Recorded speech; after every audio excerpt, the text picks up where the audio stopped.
Hey, these guys are just lovely at teamwork, aren't they?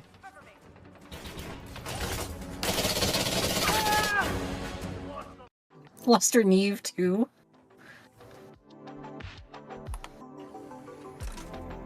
What can I say to Niamh that would fluster her?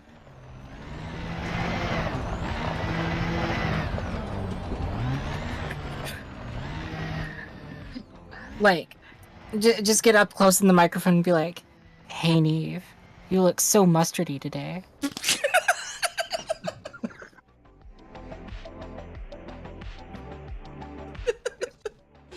I knew it was gonna be something related to mustard that someone come up with. Tumbling out of my ass. There. Where is my this we're going to repair. That was great. Now I Oh yeah, hey, now you really need that.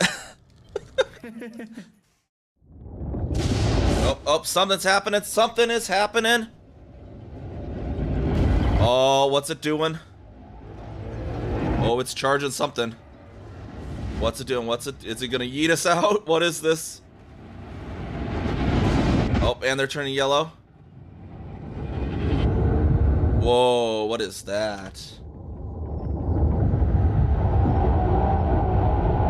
I don't even know if anything's happened to my ship right now. Oh! Ho! Oh, we got yeeted somehow. We got yeeted, that's for sure. Oh, we got yeeted. How fast are we going? Oh, we don't even know. 5,000. 5,000 meters per second. My prediction was right. It was gonna yeet us straight out of the cloud.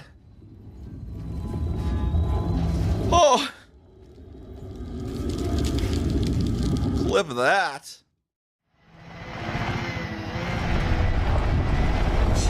Bonk.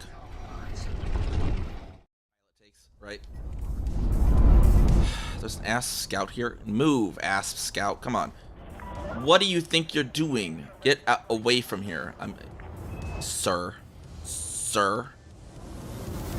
Sir. No, no, no. Where do you think you're going, sir? No, no. No, no, no. We're sending you over here now, sir.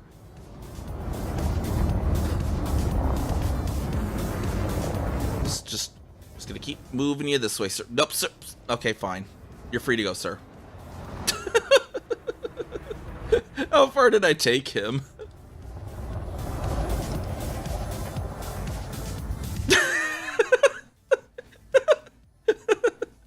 Oh, I actually took him pretty far.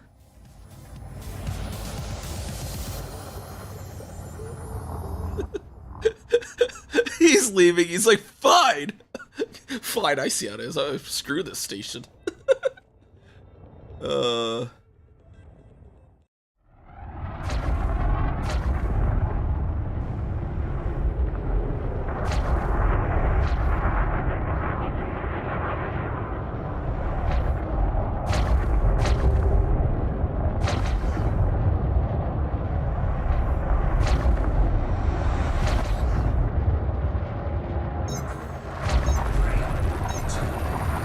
And off we go to LTT 1798, everyone.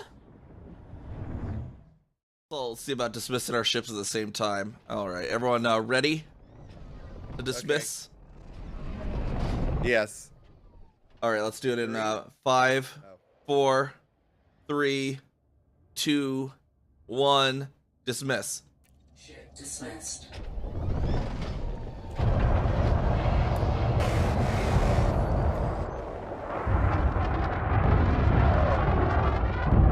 It's like the automated mass jump. Wow.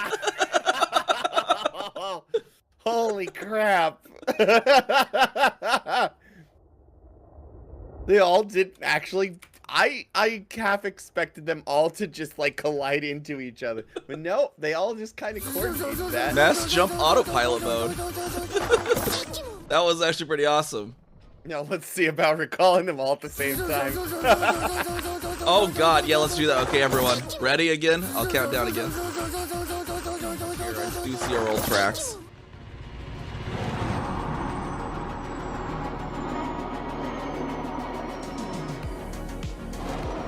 Let's see if we can get on top of the Type 8 now.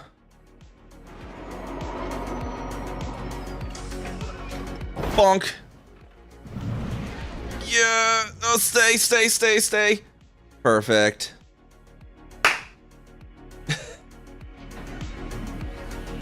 Heck yeah.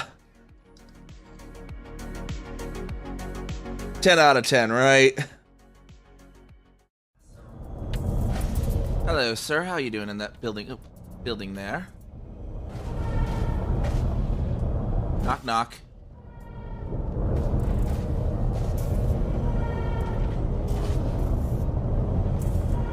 No. All right. Let's see if this timed that right. This should end right. I should be going here right as the lads end for you guys. And welcome on anyone. Welcome on. We're gonna get our exploration Corsair built on the Commander Niamh Kaminari account today. To get this set up. Doc, thank you for the subscription. Even if you fired it off early there, thank you, much appreciated. Welcome to the Storm Chaser crew again for 14 months. That's like almost a decade. Just evolve that. I don't know.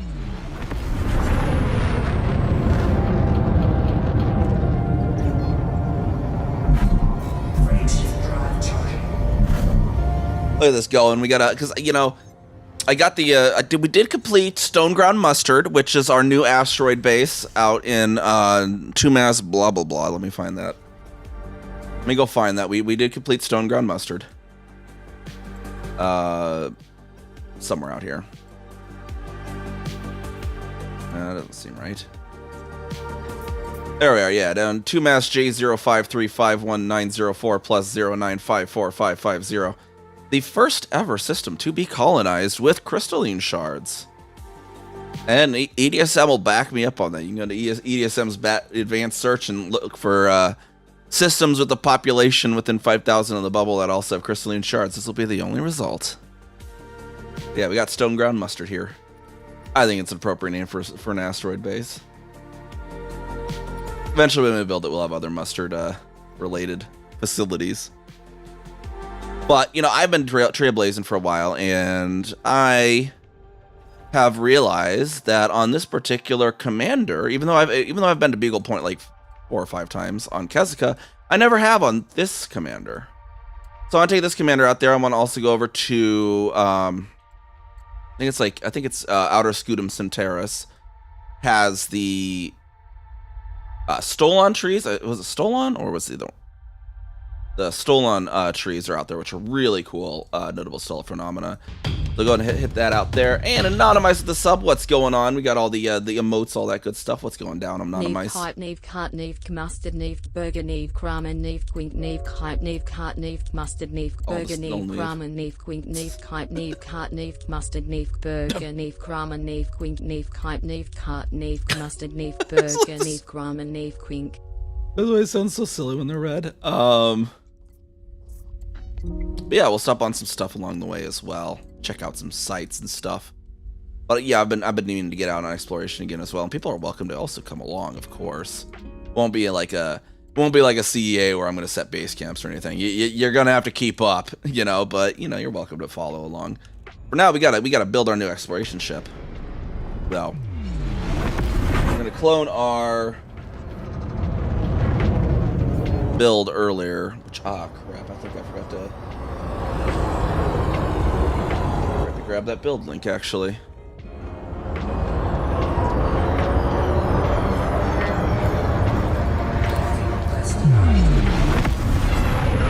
Let me go dock here real quick and let's see if I can figure out which build link that is that I need. Should just be on my Inara, I imagine. I'll just have to make sure it's up to date. Figure out who do we need to get off the darn pad though. We're eating all our pads here. Oh, he's got one of the mass scouts. I should build an ass scout just for the whole. It's like flying a vintage spaceship kind of thing going on if you do an ass scout. Like it may not be the best ship, but it's a classic. Why is that not working then? Quest docking. Get off the pad. Did they make that not work anymore? Why is he? Oh, did it give me another one? Okay. I was like, is that not working?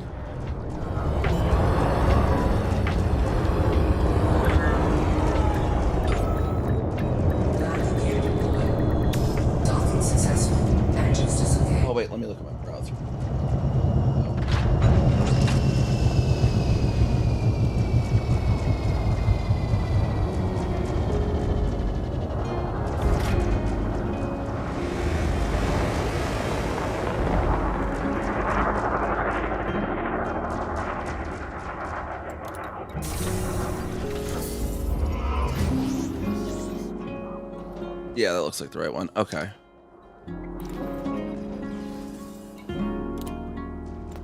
Got our 2 Corsairs here that we already purchased or whatever. So I hate using the pre-built ones. They have this weird. There's this weird bug in the ship menu.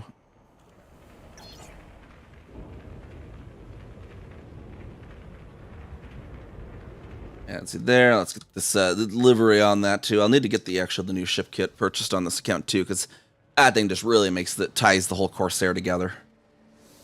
Makes it look even more glorious than it normally looks.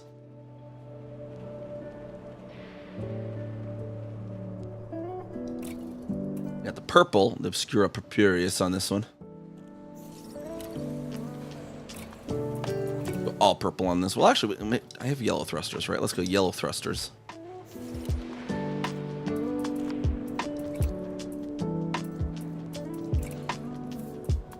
Where's my exploration mode? Oh, I'm already exploration elite. Okay, we'll put that on there. Gotta have the gold anniversary on there.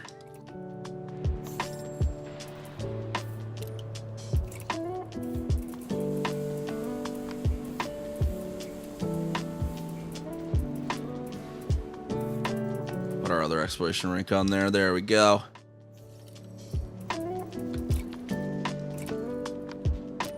They need to get this, well, I don't like the spoiler on that kit, but I do like the Gladius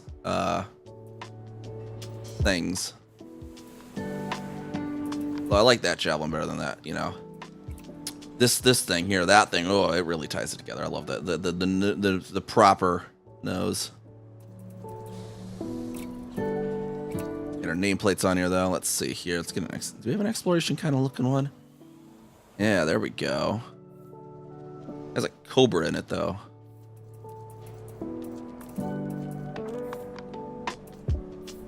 Kind of like that one. Should get the name set too, because we already decided, you know, this one's gonna be Desert, the one named after Desert Star, because they're the first person to, you know, get merch.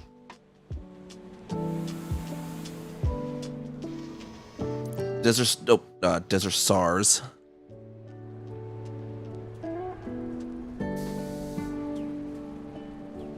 Very actually, you know, appropriate for being a merch purchaser as well. Desiderata, the Latin, well, actually an English word too, but it's based from Latin, meaning, you know, something that you want. So for a person, you know, Desi did the first merch purchase.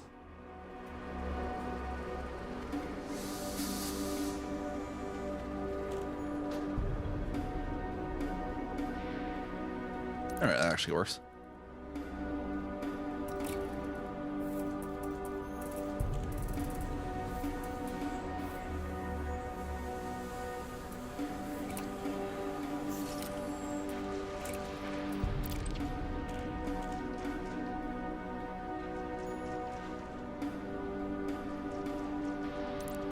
Yeah, there we go. Desi Exploration Corsair.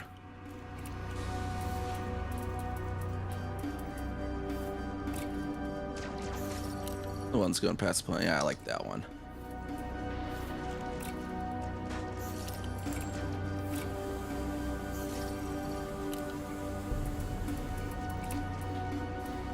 Some stuff in our cockpit here. We're going to need our aloe and our cactus, of course.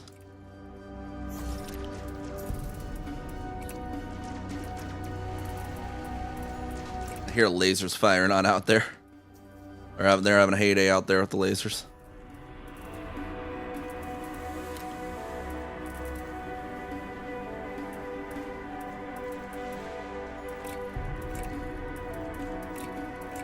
Should be everything for the moment, and then we need to get our stuff outfitted that we want.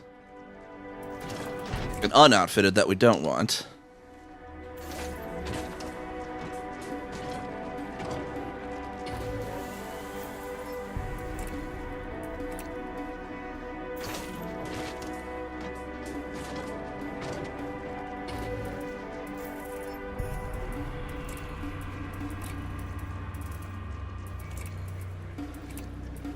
Sell everything pretty much to start with.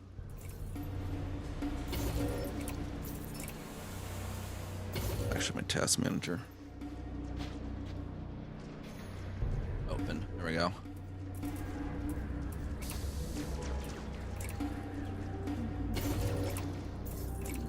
I can watch the network levels too.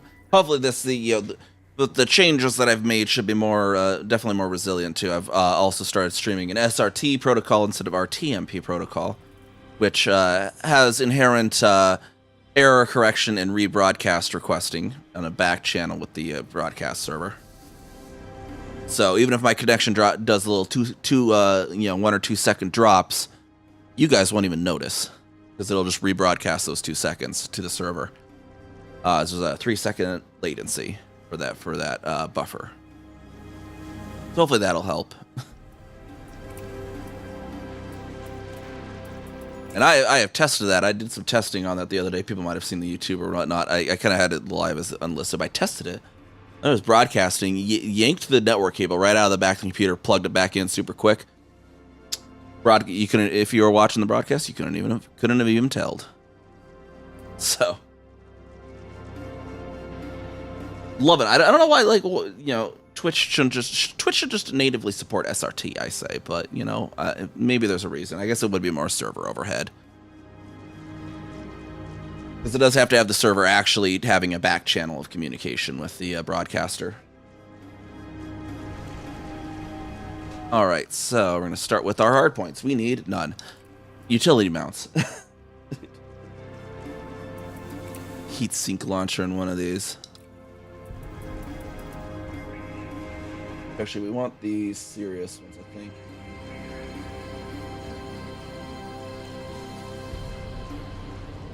That's supposed to be the serious. Let's see. Do I have unlocked those already? I don't. I'll leave that for now. We can go see if we can unlock those in a bit. Cores, we got lightweight. We want 3A power plant.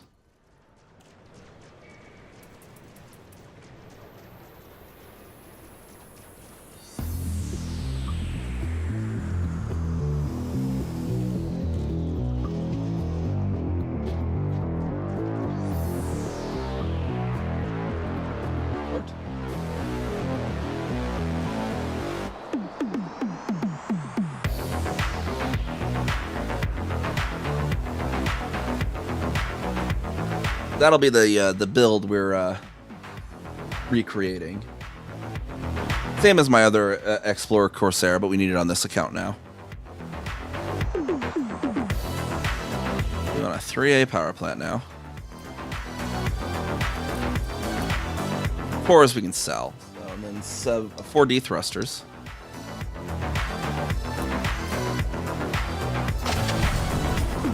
A frame shift drive SCO. I might actually even already have one of those. Hold on, the pre-engineered. That's not an SCO though. 7, there's that. It's the pre-engi that I need though. It's a thing for this one.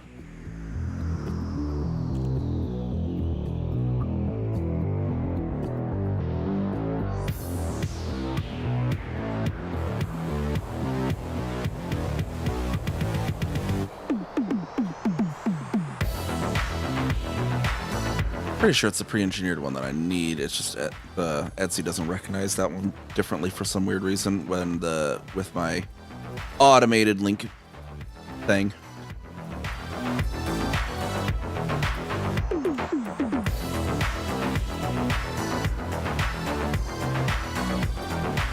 Let me look, see if this all matches. I'm gonna swap something in the Mandalay real quick because I know it has it.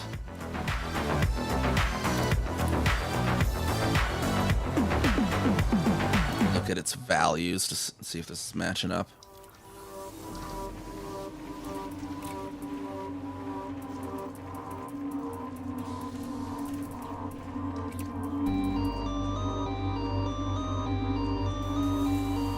Six integrity.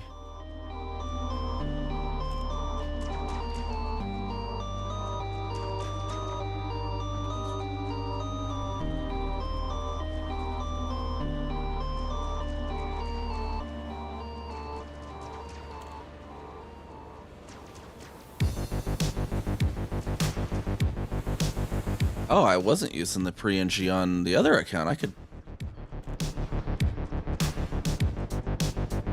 Get a few light years on the other account then too. But we're gonna do the pre-NG in any case. For now, we'll swap back to the other ship though. We'll see where we can unlock those right somewhere, if I remember correctly.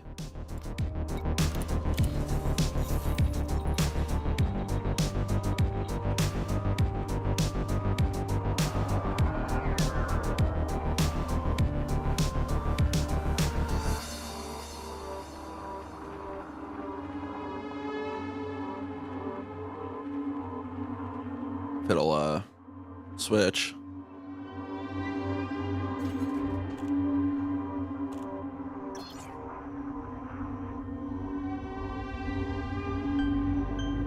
Try and drive component and some data mine wake exceptions to unlock that. Not too big of a deal. We can always go get those as part of our quest to build this thing.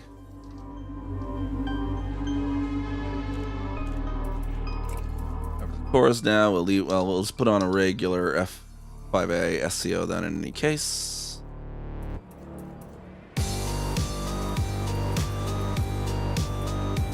I could just even put on the regular for the moment, just for the range, possibly if needed. We'll just put that one on there for the moment.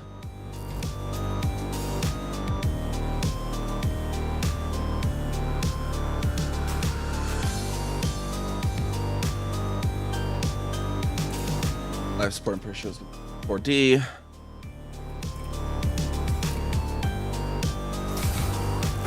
Our distributor will be a 4D.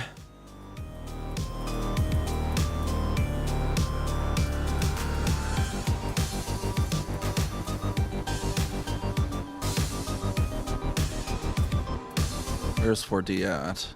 There it is.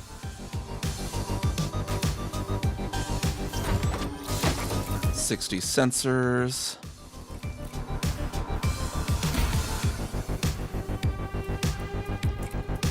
Optional. Need a 6A fuel scoop.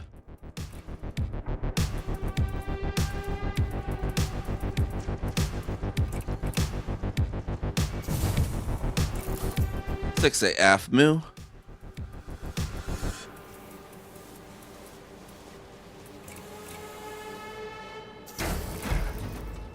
5E cargo rack.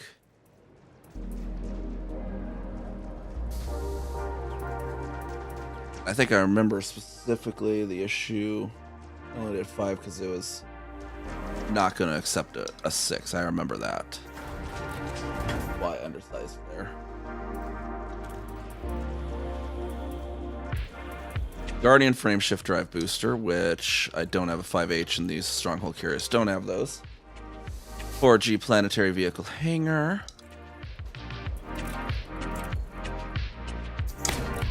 Now we're gonna go livery that up.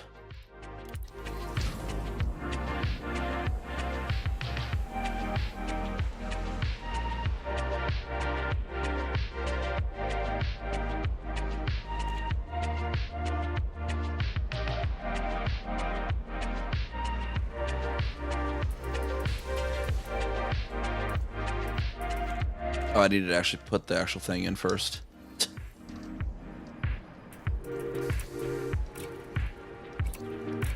One of those and one of those.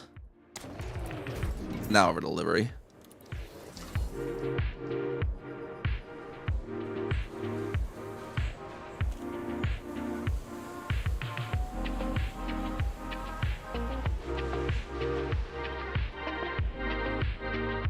Wait.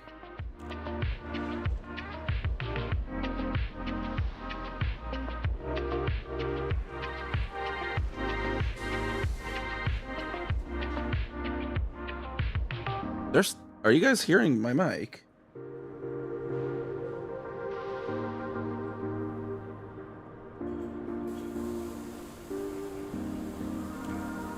Why is this not playing? Oh. Never mind. That was I have my tab muted, I think, on my laptop when I was checking something. Yeah, that's just that. Okay. I was like, is it might not? Never mind. That was just me being dumb. Doing a stream quality check and was like, wait, I can't hear myself in my other ear. Had an 8-second delay. More like 8 seconds. gold, but it's not really good gold. It's like, it looks weirdly not gold. Let's stick the midnight black on there.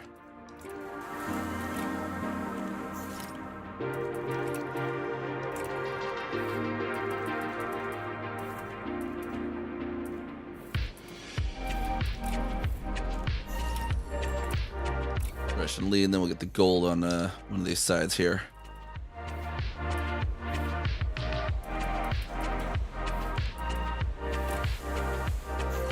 So, yeah, just ruby on both sides would be good. Why can't I not? It's not like showing it very well.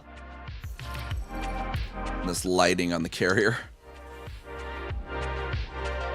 Stronghold carrier is kind of a dark hanger, it seems.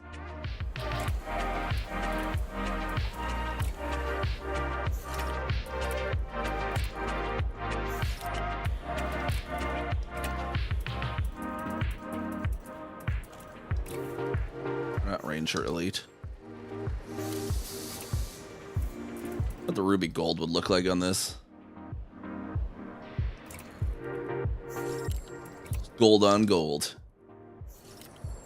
Very, very appropriate. And, nice and luxurious gold on gold paint job, you know?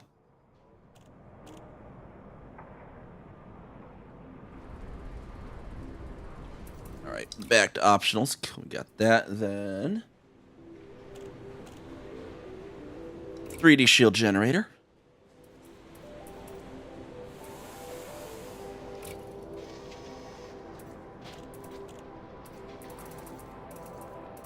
Don't actually get pre-engineered or anything. Okay.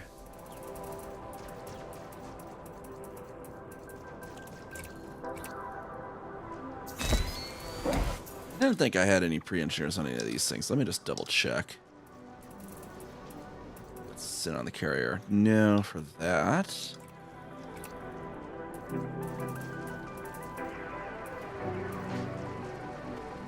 It's overcharged.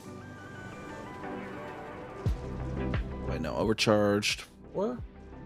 Drop down. I only want overcharged 1.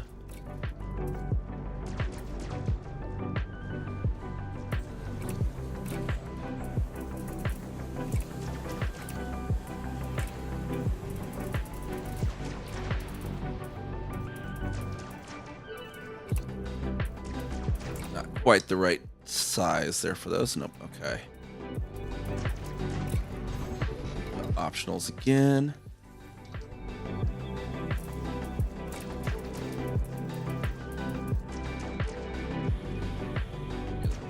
Vehicle hanger, shield generator, anti-corrosion cargo rack. We can get on there as well. Detailed surface scanner.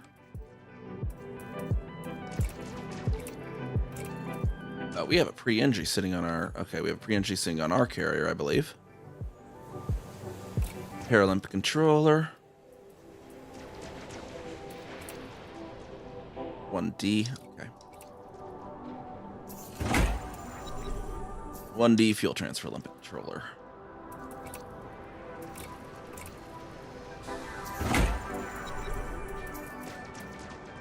Perfect. And then definitely we can get the... surface scanner from our carrier real quick. That one should be easy. Very fast landing pad. Wow. Whiplash.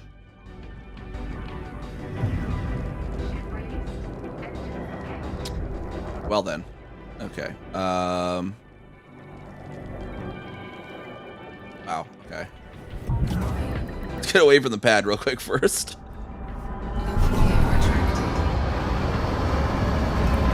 We apparently need to up the power plant.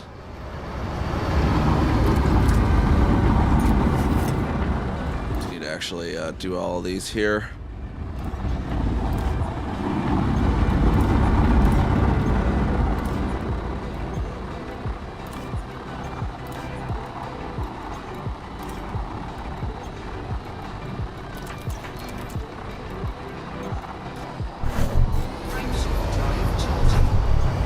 Can't boost yet. I need to do the engineering before I'll actually be able to boost.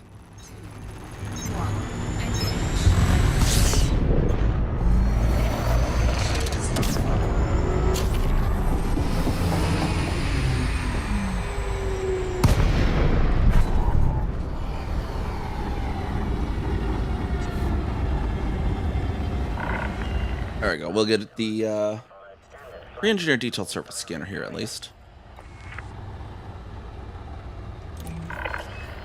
Docking request accepted. A landing pad has been assigned to you, Commander.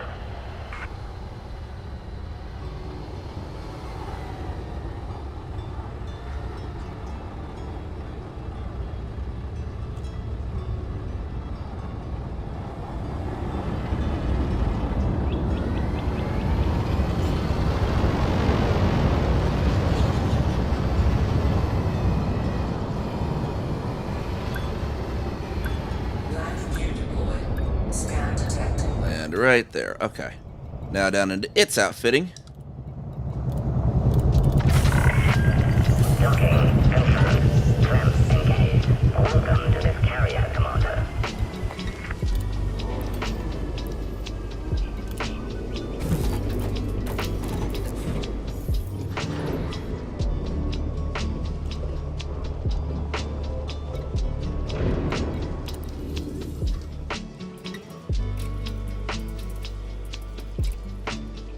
This is going to be the surface scanner, the re-engineered one. Perfect.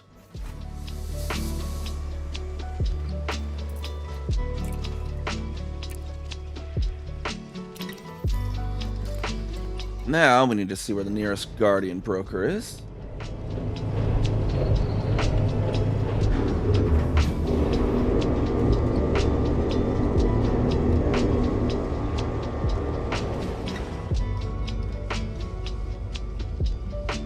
LTT 1798 has one.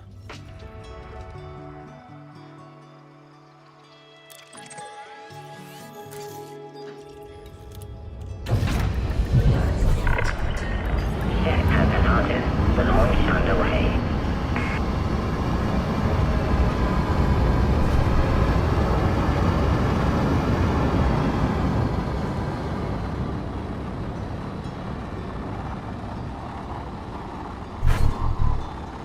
As we fly away without the boost yet. Always feels weird flying the ship without the boost yet. Can't boost. need the power distributor a little more juicy for that.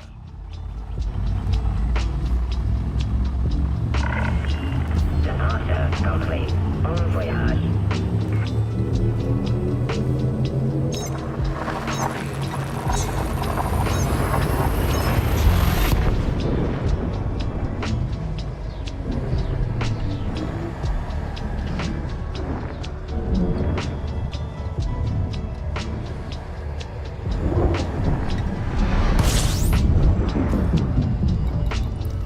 We're to Gilliland Ring.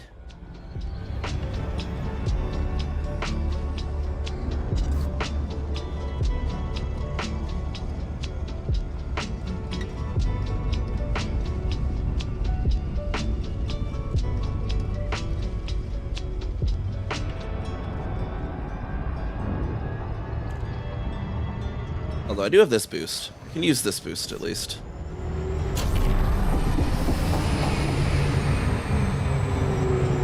Although I overboosted.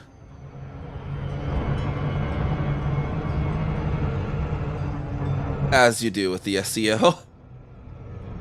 Who is not overboosted on the regular with the SEO? It's just what one does.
Still no boost. I just keep hitting the button like, oh yeah, that's right.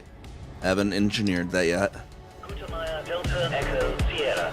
Please comply with all Imperial dictates while docking at this facility. Your docking request has been approved. We have prepared for arrival on pad 0. Jody, what's going on? What's going on, Jody? If anyone doesn't already know Peace and Love Jody, what are you doing? How do you not know Peace and Love Jody? How's it going? Very wholesome, wonderfully dangerous streamer. What you getting up to today, Jody? And of course, if you have to take care of yourself, you know, post stream, always expected, you know, or you know, whatever you need to do post stream. I don't know that. Can't talk today. 1,000 meters from touch. Kind of important to be able to talk when streaming, but you know, I don't have that skill today. And Miss Sun 21, how's it going? How's it going? Yeah, we're gonna build our exploration Corsair here today, because I want to get this commander out to Beagle Point, so we're working on that. And I came here to get the Guardian Frameshift booster. There we go. Did I play the shout out? Hold on. Why is it not showing you my chat? Shout out. Long time no see. Yeah, I knew. I was working like overnight shifts for the longest time there, unfortunately, which did not exactly coincide with your streaming schedule. Building out a system for Black Star and California Nebula. Nice, nice. So yeah, they've reached California Nebula now. It sounds like then. Doesn't surprise me too much.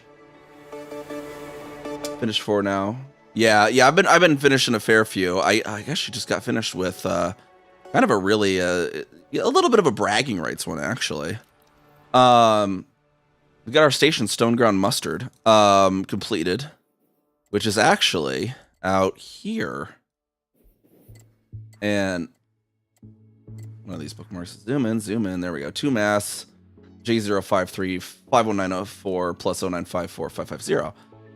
But the very unique thing about this is the first colony, first ever system with crystalline shards to be colonized. We have ruthenium crystal shards on this planet and tellurium on this planet, if I remember correctly. And so yeah, if you do like an actual advanced search with EDSM of, show me only populated systems that have crystalline shards, that's your only result. I like that. We got that. It has a great view out there. The Bernard's over from it too. It's great because Bernard's Loop from that side. It looks like a giant crab in the sky because you get this there and it just looks like a giant pincher. It looks like a crab in the sky. I love it. Because yeah, we just ever so slightly into Sanguinis Rim there. It's like the actual line is like right here.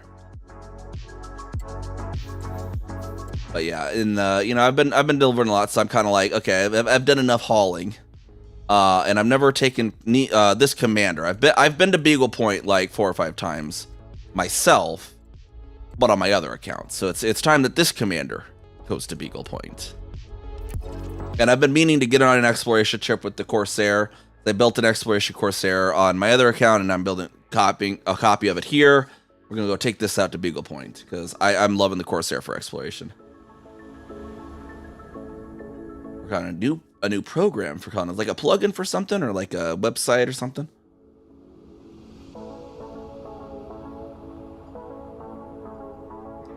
Volt is planning out your whole system. Yeah, Volt's so super helpful.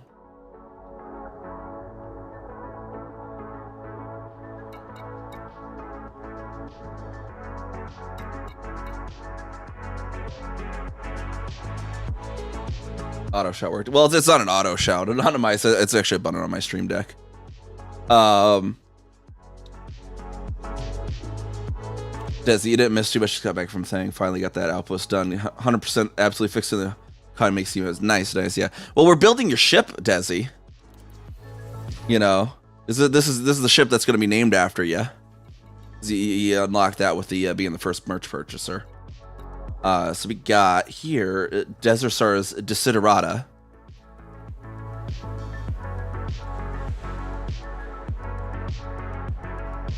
Full program to help to track the building stations, so what's needed is also linked with other commanders. So it's auto up. That'd be really good. Yeah, there's a bunch of programs out there, but they all do different, just small aspects of colonization. I've noticed there's not a really good catch-all one. That is a nice, or they have weird interfaces. I've seen that too.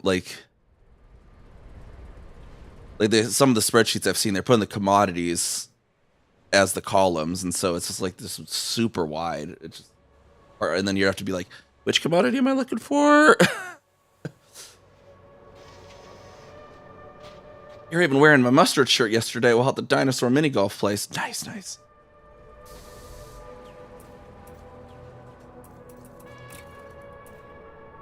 But yeah. I thought of this name earlier because I was trying to figure something, and I was like, wait, desiderata, is the word, is a kind of a not commonly known word, but a bit Latin-based word meaning something that you want. And I was like, that works so well. Desirsaur's desiderata.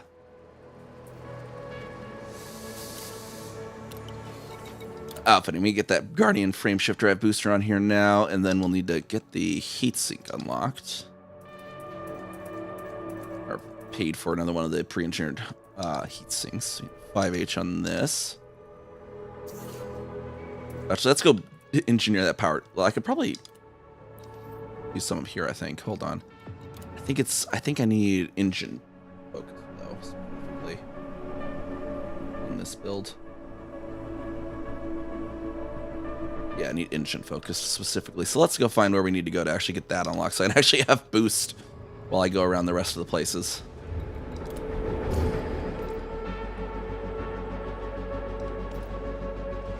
Quent. Yeah, that's fair. We'll go to Quent then. He can only do up to Chief 4, I think. I should go somewhere who can do all the 5. Heratani. We'll go to Heratani.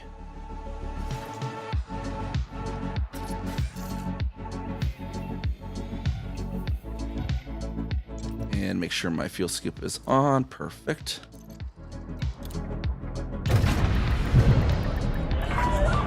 Your ship is released. Going to be able to do everything and help plan out systems. Once you understand it yourself. Yeah, something like that would be great. Because, yeah, we'll get ones that, can track the commodities, but they only, a lot of the ones I don't know if there's any that do the multi-tracking yet. I've seen one that definitely track your own. And I'm just kind of using a spreadsheet on mine, but yeah, a nice comprehensive EDMC tool would be perfect for the community.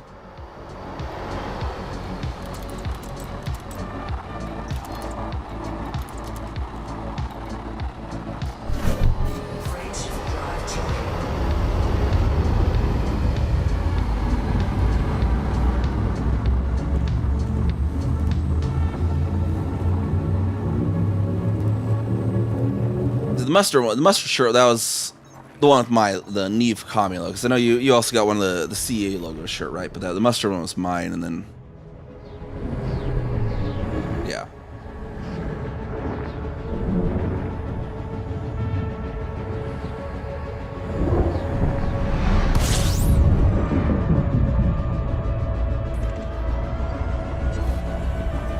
Body 1. Ring landable body.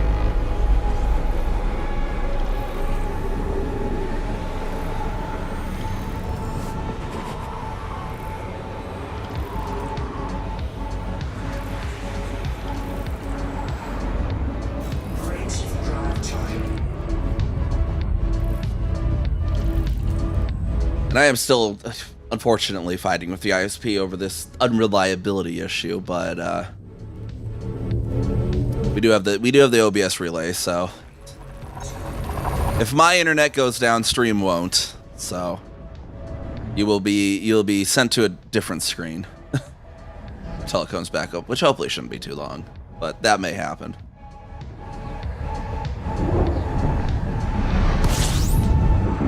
Because Kami paid you $10. Keep quiet about the hugs Kami gives. What? Body V. Close binary relative to body. Hugs are legendary. I don't know about that. They don't have enough mustard in them. You know, it'll only be legendary if it's made of mustard.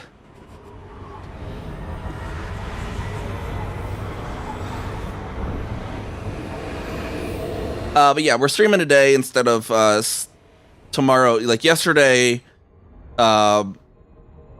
you know, there's some, you know, this it's kind of a week too. You know, Frameshift drive charge. I'll have the tech coming in the middle. What would be my stream slot tomorrow? And then I'm going to be partaking in Lillipup's Camp Foxfire, so I'm not going to be streaming that.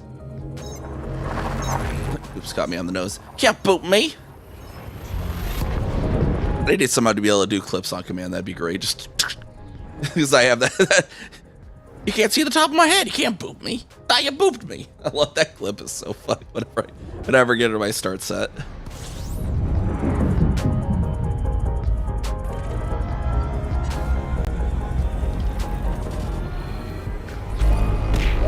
And we got Volts in here. You know, oh, the Susu. Quack. There we go, Quack. I've been loving the new anime Mono so much. I mean, it's people that are regular around here too. You know, I'm a big fan of Eurocamp. Quack. Mono is the latest anime from the same mangaka, who's known as Afro. Quack, and this one is focused on photography, Quack, and just other sorts of creative ventures, I guess. Quack. Art and photography is a bit Quack. So it's been a really good anime. Quack.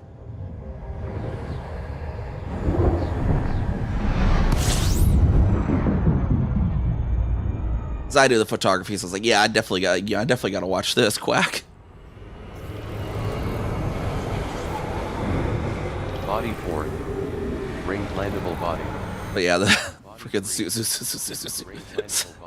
just great. Quack. Ringed landable body. Body 3A. Record breaker.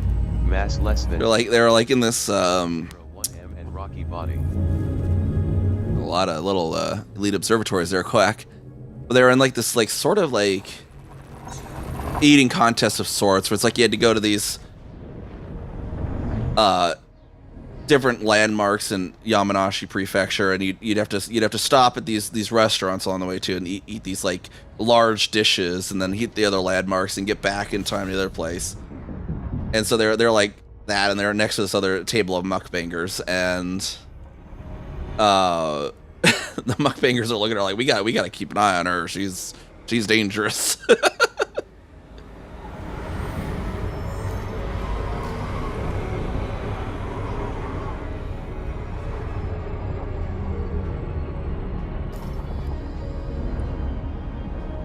So we need to go to settlement. Should be where gotta go to the Jets hole.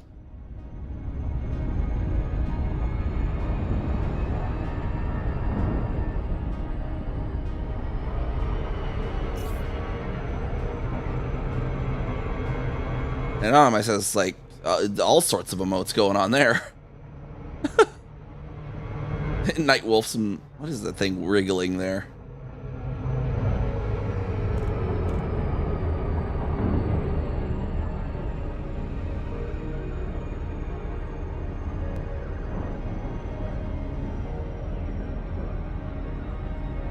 Although I think I found a possible way to actually program StreamerBot to have on command sound alerts or whatever too, that I can get the sound alerts out of sound alerts.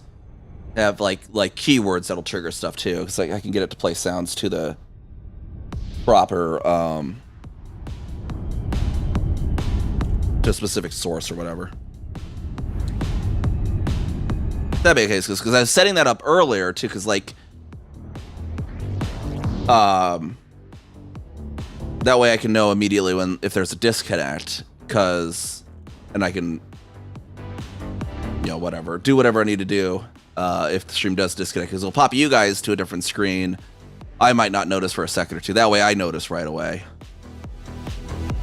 And know okay, hold on, they're disconnected. Let's get this, wait till they're reconnected. In case I'm in the middle of a sentence or something. You get the idea. Plays a sound in my ear and then sets all my apartment lights red for a moment.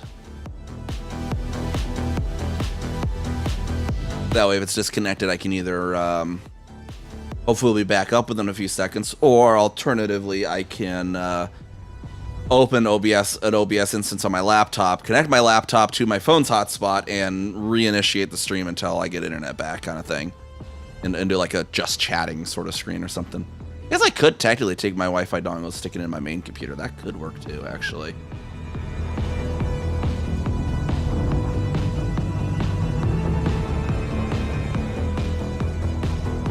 Yeah, one, it's Streamlabs. I mean, I already use I use Streamlabs for the chat boxes and alerts, but I really don't want to use Streamlabs desktop.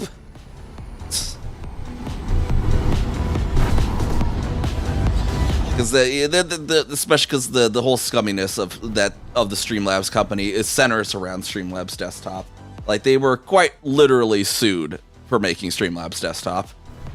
Because it used to be called Streamlabs OBS, and OBS told them stop calling it Streamlabs OBS. Streamlabs went, no.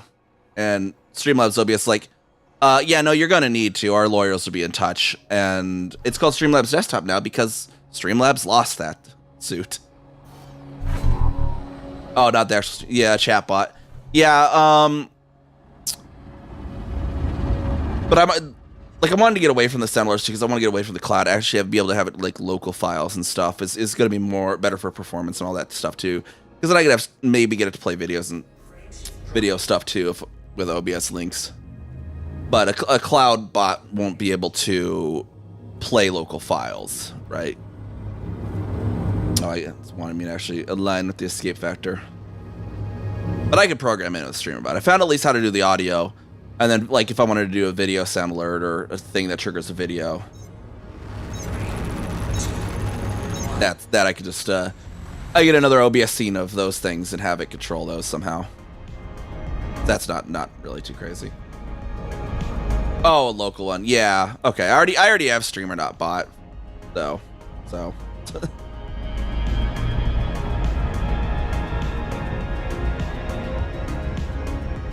No need to do two programs for the same solution, if you know what I mean. StreamerBot can do it too. I just hadn't really bothered to actually look into it too in depth. I knew it could, because obviously Rain Man was doing it for a while with StreamerBot before he moved to Mix It Up. And Lev, I think, still uses StreamerBot and does it. So.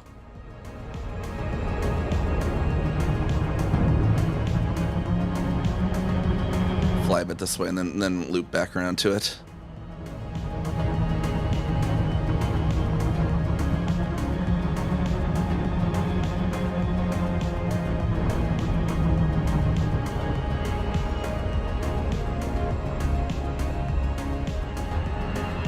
And if I remember correctly, that local Streamlabs chatbot too is the one Minnie's having an issue with. So there's also that. I think they're still running the old Twitch API on some stuff. Haven't updated it, if I remember correctly. Hey, Sofa Gun, how's it going? The old loop-de-loop. Yeah, no, well, this one was more of a I came down too steep originally.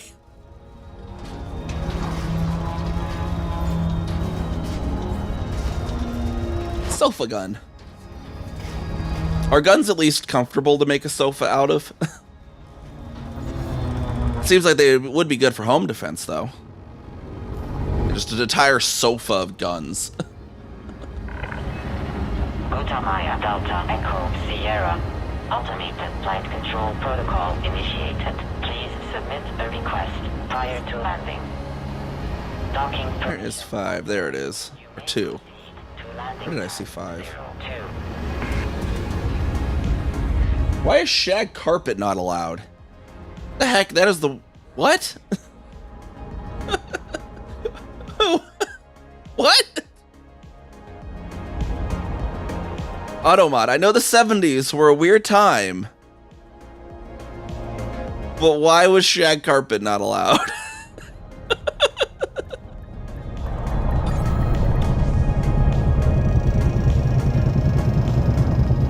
Hey, Captain Skeech, how's it going? Oh, dude, yeah. Speaking of shag carpet, man, in the early '90s, we had the grooviest frickin' van in in the area. We had this Ford E350 van that had been. It was like a 1970s. I think it was like a late or early 80s actually. Ford van, that had been fitted inside. It had like in the back, like a swiveling like captain's chair, and everything. And then the floors and the walls were with this like blue and purple shag carpet all the way around the walls and the floor, and then had some like fake polar bear fur on the ceiling. Like it was so 1970s, but it was great for the road trips our family had to do, because back then we were living 5 hours away from basically the rest of the extended family. We were in western Nebraska. The whole rest of my extended family's in Omaha. But back then we were living out in Lake McConaughey area. And so like at all the holidays we were having to do these 5-hour road trips, and that having that whole just complete, like it was just pretty much a completely empty backseat of the van. Right, it just had the captain's chair in the back. It had the driver's seat, the passenger seat, and then there was this like swivel captain's chair behind the driver's seat. And then just shag carpet back, all up the sidewalls, all up the doors, and then polar bear fur on the top. Like, you get, as a kid, you got the Legos out and everything, It was great that, but yeah, parents had to eventually sell that, and then I guess unfortunately it got T-boned by after the other owner had it and totaled, so that was kind of sad. Oh, she can only get a 3 on the power distribution. Who can go to 5 then?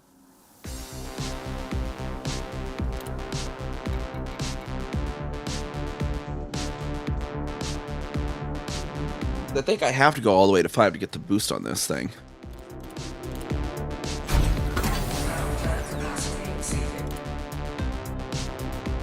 Oh, I'll need I need those too.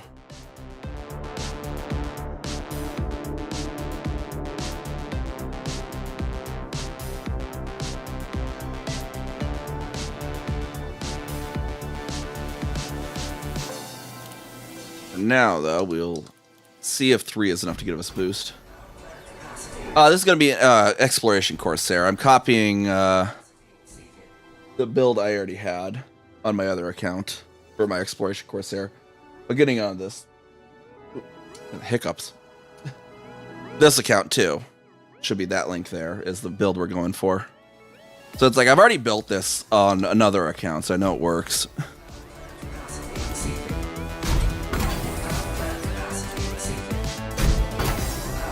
And I think I went all the way to 5 for a reason. Then there's some other weird reasons in there too. Like, why do I have a size 5 cargo rack in the 6? Well, 6 is too heavy. If it's filled. But lets me take cargo if I need to pick something up, Alright, let's see if... I know I have some other engineer. I need to... That one's pre-engineered. Sensors stripped down. I think I need the light.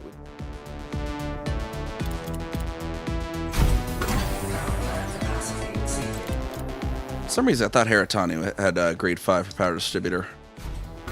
No, I know Marco Quent doesn't. I know for a fact he doesn't. Look here to see who does the actual G5.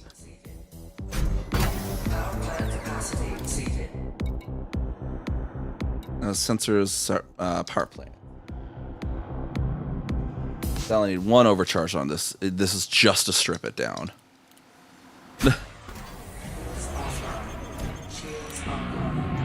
But I also am going to need another Proto.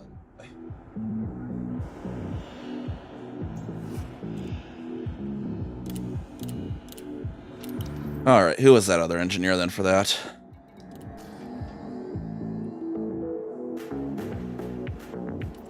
Yeah, it's like a really good jump range. It's like pretty much rivals what an Anaconda would for like a usable exploration build.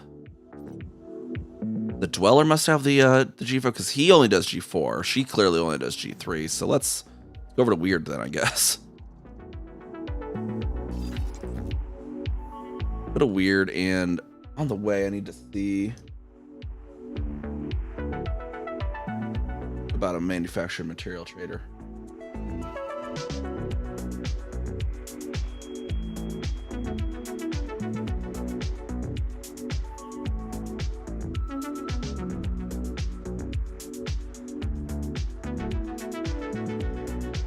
Melee. Go to melee before weird.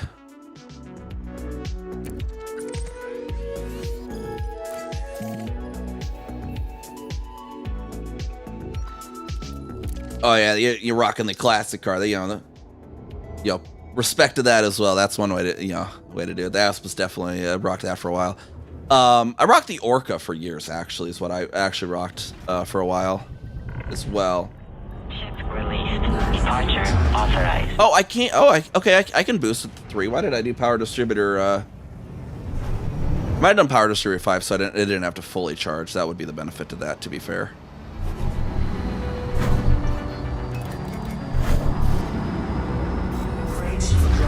But at least we do have boost now.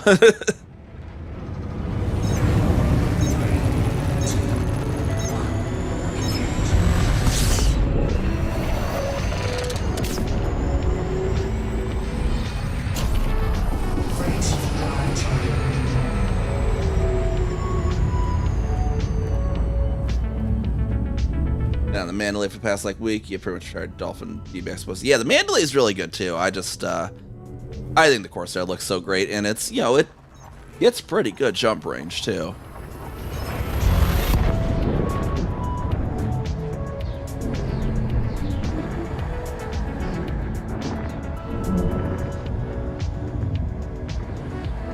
But the two benefits I like on the Corsair too is the Mandalay. When you're doing neutron boosting, the Mandalay is anxiety inducing. That thing, because the tossing that the neutron stars give is based on their super cruise handling, and the Mandalay has such ridiculously good super cruise handling. It's actually kind of a bad thing in the neutron codes because it get turned around really, really easily. Of course, it's a bit more stable in that regards. And then the other benefit too is, to some this may not be a benefit, to some it may. But the actual super crew, the SEO fuel consumption is a bit faster on the Corsair. And you're probably going, well, why is that a benefit? Well, I'm going to be going, when I explore, I like to go really to the far edges. Because on this trip, I'm going to go to Beagle Point, and I'm also going to go over into here for a bit as well. And when you're in these areas, sometimes you need to drain your tank to be able to make a jump. And trying to drain your tank with SEO and a Mandalay it would be so slow, you'd just be better to jump back to the other star with your fuel scoop off and then back again. So having a tank that can drain a little bit faster without being too crazy fast is good. I can still make a few 100,000 light seconds in a system, but it's also not going to take 5 minutes to drain the tank if I need to.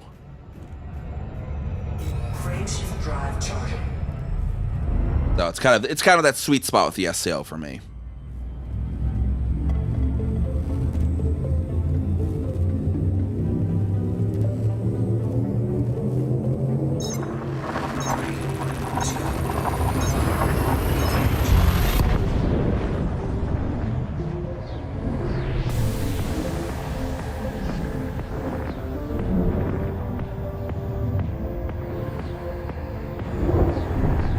And I haven't really gone on a full trip yet, but I've done a fair bit of landing, and the Corsair's not that bad for landing compared to the Mandalay either.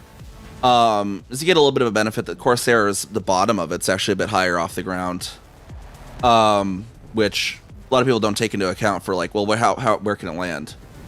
And a good example of that is back during Distant Worlds 2, one of the squad mates I went on that with had a beluga liner, and you're probably like, oh god, they had a beluga? They probably couldn't land anywhere. Well, what's funny is there are actually places that they can land their beluga that I couldn't land my Asp Explorer because of how high off the ground the bottom of the beluga is. There are places that it could just land and have a mound under it that the Asp just simply couldn't. So you sometimes get that benefit too with some of the ships. I've noticed the Mandalay can have issues with that too, because it has a really low bottom. It's a small little low area on the bottom, but still there.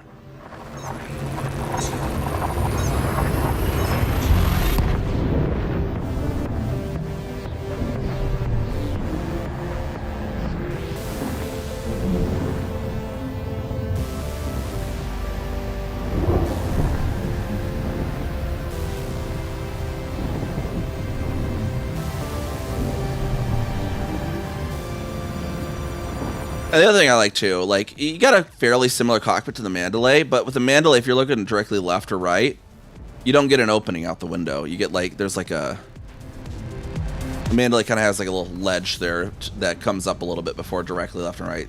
I kind of like the Corsair's cockpit a little bit better. But you don't get the down window. That is you're kind of give or take. Mandalay, you got the down window, but you can't look directly left or right that easily. But Corsair, you can look left or right, can't look quite down. So, which one do you prefer? Basically, is in that regards.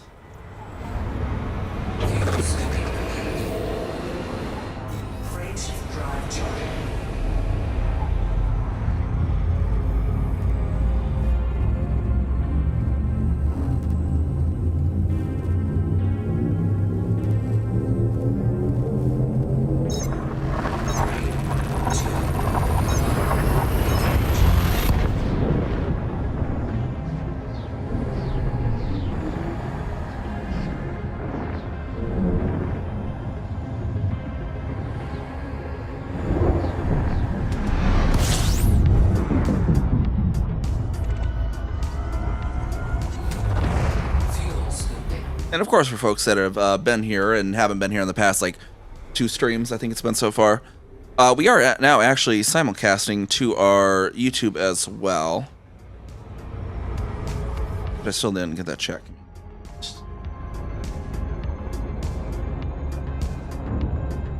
But in case, if anyone prefers the YouTube video or anything like that, we do have our YouTube channel, and we'll try to maybe get that up to monetization levels or something as well at some point. And then maybe I can look into TikTok if I can figure out what would be required to get that to monetization or not monetization, to stream levels. Because that one, it's like you have to hit something or other to be eligible to stream on the TikTok platform. I don't remember what it was. But I do have 3 destinations I can do with the service, the cloud OBS that I have now. Is it 1,000 on TikTok? Yeah. So I was reading too, some people were saying they don't have 1,000 they could stream, so I was trying to look into that deeper. That's what thought I had heard too, was 1,000. Yeah, how's it going, the King's Knight?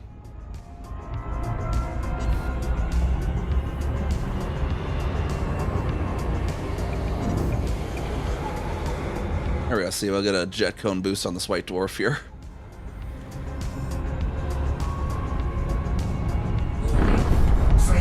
Definitely behaves a lot better than the Mandalay would here. The Mandalay just be going all over the place. So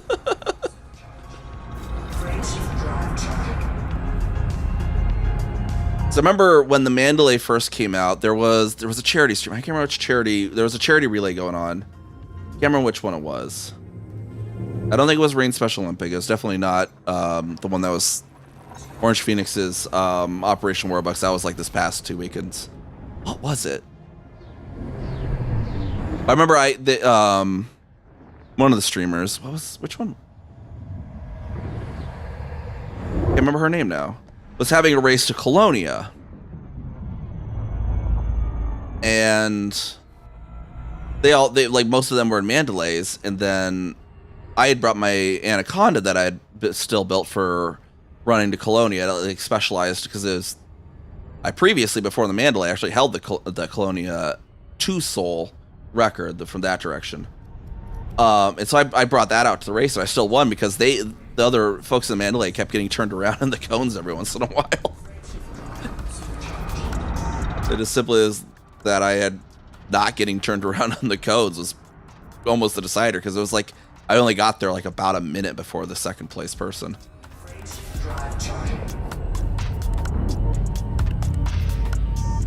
Hopping on your ship for a little while. Good. I'm doing good as well. Just building this thing out, and then we're gonna be doing a trip out to the Beagle Point area. Also go check out the Stolon trees in the upcoming weeks. After I have to do a little bit of BGS out for my 2 colonies out in Bernard's Loop. Once those are set and we have control of those, then I'll go out there basically.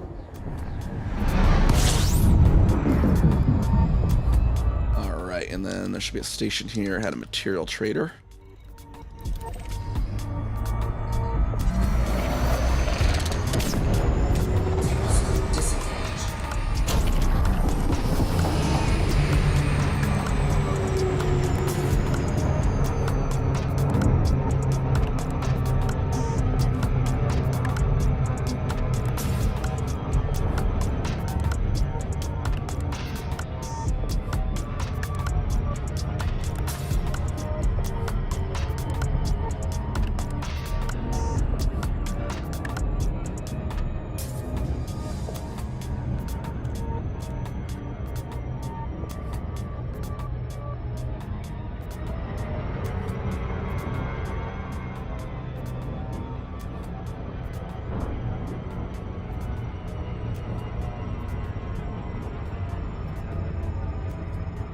Oh god, I just thought of something too.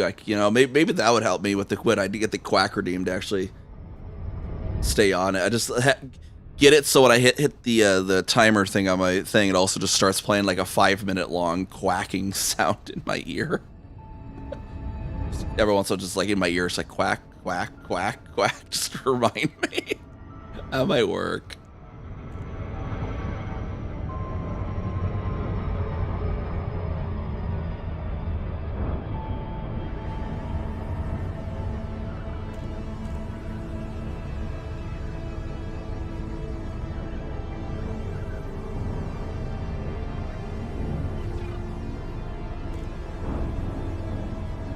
Dock here as well. When we get dock here, I'm going to need to grab another drink real quick as well.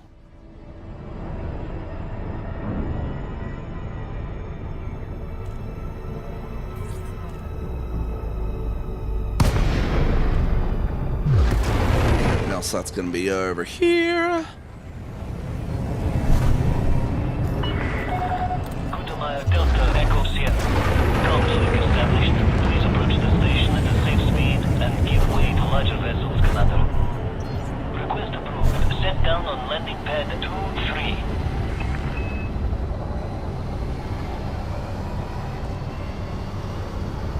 Scan detected.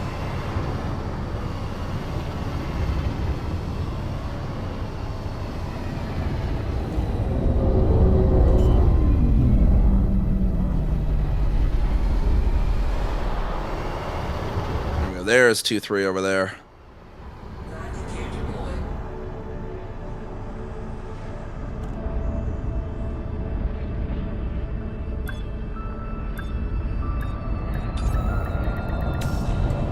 Alright, I'll pop that into outfitting, and I'm going to grab another soda real quick. Contact. Dispatching ground crew. Enjoy your visit, Commander.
Alrighty.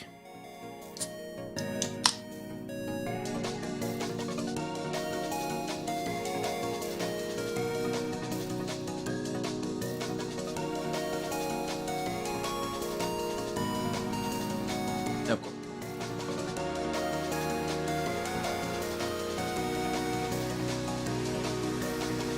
When you open the soda, you always get that little bit run.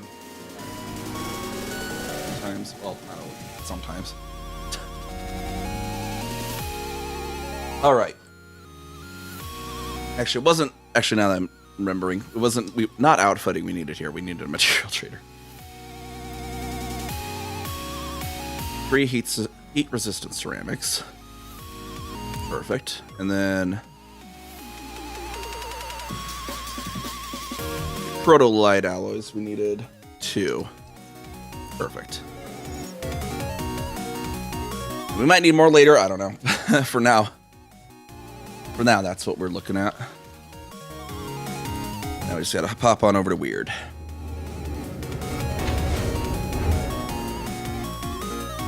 And hopefully I did not need anything else there.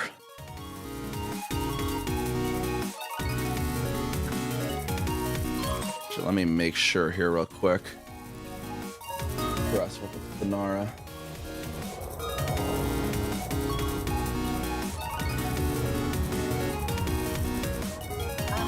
So we needed to do.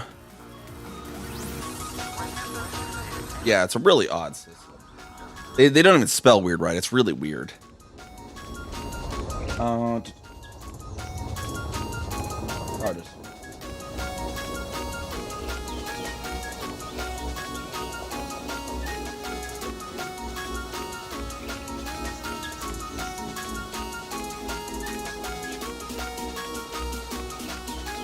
Alright, says I should have. I already got the 3. I just need G4. I'll need some selenium, apparently. I thought I picked up selenium the other day.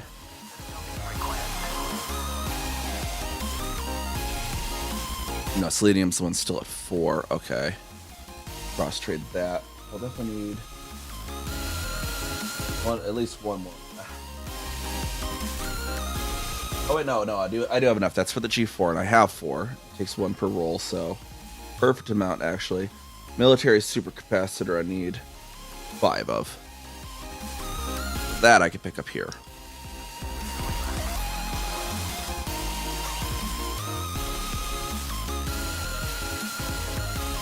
And we'll just steal it from here, because I can get Imperial shielding pretty easily near our home system.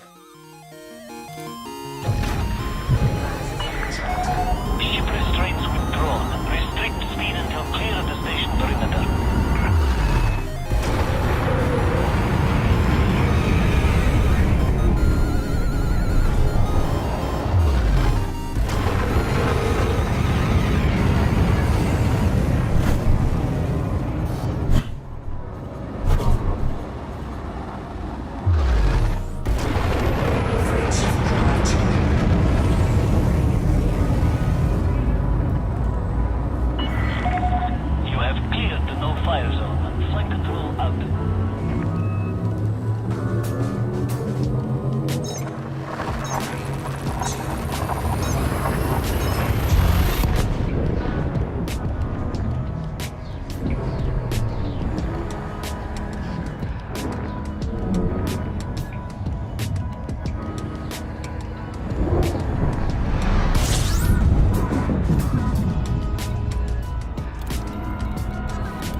So far, at least, you know, I'm doing this like month trial. Well, it's like not trial. I mean, yeah, I did pay for the month, but to trial it, the OBS cloud relay I'm using. So far, it's been good. The only minor hiccup it's even had wasn't even their fault.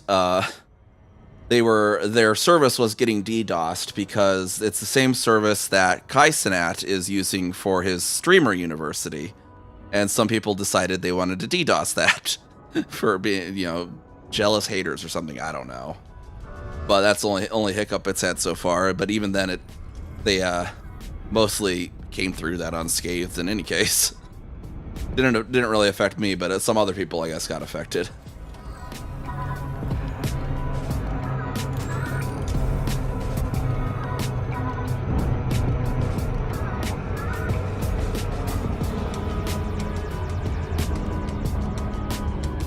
Although I think the funniest thing I found out about with this service, which is called IRL Toolkit No Drop, just if anyone is curious, or just IRL Toolkit is the provider in No Drops, the particular LAN I'm using.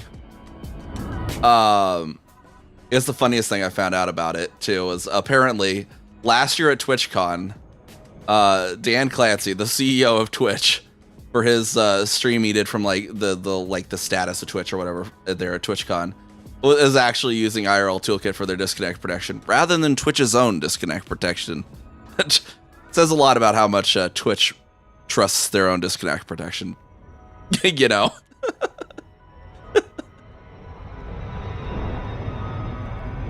Because I've not had good luck with the Twitch built-in disconnect protection either. It like fires only half the time.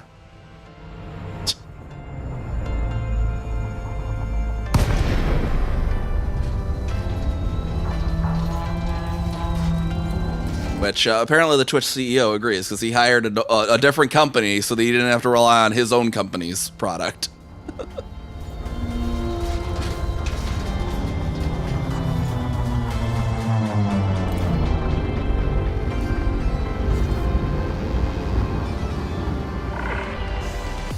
Maya Delta Echo Sierra. Automated flight control protocol initiated. Please submit a request prior to landing. Docking permission denied.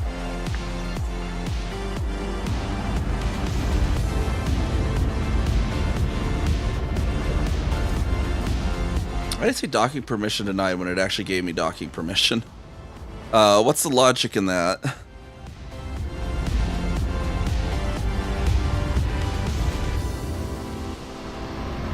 There's Pad 7 up there.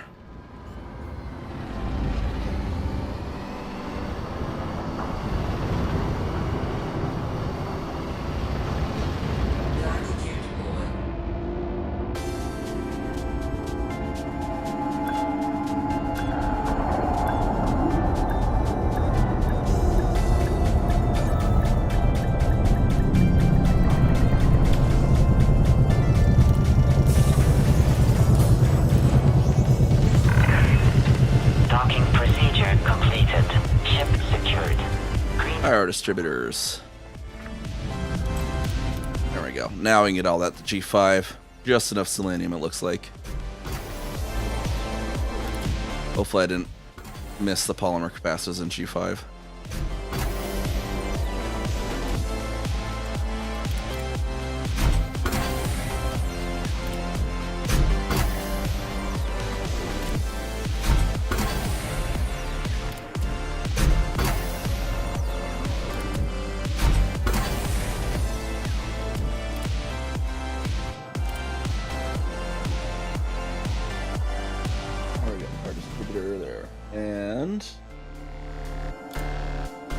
That's all he can do for me. Alright, now let's go see what we need to unlock that Sirius heatsink. I know Leuchten Star has those.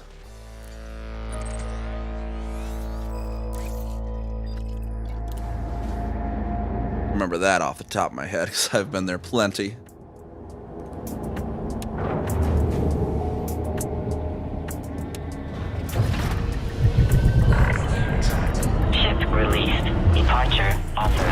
Oh, and I need to get the pre-engineered F5A FSD too. I need to do a look at that as well.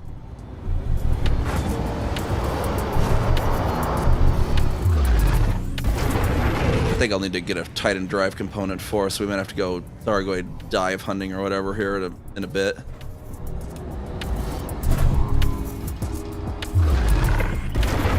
Automated flight control protocol now offline. Thank you, Commander.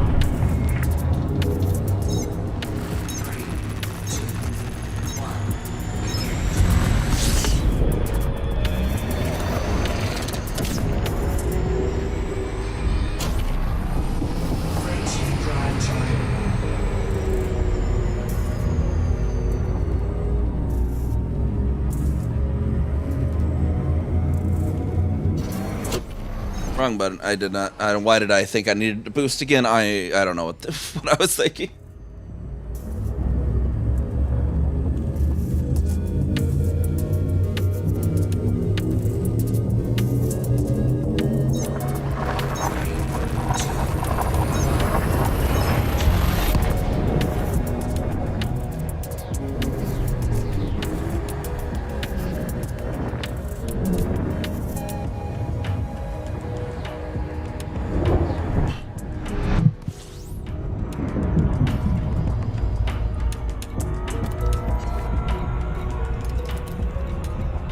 Should be a station. What have points of interest highlighted? Rescue ship. No, not the west. Was it? No, it wouldn't be rescue ship.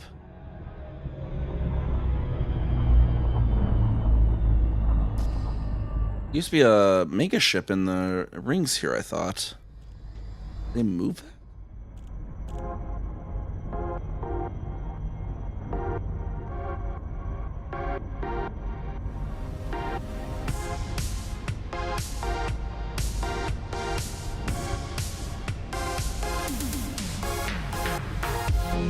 Tech broker.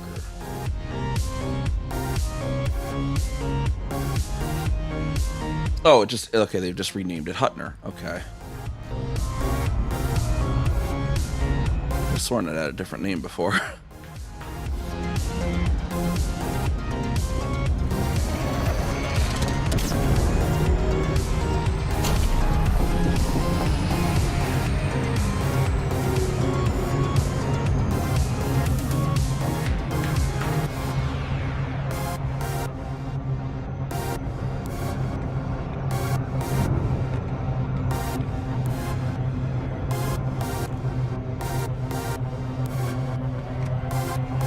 That should hopefully have the serious heat sinks then.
Docking request granted.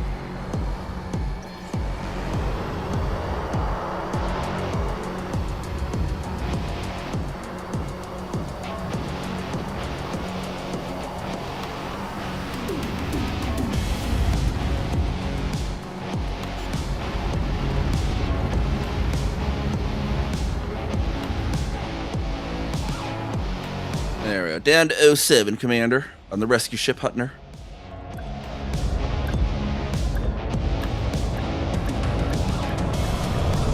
Docking successful. Engines disengaged.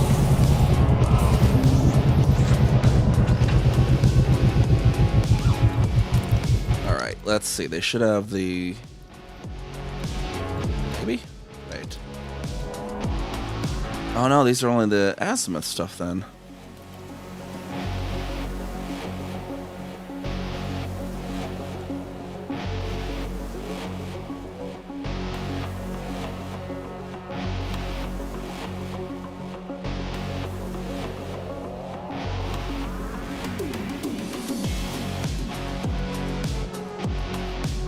Where do I get the serious heat sinks then, if not human tech brokers? Let me look here. I'm doing a little Google.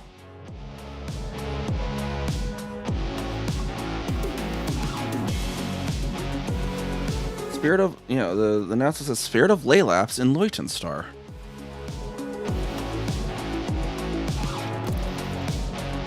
Is it not considered a station? Or is it elsewhere?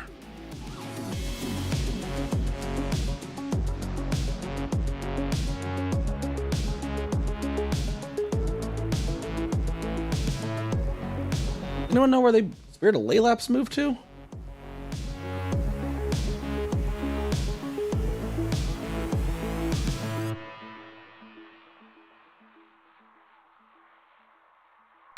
B886 Centauri, apparently.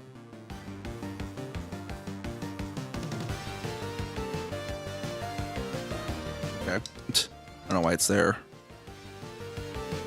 I swore it used to be in Leutenstar, didn't it?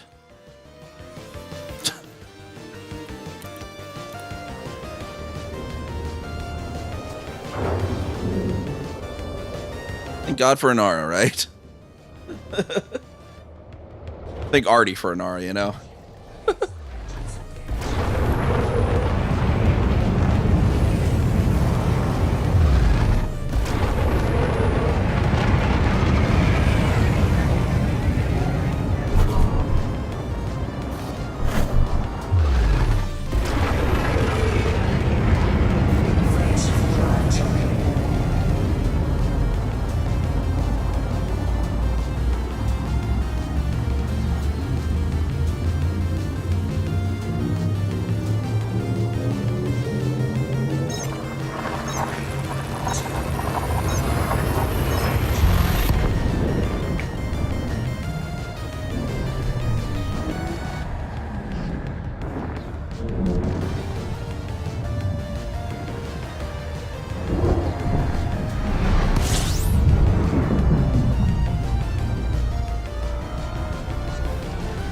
Actually, I don't need to charge for that one there. We'll just go past. It just happens to be through a white dwarf system rather than needing to be through a white dwarf system.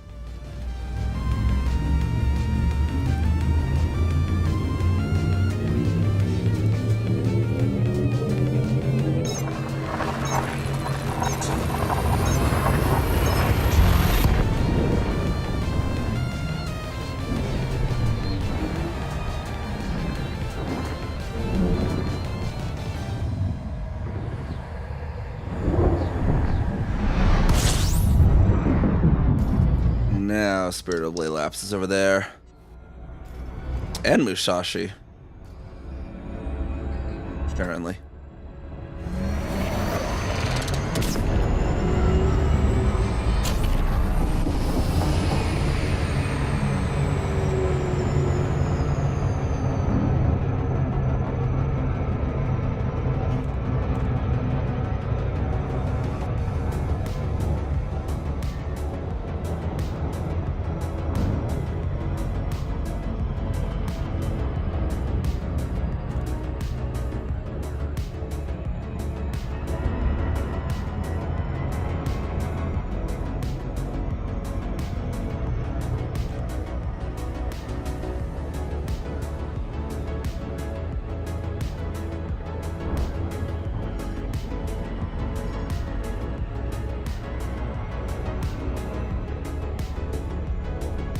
Alright, now this one should definitely have the heatsink pre-engineered launchers. Now we'll see if we have enough materials, because I didn't actually check that. Just on brand for me, not checking stuff in advance. At least with materials. I just fly to the place, be like, do I have enough? Okay, I don't, I'll go get it.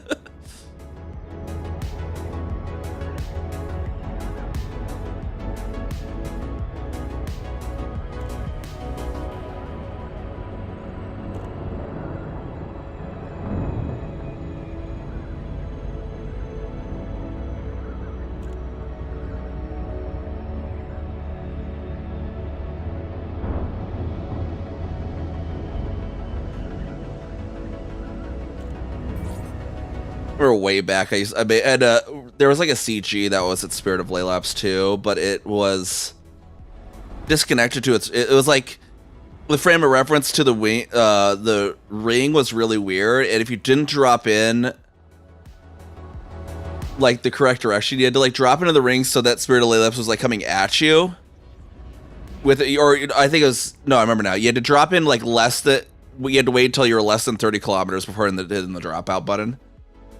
Otherwise you would be in like the ring's frame of reference rather than the megaship's frame of reference, and they weren't like attached, and so Spirit of Laylaps would just zoom by you at like Mach Jesus. And I had to make like a YouTube video like, okay everyone, you line up this way so that it's you're following just a little bit faster, and you wait till it's under 100 or whatever and drop out. I remember having to do that for this ship because it was right after the CG, and it moved after the CG was done. And then you needed to go to it to get your reward, except for if you didn't drop in right, it was just going at Mach Jesus.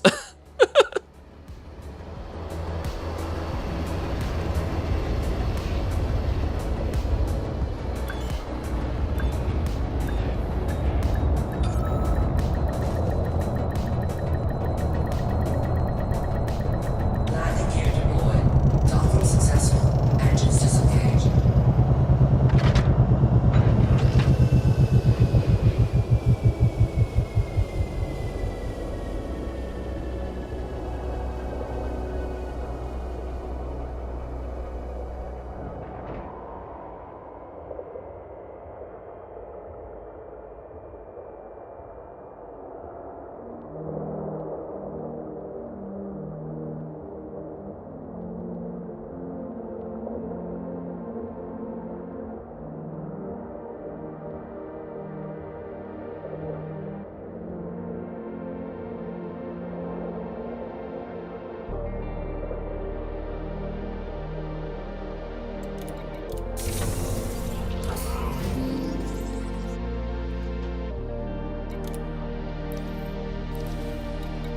All right, into the contacts here.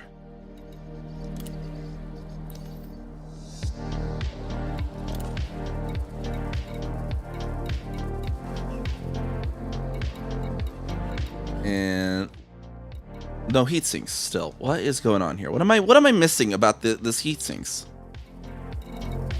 No, never mind. There they are. They're under hard points. Okay. 5 mechanical components. We need 5 mechanical components. All right, let's go get 5 mechanical components. Find our nearest material trader now.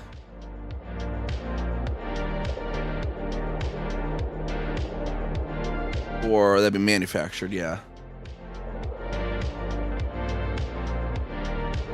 Nagnate, it looks like.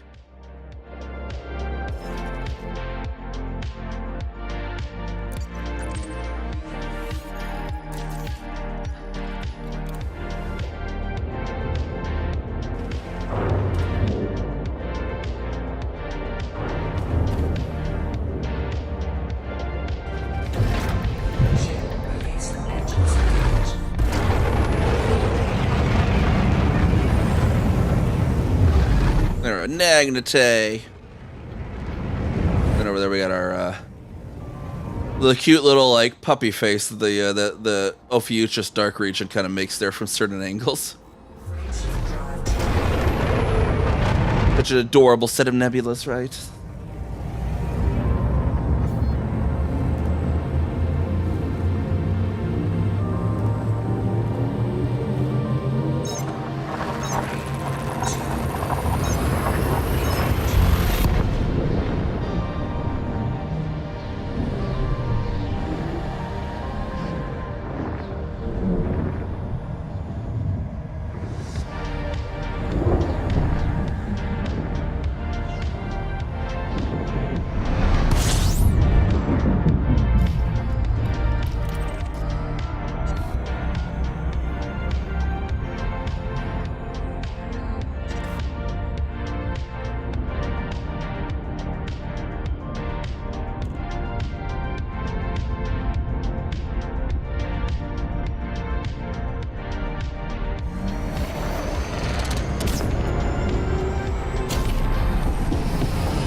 Go get over here to Howard City.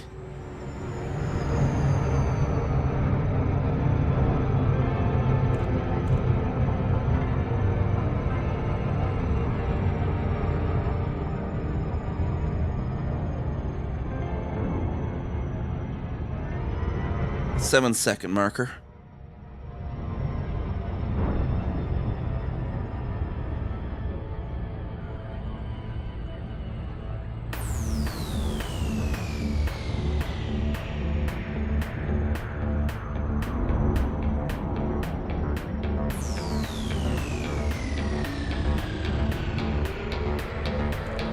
Pop it down there.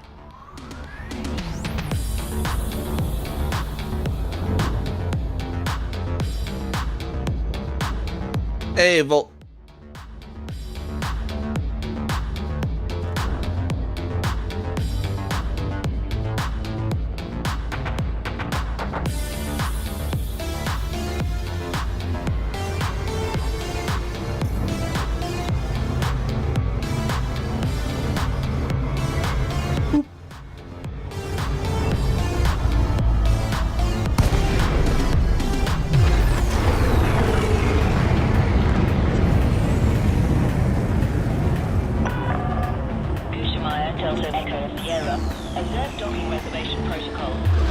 And it's video stream quality, all that been good for y'all today. This is my first time streaming with SRT protocol instead of our TMP protocol, so hopefully it still has been getting good to the end clients.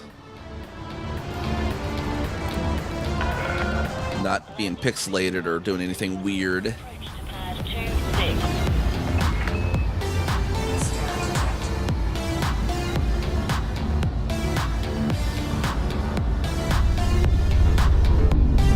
I sometimes do stream quality checks on my laptop, but I'm not obviously not always keeping my eyes on that.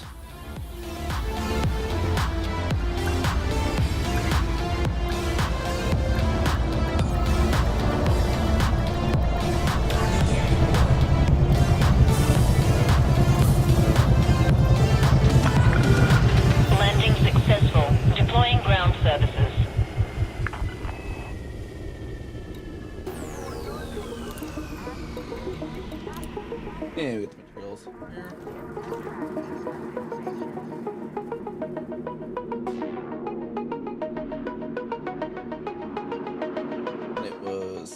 mechanical components. We need 5 mechanical components. Ooh. We'll steal some more from these. Let's get 9 of those, just in case.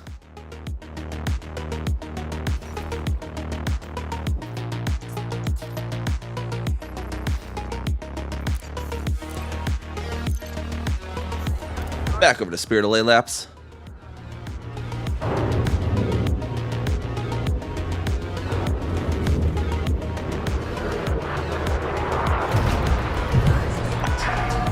Ship restraints retracted. Clear for egress.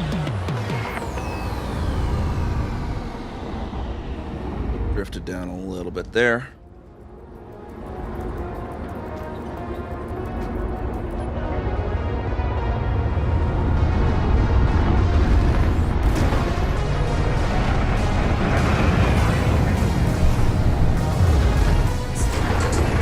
On our way over to 886 Centauri.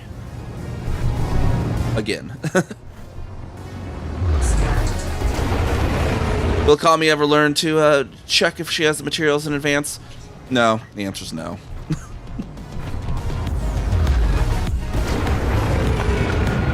are clear of the station. FFC out.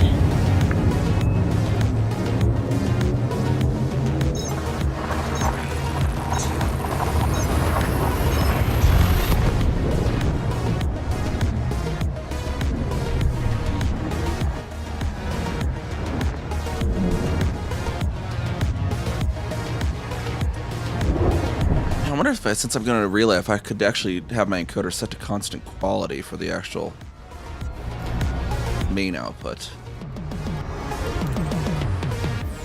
Then we'd always know it's a full lossless to the actual ingest. That could be good.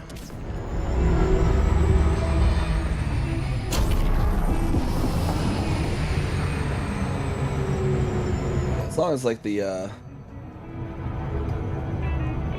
long as for you guys the double encode isn't like making things blurry or pixelated or anything like that.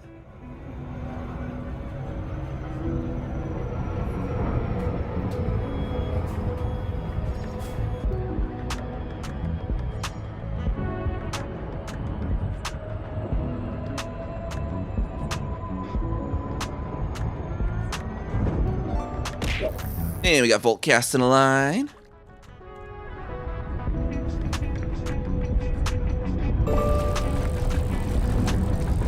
See what we get going on there. We catching a VHS tape. Wonder what movie it is. Maybe it's Hellraiser. You can just throw it up on the roof of that one bus stop in London. That always has a copy of Hellraiser on VHS on its roof, apparently. This is the funniest thing. Apparently, there's a bus stop in London that, you know, someone keeps putting a copy of Hellraiser on VHS up there. And, like, the London, you know, municipality will keep cleaning it off, and it'll just reappear up there. Like, someone will put another one up there. Like, someone barely has, like, thousands of copies of this thing, apparently, or something.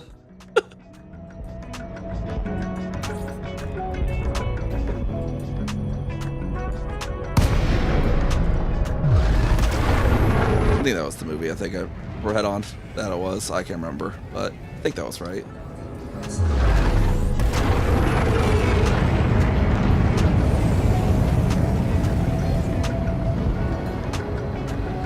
And hopefully Volt is the latency between you putting the redeem and actually seeing the redeem on stream not too bad. It should only be like 10 seconds, I think.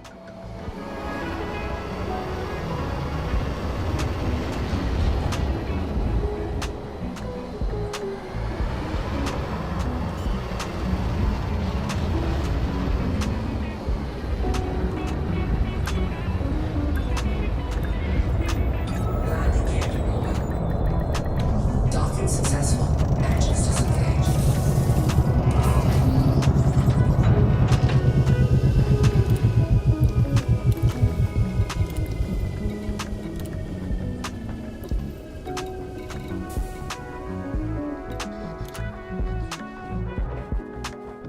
And unlock that, and then it'll put it in outfitting for us.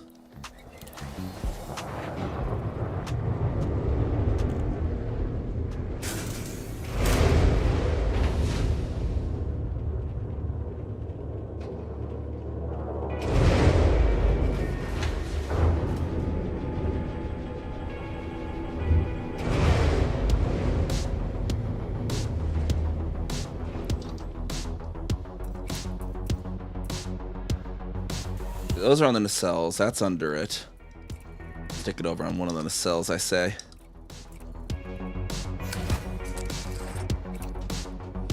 And do we also have the tech broker here for the pre-engineered frameshift drives?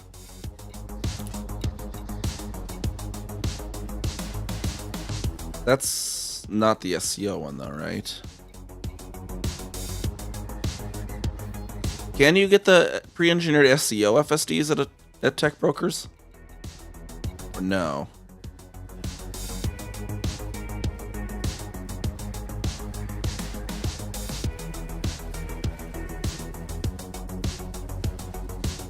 Yeah, so I'm at a human tech broker.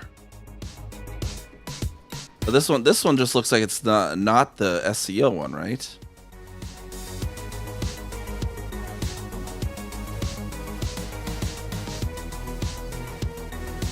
Or does it have to be non-serious human ones?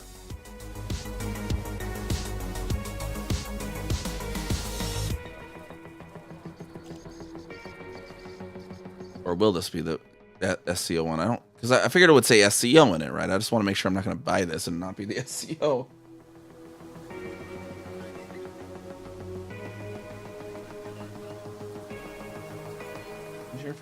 SCO. Okay. Because it should have a Titan drive component as part of it, right? Yeah, okay. Maybe it's because this is a serious one. Okay, cool. That's what I thought. And I know it'll take a Titan drive component. We need to go get the Titan drive component anyways. Let's go Titan diving. Yeah. Because I was like, yeah, that's right. I remember saying we needed that. So let's pop back over. We'll get in Foxfire. It should have the stuff I need to go into a Titan.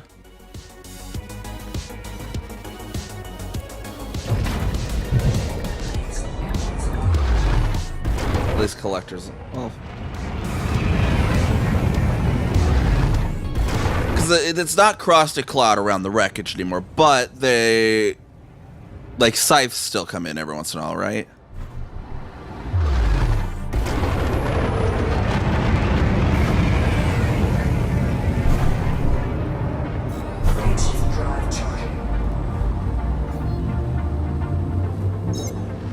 Unless anyone has a Titan drive component they want to give me.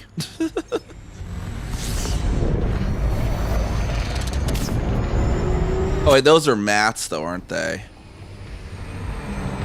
Not a commodity, right? I can't remember if I consider those commodities or not. Oh, it's doing this because I don't want to fly back to the main star.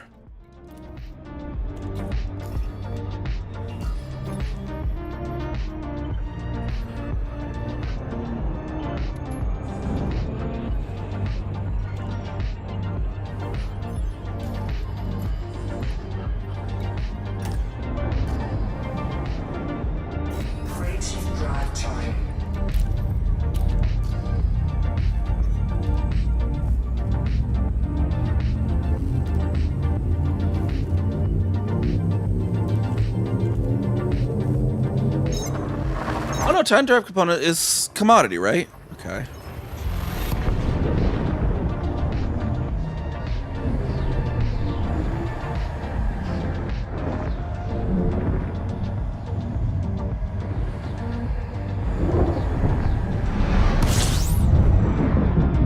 I also need data mined wake exceptions, apparently.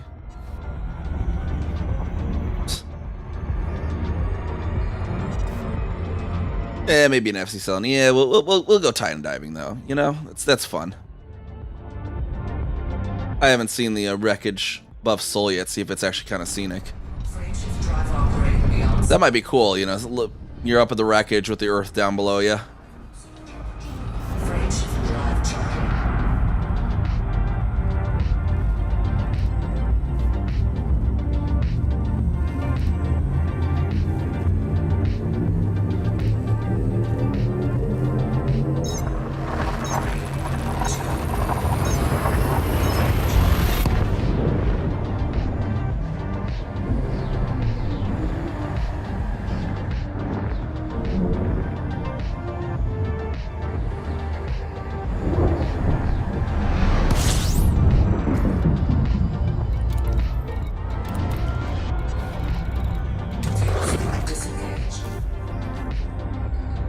There we go. Over to Kami's lookout.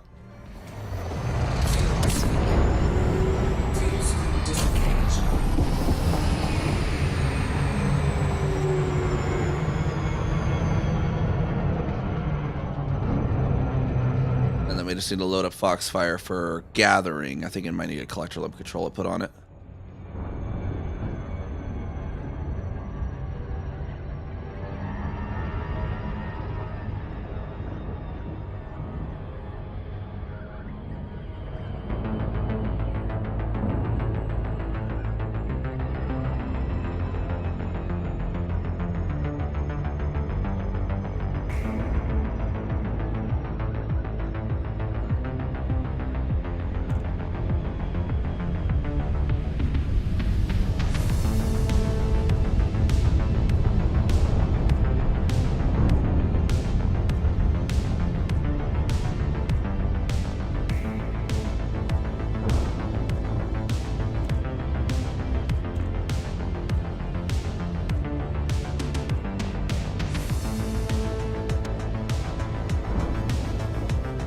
That'd be cool if like the Earthlights in the colonies, once they're populated, they get like an update where they get the actual lights on the surface. That'd be kind of interesting.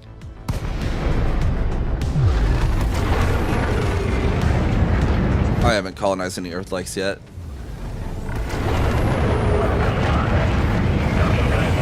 And probably won't. Those are probably really hard to find and get to on time.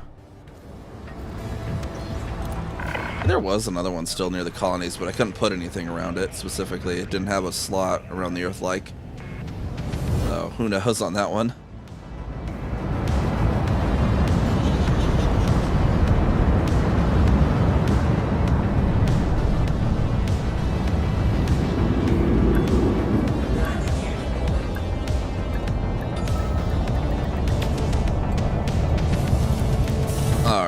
Now we need to see if we can get in Foxfire, get that Titan Drive component that we'll need. I don't want to necessarily take it from the Mandalay. The Mandalay still has uses as a good long jump range taxi between my Barnard's Loop colonies. Where did Foxfire? There it is. Let's see what we got on here for this one.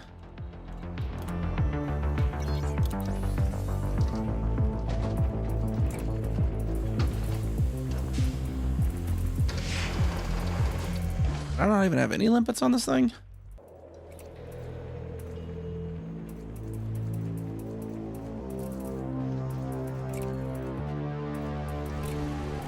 Huh.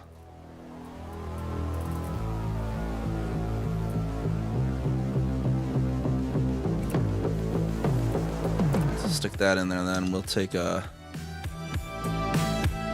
60 anti-corrosion. Stick the 3 in there.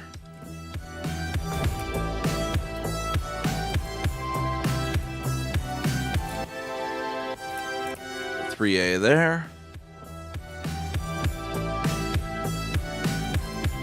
That should hopefully be good. Let's see, we got this shard one. Scythes still pop in every once in a while, though, don't they? Which can damage those, if I recall.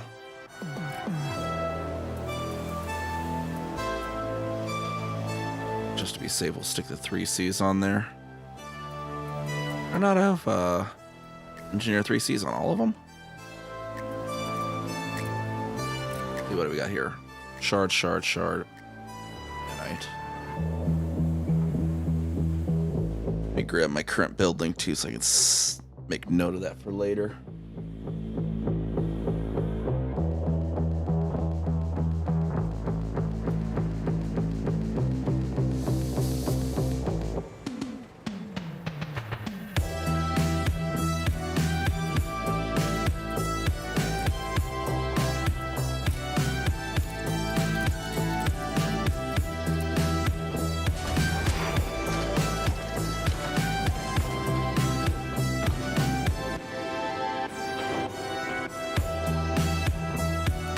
It is needed.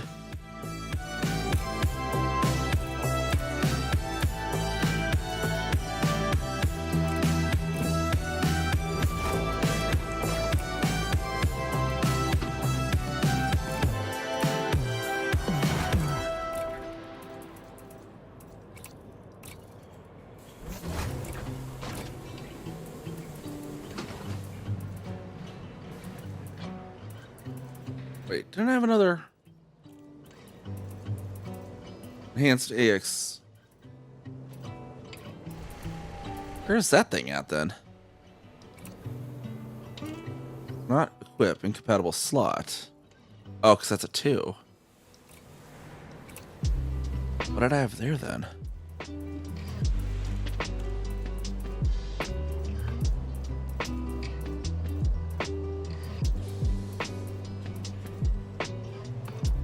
I guess I just stick the 2B on there.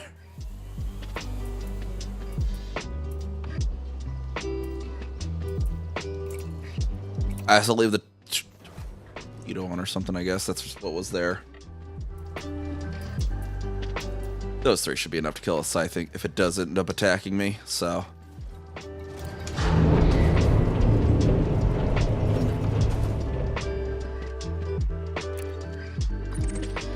I think that should be everything I need. 5 jumps if... Well, I don't have a fuel skip on this, so... 5 jumps there. If I fill my, I don't know if I need to should fill my limpets before or once I'm there, depending on jump range. About 50. A little space for collecting in case I need to.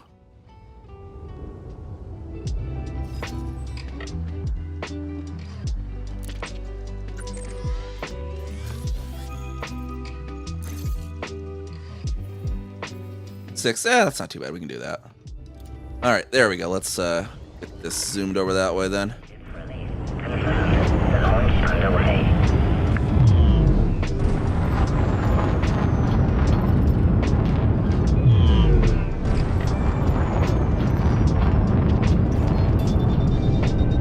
All right, there's the. In case I need that for a shutdown wave or something weird. I don't remember what's all in the actual wreckage. I know they had sights pop in, right, if I remember correctly still, but I don't remember if there was other stuff.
Caster Sector IMM.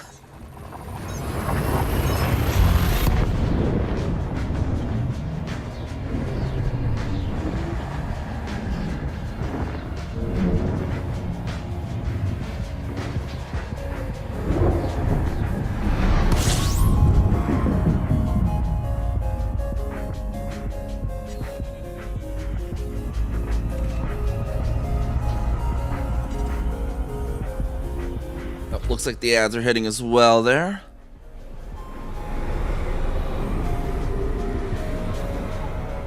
Freight drive charging.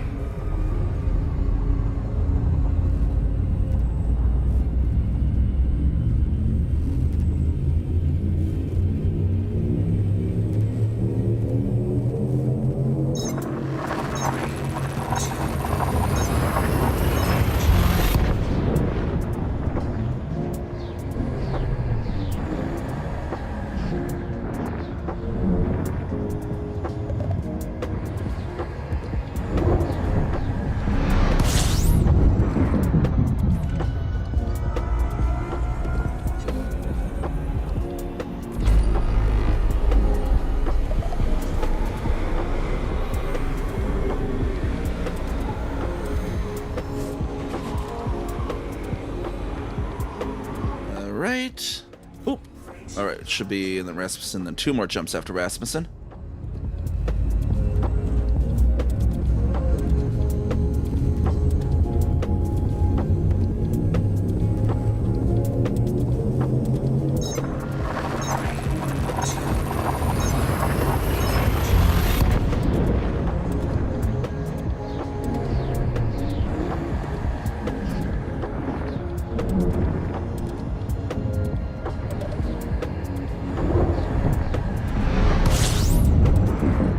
And through Sirius.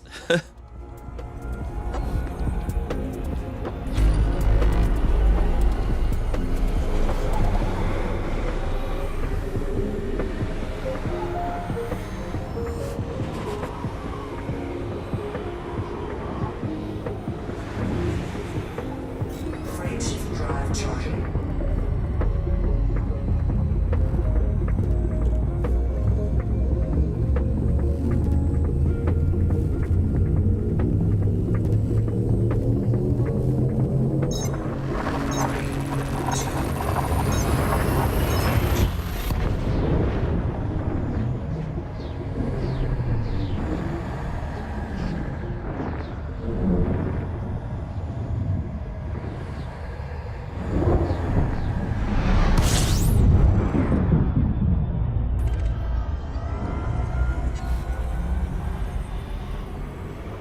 And now we'll be in Seoul after this here.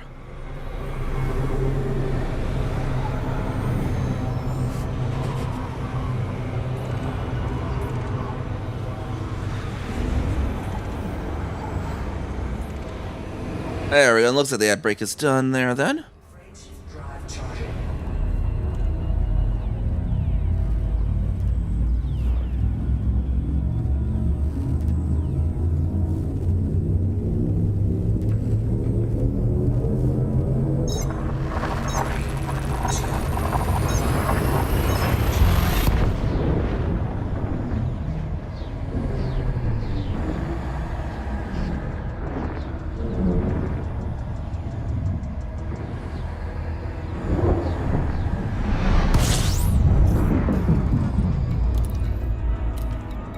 There we go. Tied in Kokyo.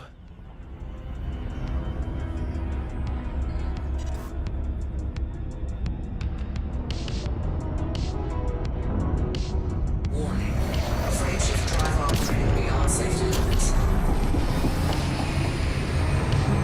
Yeah, we have like a quarter tank of fuel left, so we can definitely go in there as well. We'll stop at the station before we leave.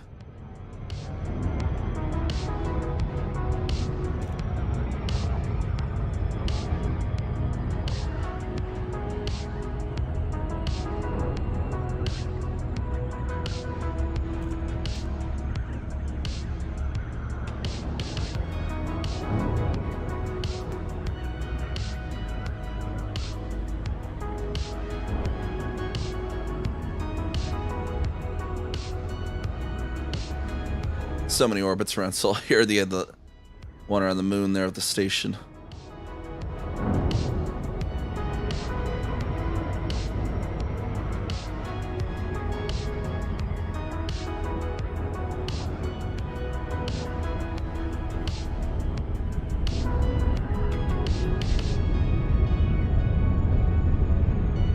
Oh yeah, there's Africa.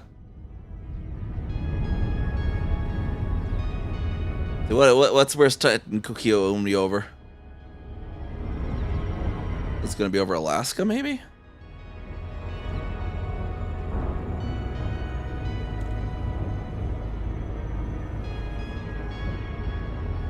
The Irkutsk area in Russia is definitely quite a little more popular than it is nowadays. And look at all those things on the west coast of Alaska.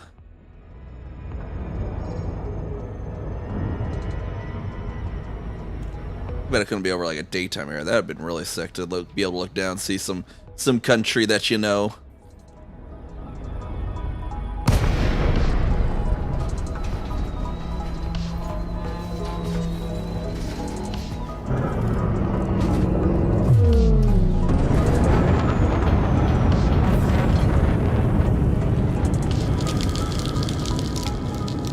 That's still pretty strong green cloud in here though.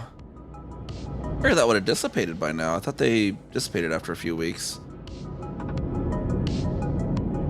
Alright, now we gotta look for Titan drive component.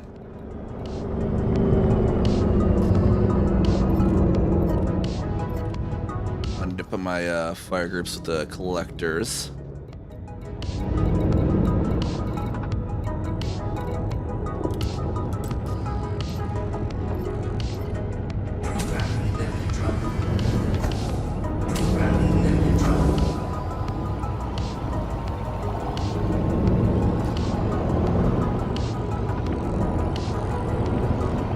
See where we can find a Titan drive component. I guess we just got to keep looking around, hopefully. Some meta alloys while we're here, at least.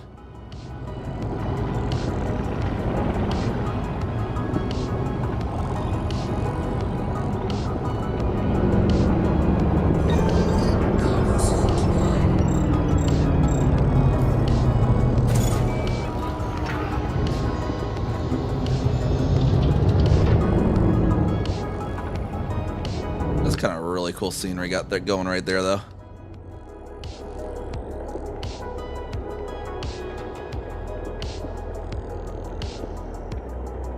Heck, look at that scene.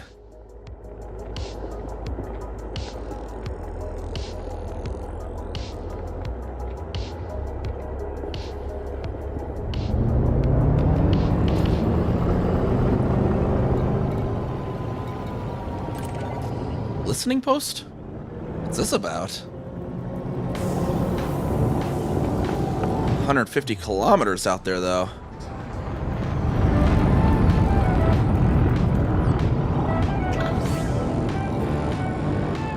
Oh, gave me a thing. Memorial, the Second Thargoid War. In eternal memory, at the cradle of our civilization, we acknowledge the countless lives lost to a conflict which spanned the stars. Even in moments of triumph, as humanity's indomitable spirit prevailed, we stride towards a future made possible only by the sacrifices of so many. You are remembered, you are honored, you are the legacy of humankind. Beacon commemorates the missing and deceased resulting from the Second Thargoid War, the Thargoid invasion of 3308 to 3310, and the Battle of Sol.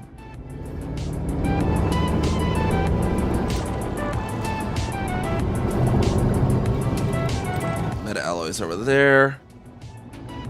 It's not seeing any drive components. I didn't have to do anything special for those, right? They do appear floating, if I remember correctly, right? They're just rare. Ish, hopefully.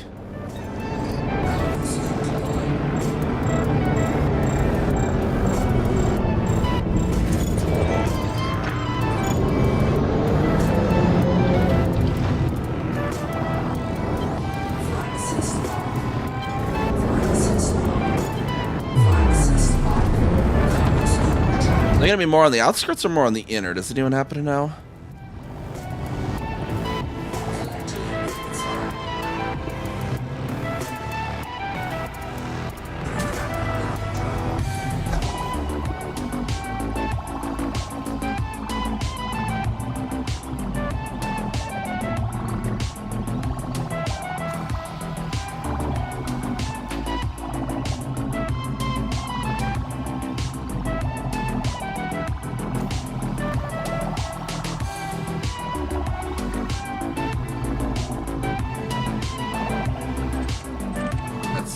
Post.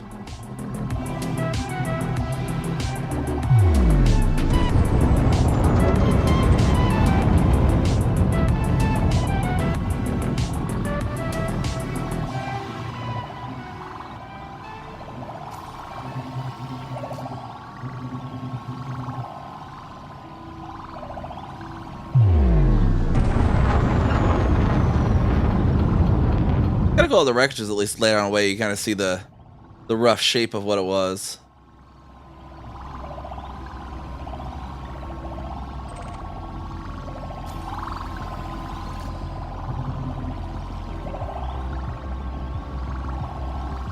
But physics-wise, you gotta wonder what made it stop spreading, right? There's no air resistance in space.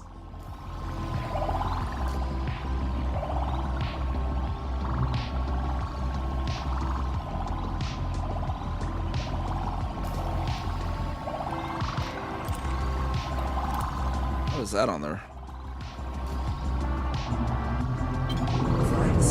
list of ignored.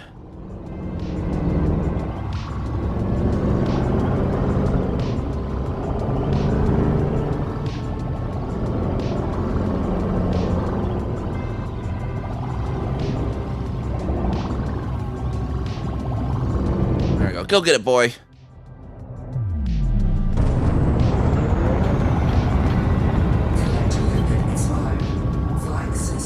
Well, that was the one I... Whatever. Not a Titan Drive component. Then tissue sample.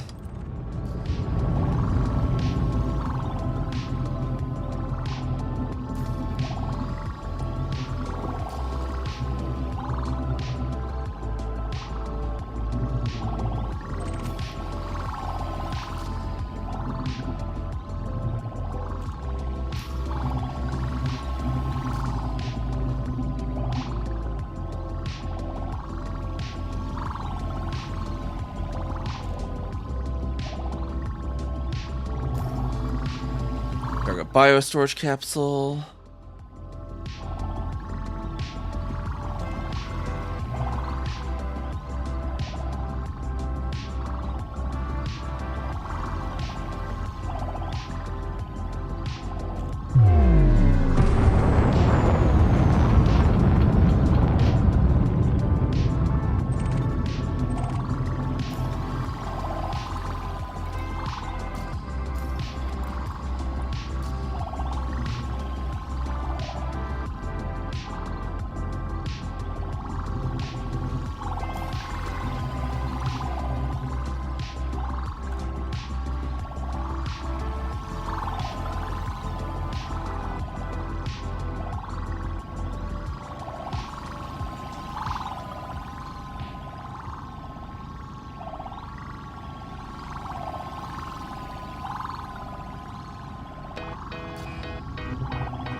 Watch the contact screen, see if it pops up.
Titan tissue sample. Might as well scoop it, I guess. Let's scoop other stuff till we find the Titan Drive component, right? Thargoid glaive, tissue sample, canister, Thargoid sensor.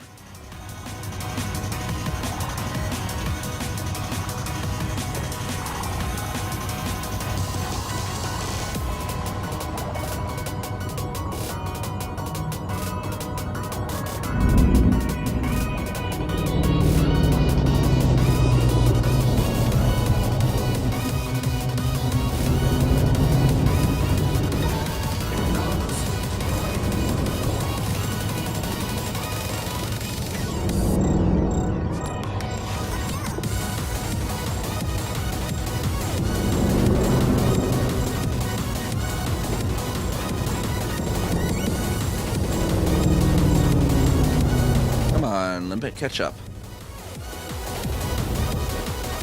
Is my other Limpet doing there?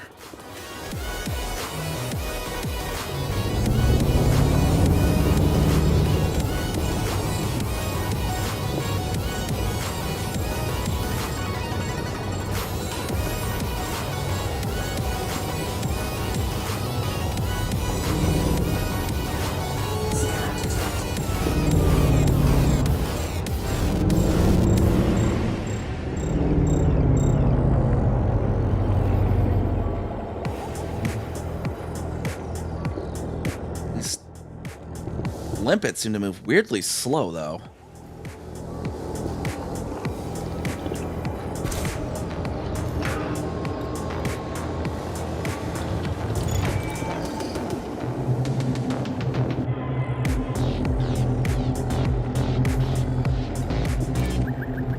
Maybe we scoop stuff, it'll make it spawn more likely or something.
it actually work?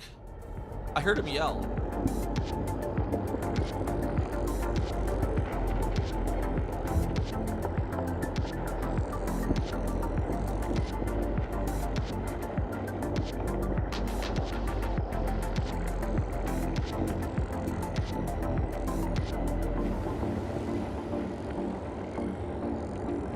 Weird. Why was my mic not transmitting when it didn't act like it was muted? Anyone able to hear me now? Anyone?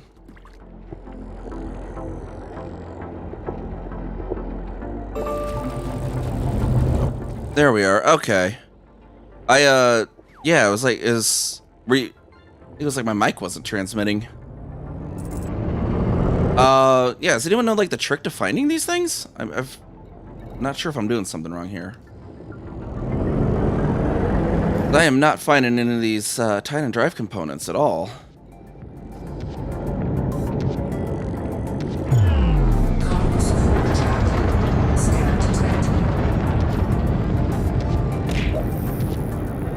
We got pirates in here now? Okay.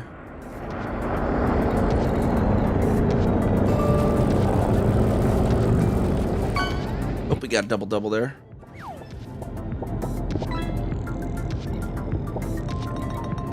There's Thargoid sensor. So yeah, I've been flying all over this thing. I'm not seeing a single one pop up. Anyone in chat like know the trick to finding these things or something? Do they spawn like in the middle or out far, or do I need to do something special for the Titan drive components?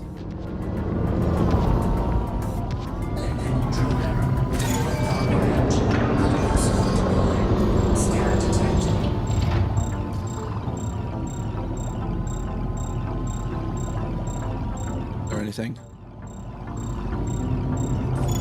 I'm just not. I'm not finding them.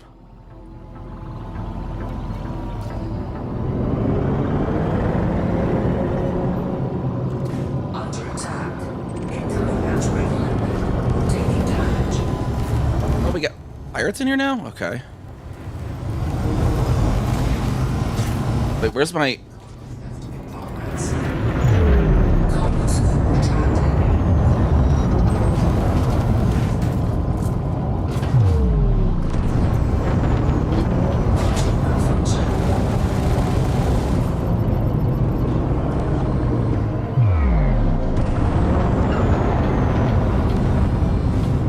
So there's apparently pirates in this thing now.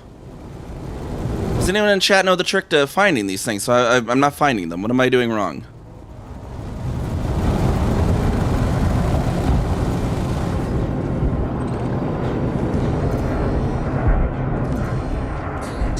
They're far out. Okay, so I'm looking in the center, and that's not where to look. Then it sounds like.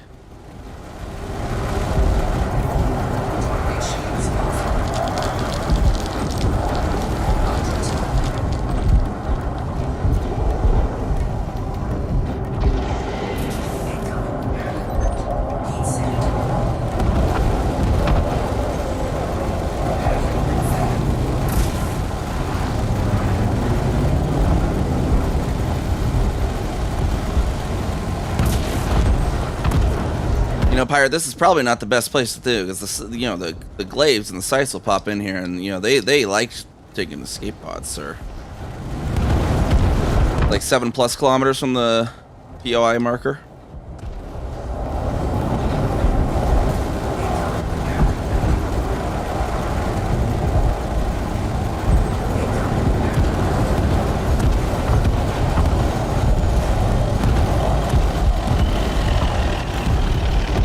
What are all those weird explosions going on there?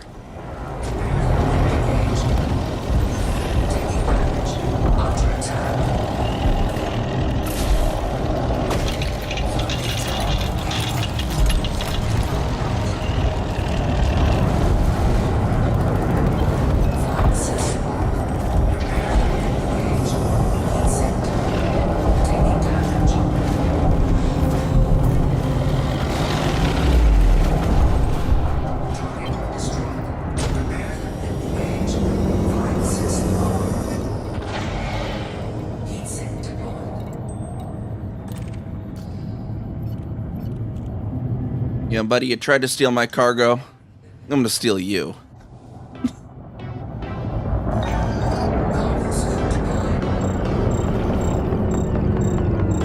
I don't wonder I was flying weird. I had my throttle up during that. Alright, so where's this POI marker then?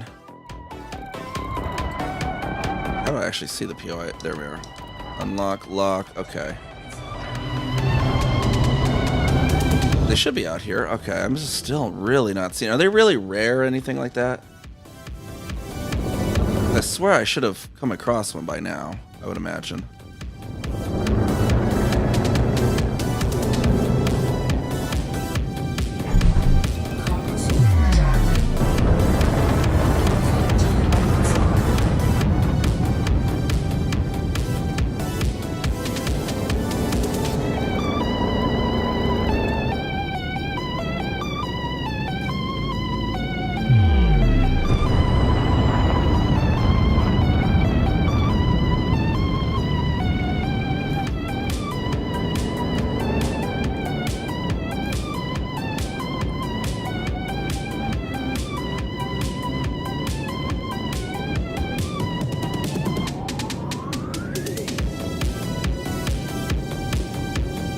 We just see that thing right there on the corner and just go around it at like 12 kilometers. Maybe we'll see something.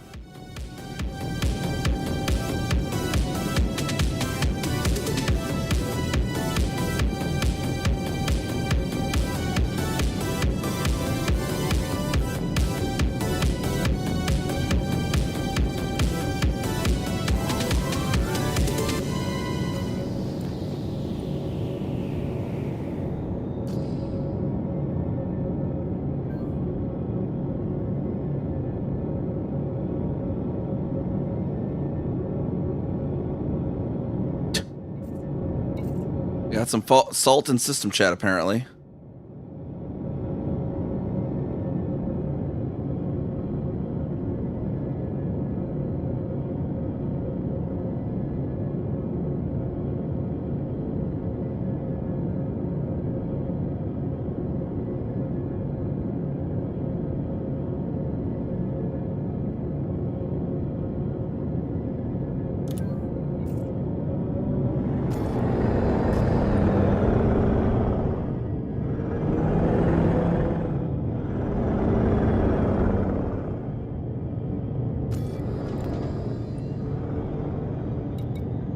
Tissue samples.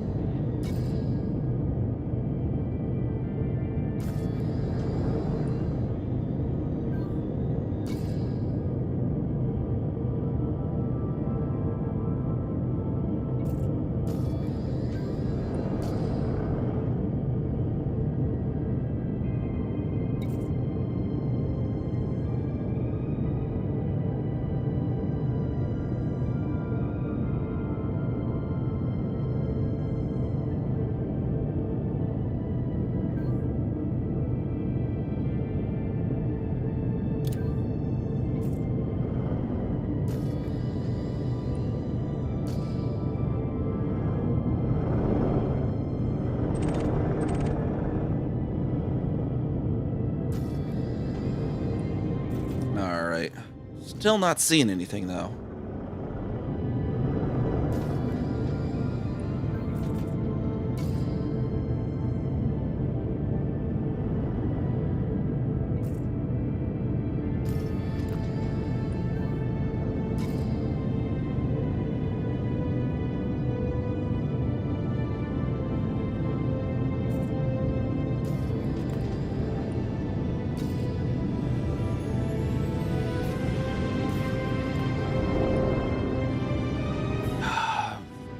On this thing should be fairly good.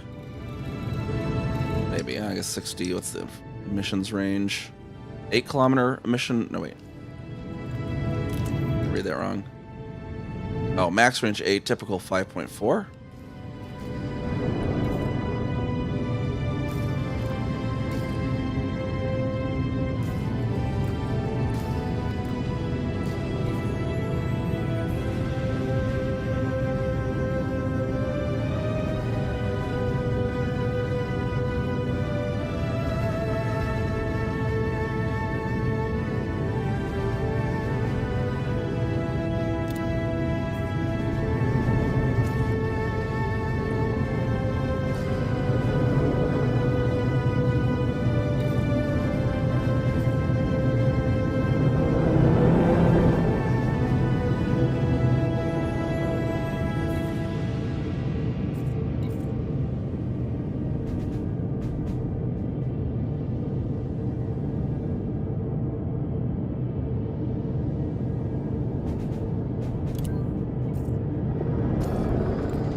Yeah, that would be great help, Desi, if you could also, maybe help find one of these darn things.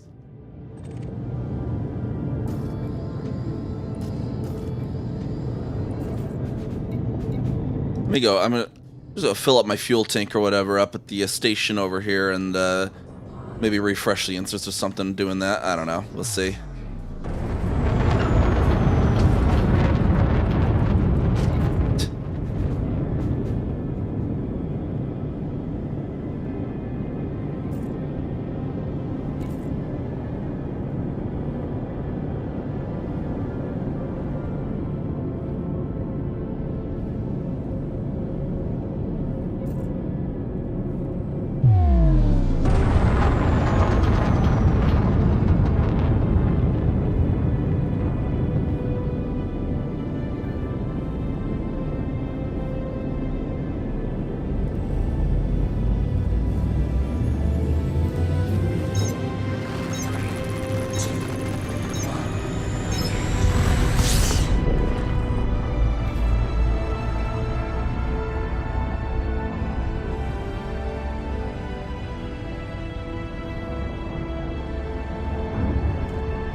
The planet. That's funny.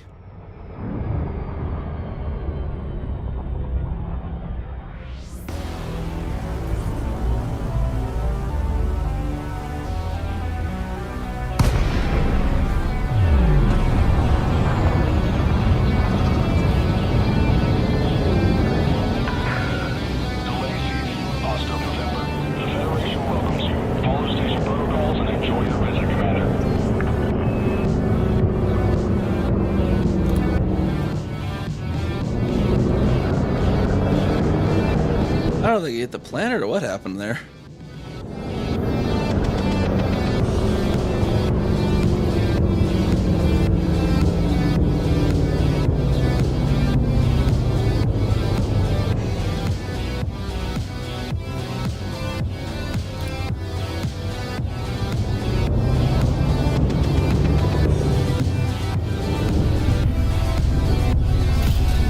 Oh, crap. Ah.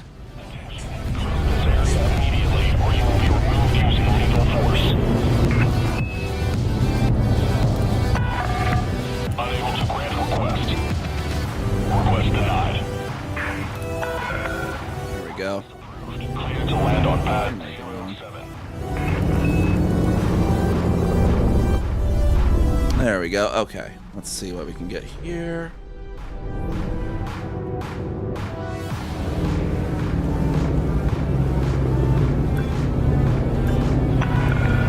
Caution, extend the landing gear.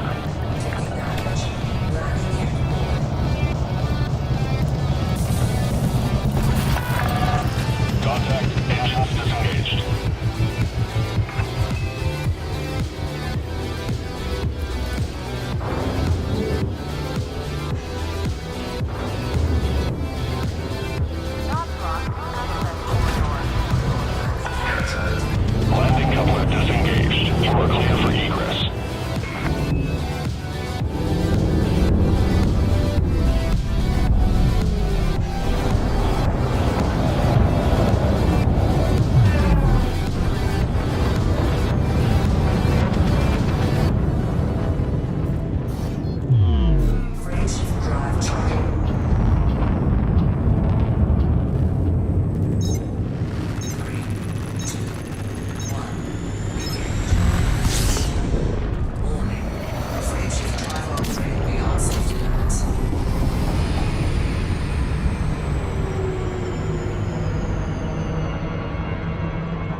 let's go. I'll try this instance again.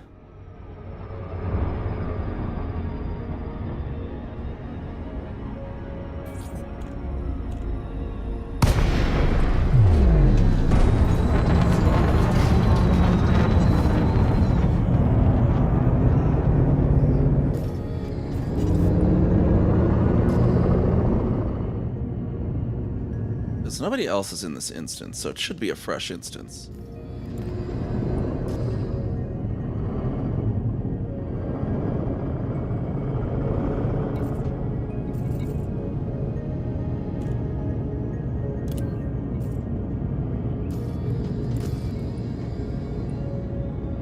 Material caustic crystal. Might as well pick that up at least then. We have like no inventory of those.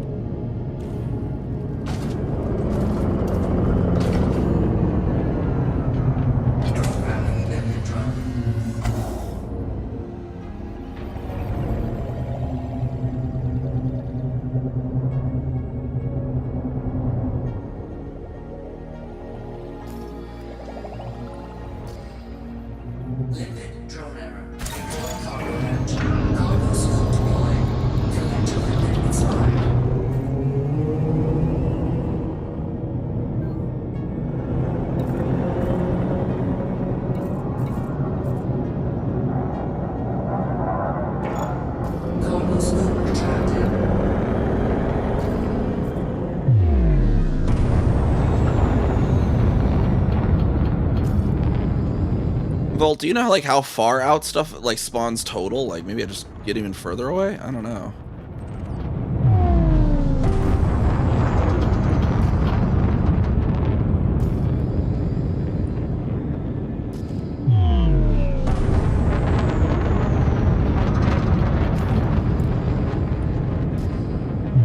It seems stuff's like pretty much not spawning out here then.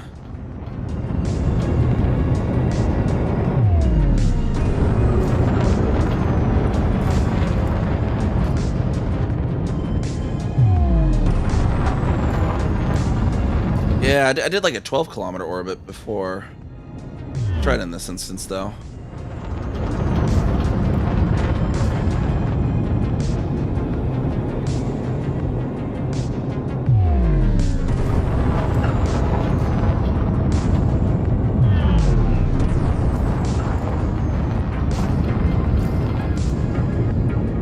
So I can check my orbit while.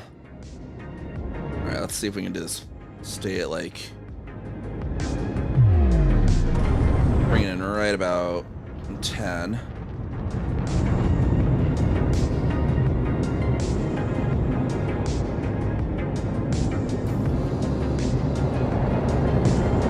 Dargoid Heart.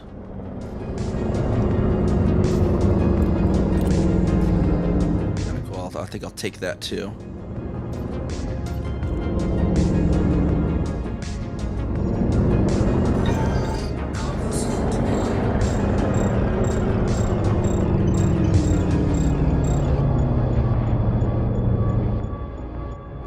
Scoop this one. All right, so we got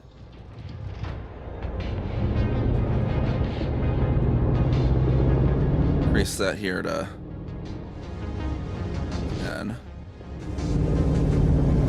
And what we'll do is we'll just keep it like right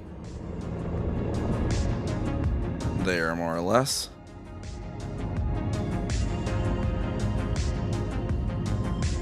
See what you can get to pop up.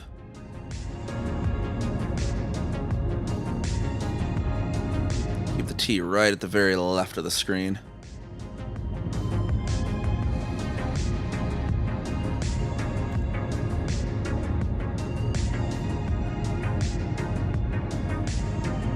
If I could like it. See, this is what alternate flight controls would be good for. Then I could like set one of my throttles to be the yaw instead of having to hold it. Pop in a little bit. Then I could find where the perfect point was, right?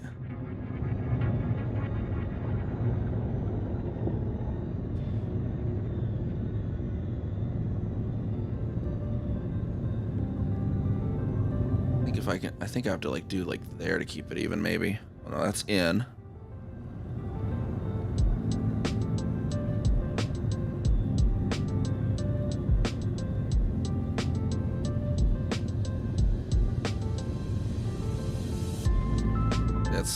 That's slightly out though is the problem.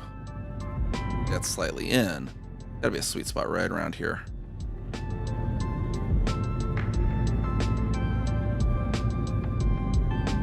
Just came back to the game after a long absence. Well, welcome back, welcome back. Any questions you have, we'd be more than happy to answer them. As long as they're not about finding time drive components, because I'm clearly, as everyone in chat sees, not very good at that. Figured I'd give it a shot. If I can't find them here soon, I'll just go try and buy one from a carrier or something.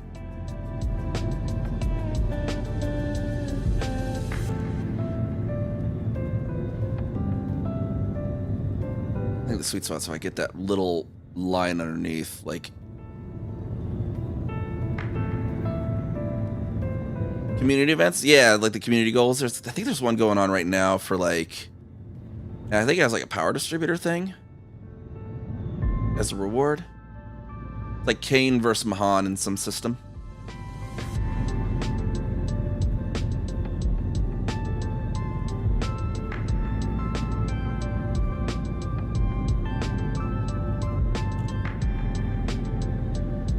Yeah, sign up for semiconductors, ceramics, etc. Nice, nice.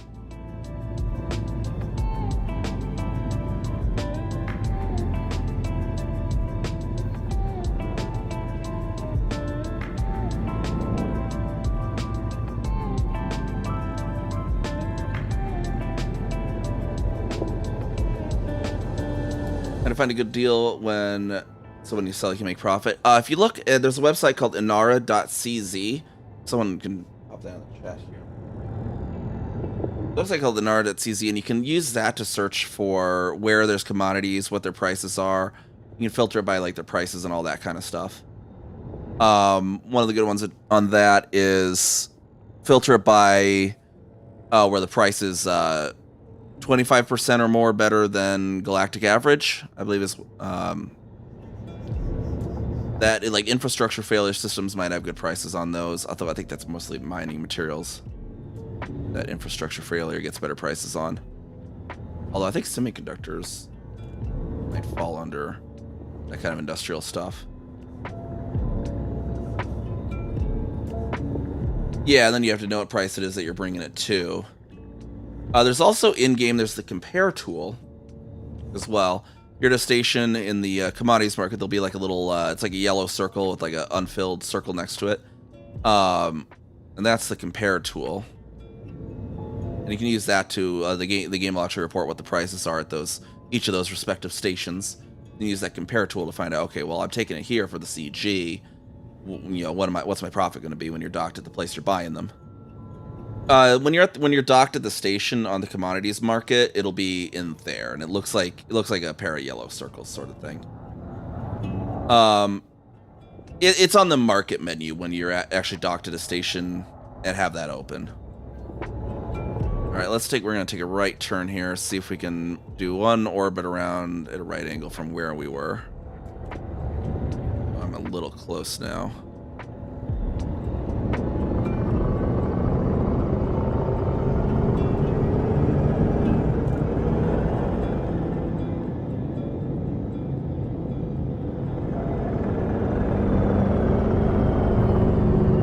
These things are ridiculously hard to find, apparently.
the orbit again here.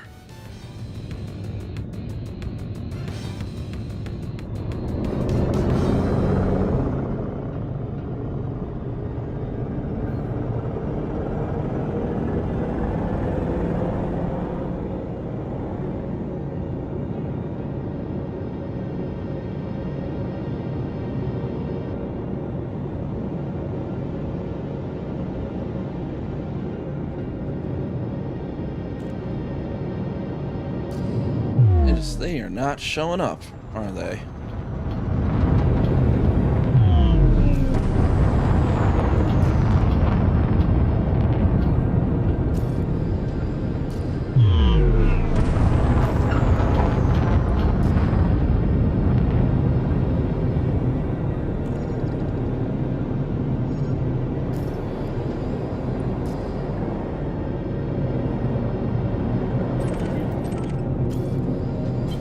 Flight assist off. Flight assist on.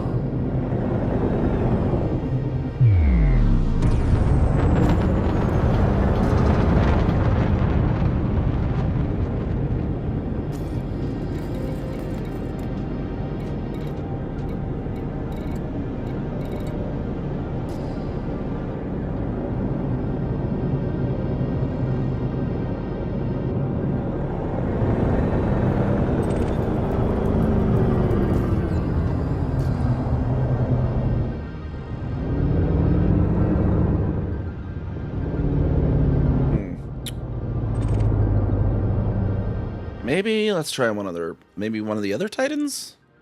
Maybe this one's overfarmed or something, I don't know.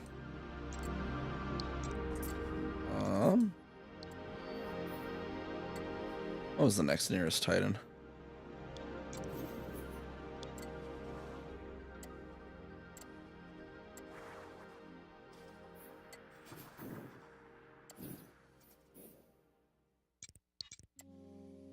Don't they have icons?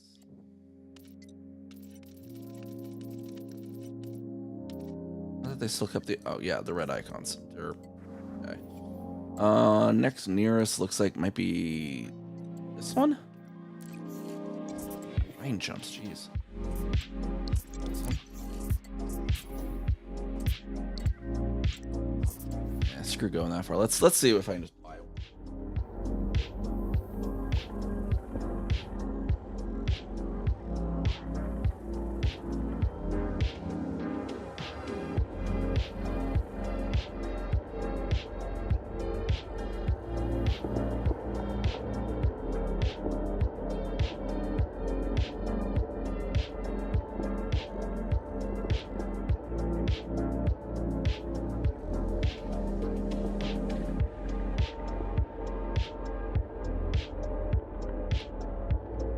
Apparently not. There's Nara has no stations even showing them. I don't suppose anyone in chat has one that would like to sell one to me.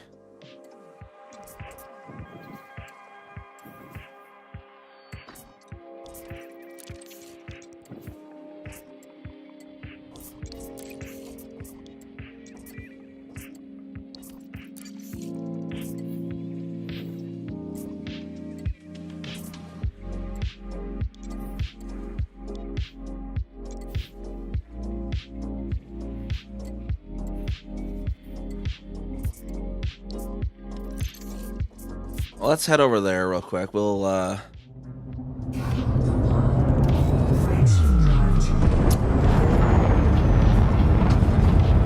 go ahead and see if we can. We'll try one more Titan. If not, otherwise we'll get back to engineering the rest of the ship and maybe try this off stream or something.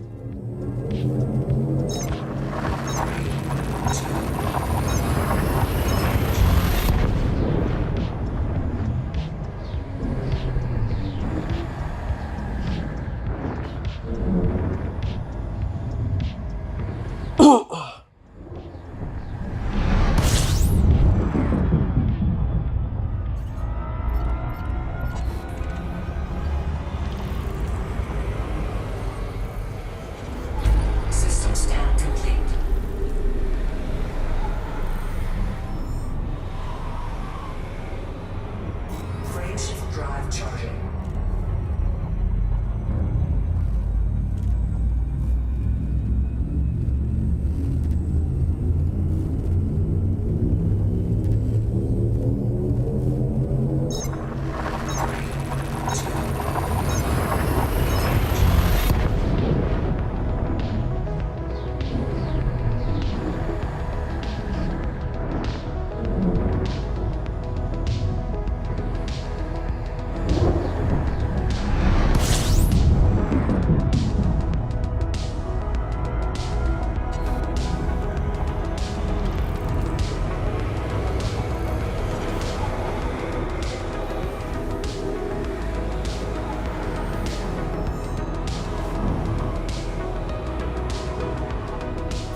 go. And we'll before the fuel system.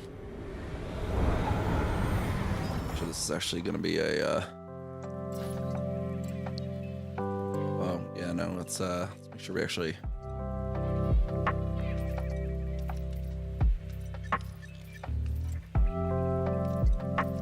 Get there on a civilization.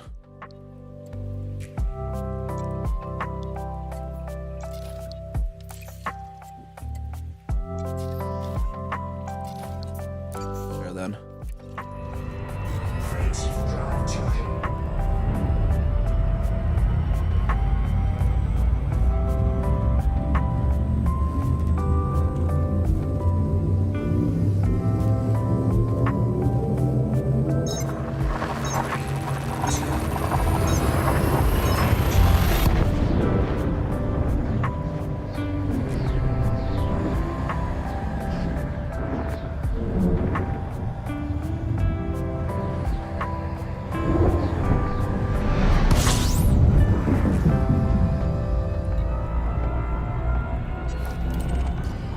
Dock here at Galler's Inn to fuel up, it looks like.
Tyrian hierarchy? Is there who actually like built this? 3.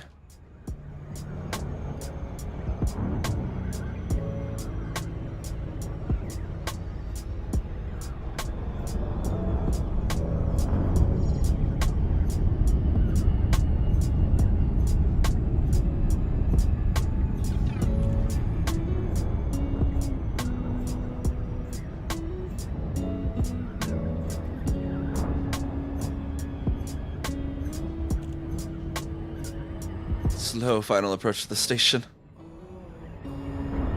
Planet grows there. Alright, let's get a dock in on this thing then.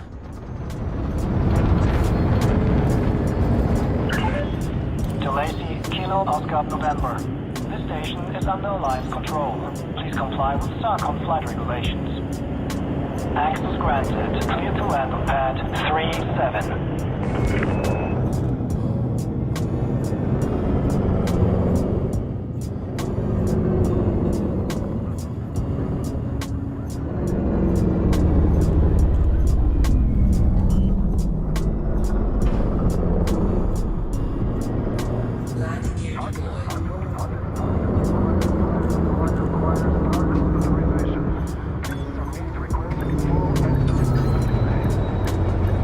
Right there.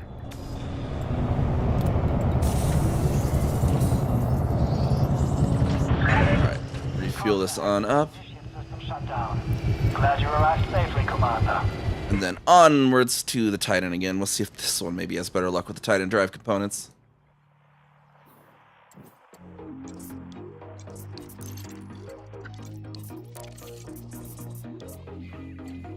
Three jumps, one through Bumbo. The lovely system of Bumbo. Such a silly name.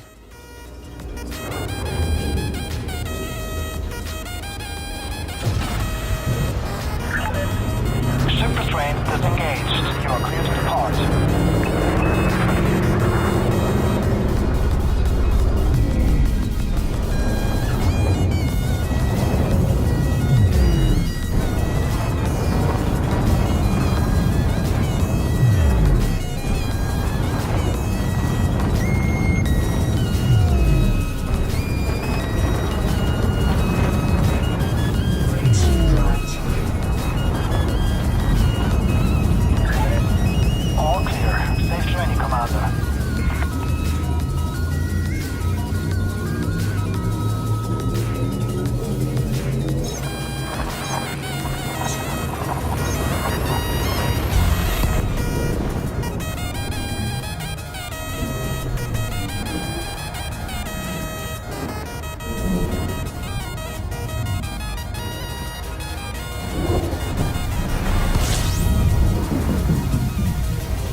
This one's been a little bit of a long Braven tunnel here.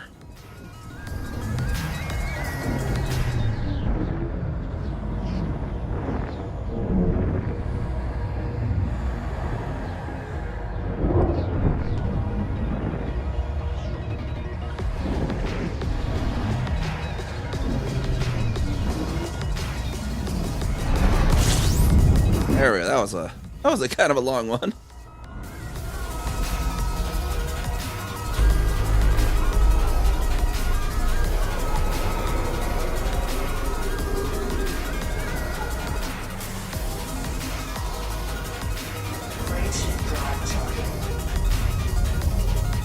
Alright, this should be the Titan system. I don't know which Titan this was. Hopefully it's not one of those ones that's super far in Super Cruise.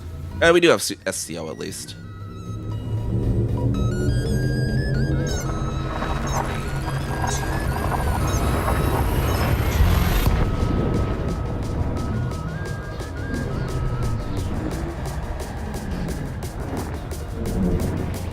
This was the Oya. Okay. Oh, if it's 4K, well, that's not too bad at least.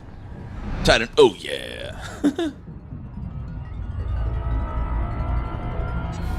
Well, I didn't remove that sound alert from my sound alert.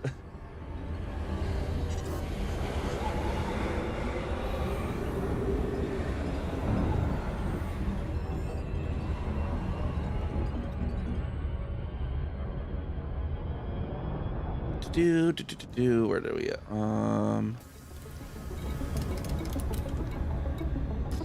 No points of interest.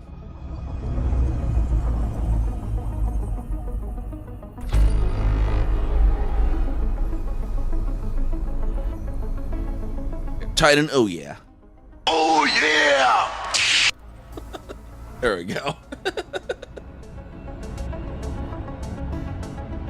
Back, yeah, that saddle alert there, back when this thing was being killed. It was too funny.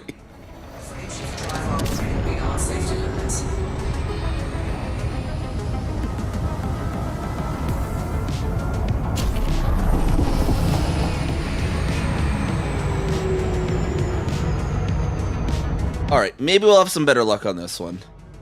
If not, I will beg to buy one from anyone if anyone has one.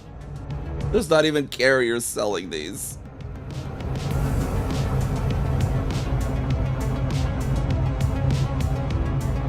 I'll just temporarily rip it off of not a mouse, apparently. Oh.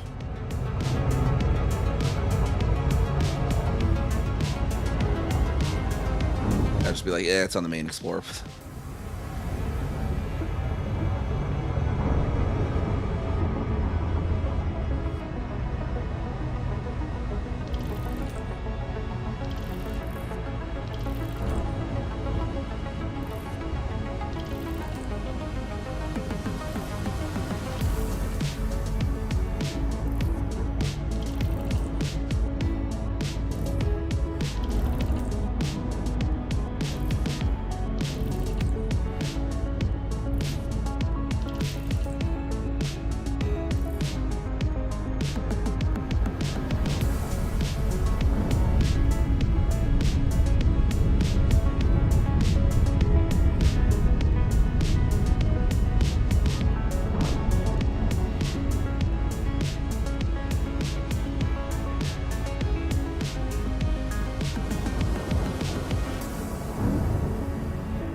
All right, there we go. Let's see what we got going on in this one.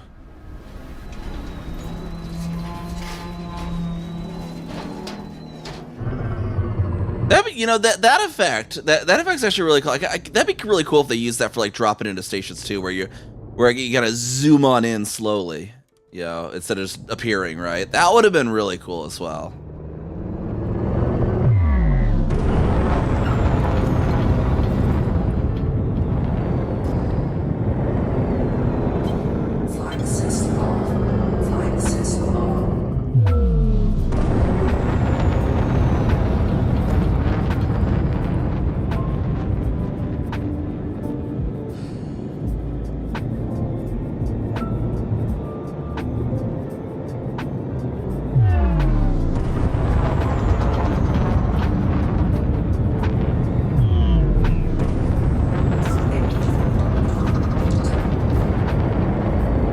like frame shift anomalies in this area. Soul wasn't getting those, so maybe that's a difference between Soul and the other ones. Maybe that'll play a part. I don't know.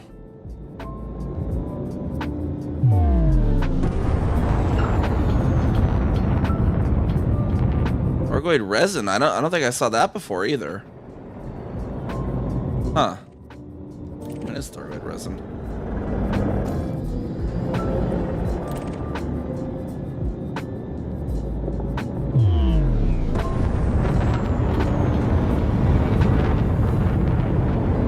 Orgoid heart.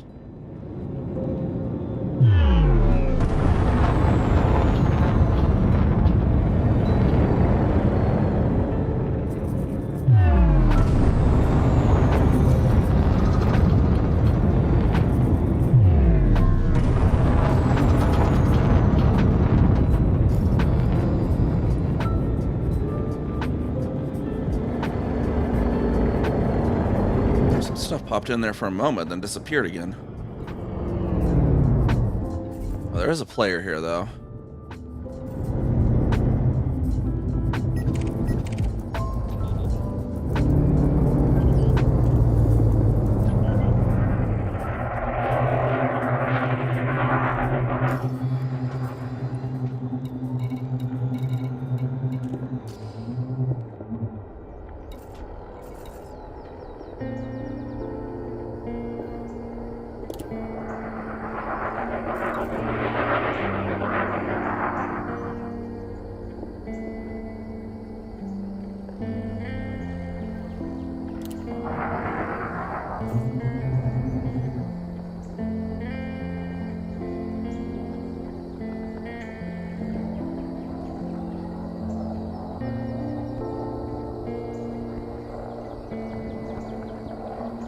Maybe he happens to have some.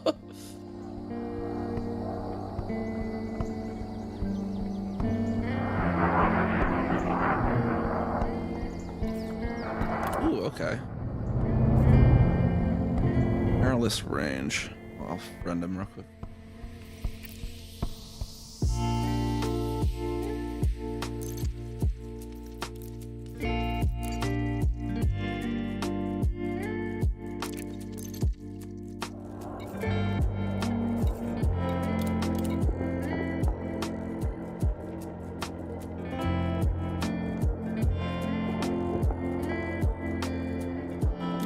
Alright, let's continue our search here then.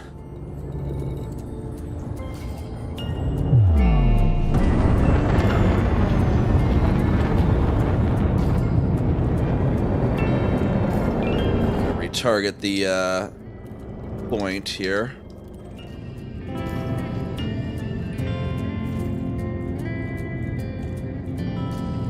Where did the thing go? There it is over there.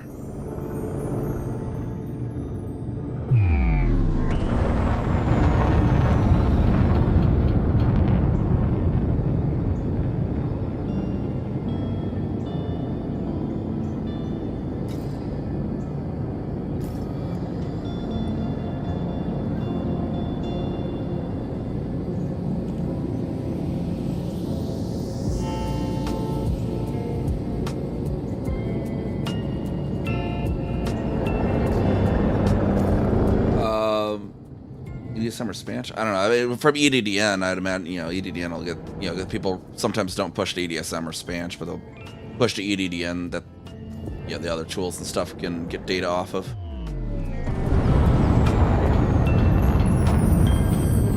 At least some sort of data tool, though, would it be good to know, get data from.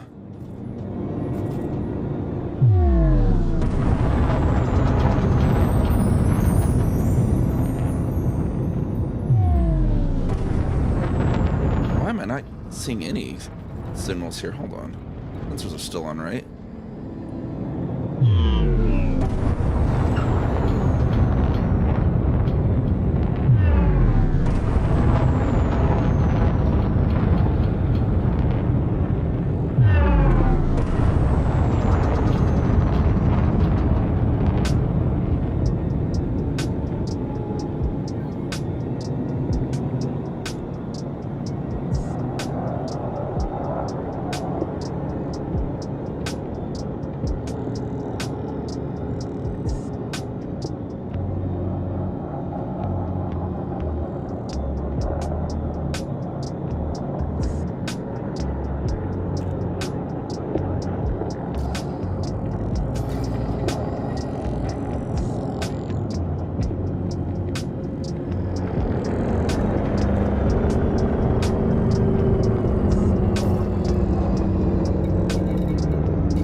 Big old bright star over there. That looks actually really cool.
Let's see. Well, we got an interceptor apparently, and here's somewhere. Where is... There he is, over that way.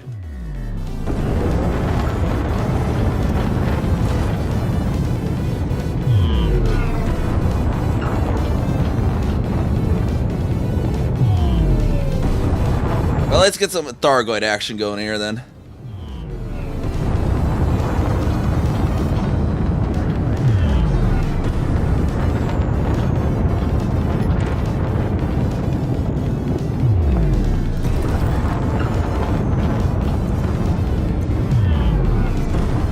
Type of interceptor is this, I wonder?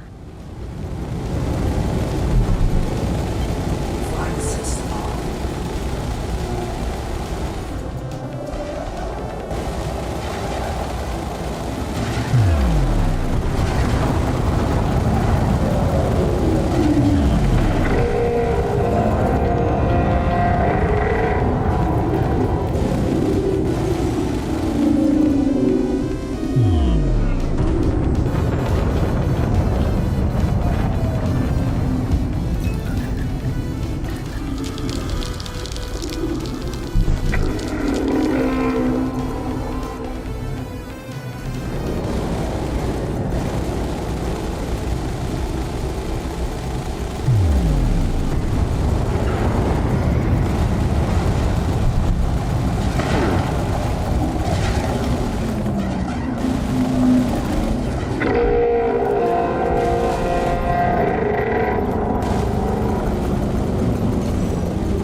go.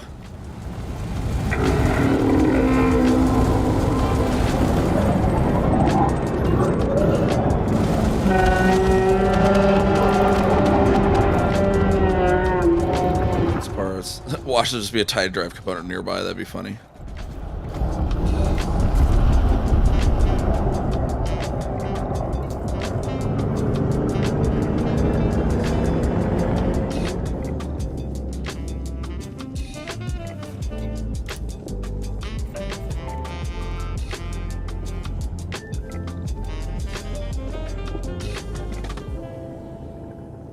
Let's find this guy's carrier then. Whichever one it is. I'll just buy a tied drive component from them.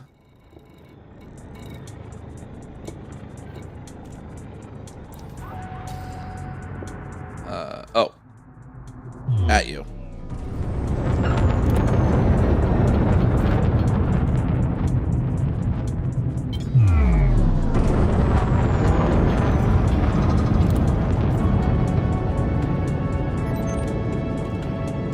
Oh wow, he even actually found one. That's one way of doing it. All right.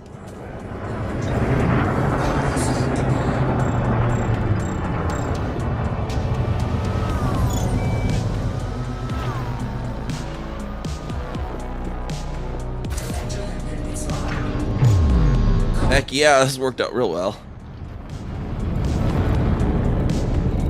That actually got in there. Yeah. Just had to kill it. Had to kill a Cyclops apparently.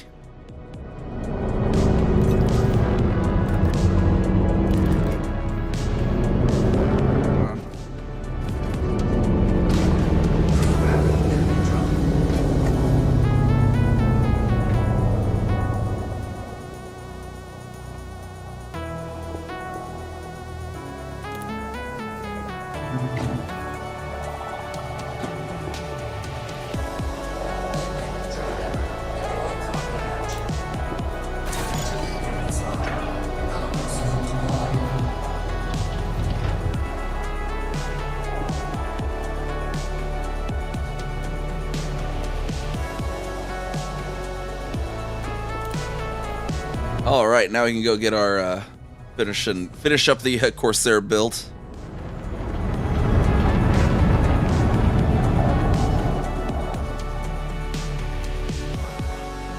Back to Kelton. We have enough fuel. We don't have quite enough fuel. Fly our route there. Wow.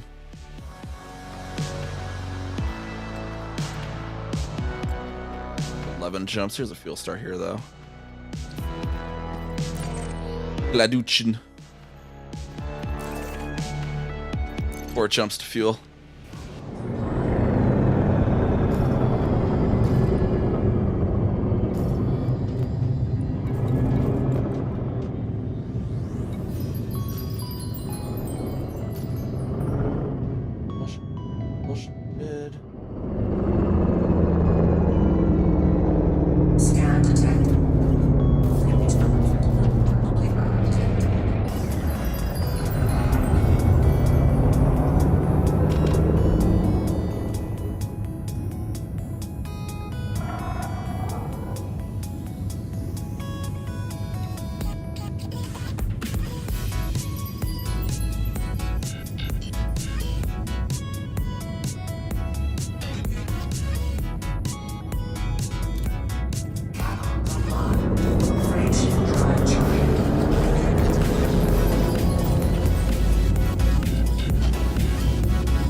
There we go. Yeah. There we go. All it you kill the Cyclops, and they get revealed apparently.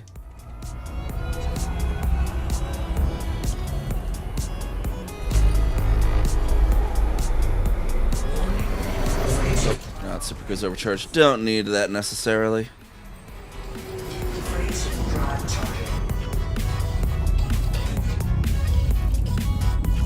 Surprised we actually ran into a player there and not at the one in Seoul too. And see, we were in Seoul. We had the guy that was giving people salt in system chat for complaining about open, and then see here we got a nice example of the benefits of being an open and running into random players. Maybe there are jerks like the one Seoul get ganked there, but here you get a very helpful commander that will help you out. You get the good and the bad with open, and that's why I like open. Plus the fun of working around the bad, you know. Like some of the most fun times I've had are like sneaking into a Farseer blockade, stuff like that. The bye friends, clip. People on this channel have seen the saga with Franz Ferdinand. He's tried to gank me like 3 times now on stream, and never interdicted me.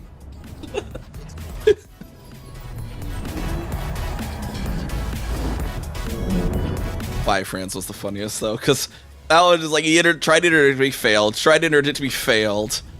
And then he saw me go into Farseer's base, and so he dropped in on it, but I dropped away from it. It was coming in silent running, and so he didn't see me until I was pretty much on the dock, so failed to kill me there.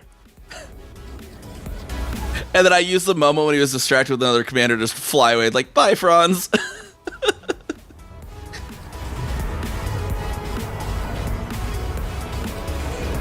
But yeah, and like today we get Perilous Range, very helpful, helped us out there.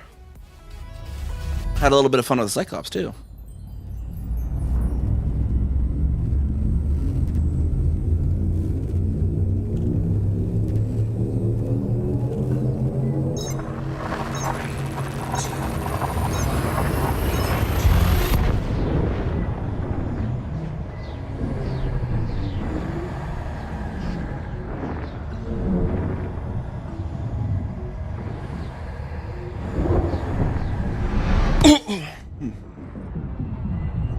Like my avatar looks cool. Thank you. Welcome on in as well, Puddles. But yeah, and I actually have a tutorial over on my YouTube as well about like applying HANA tool to models too, because I did make this model myself. Yeah, Thunderstorm VTuber. This is my tornadic form. All right, where is this fuel station here? Chadwick Port. Don't run into the sun, or do. I just saw that yellow line. I was like, oh, crap. I just looped into the sun, didn't I? All right, we need to make sure we're 90 degrees from the star.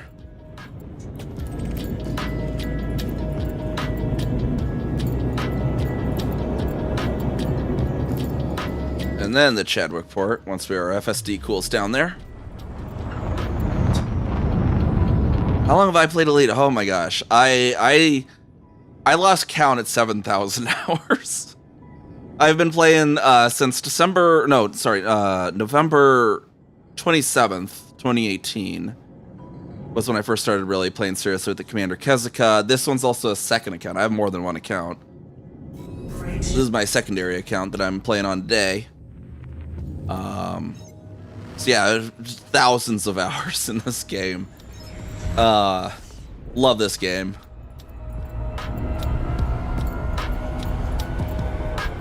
Done so much. I've done so much of this game. Like I made this account when I started streaming just because like wanted to kind of show off a lot of like some stuff too, because like I almost ran out of stuff to do on the first account.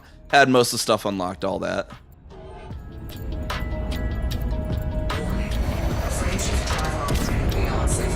A little pulse there at the SCO. Careful, let's not. We gotta be careful not lose our partner inside and drive components there.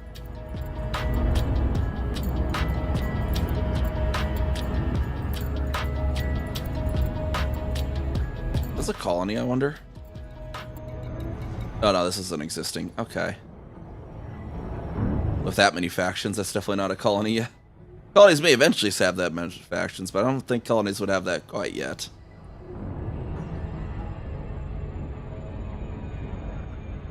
Special prep going, stock and raw manufactured.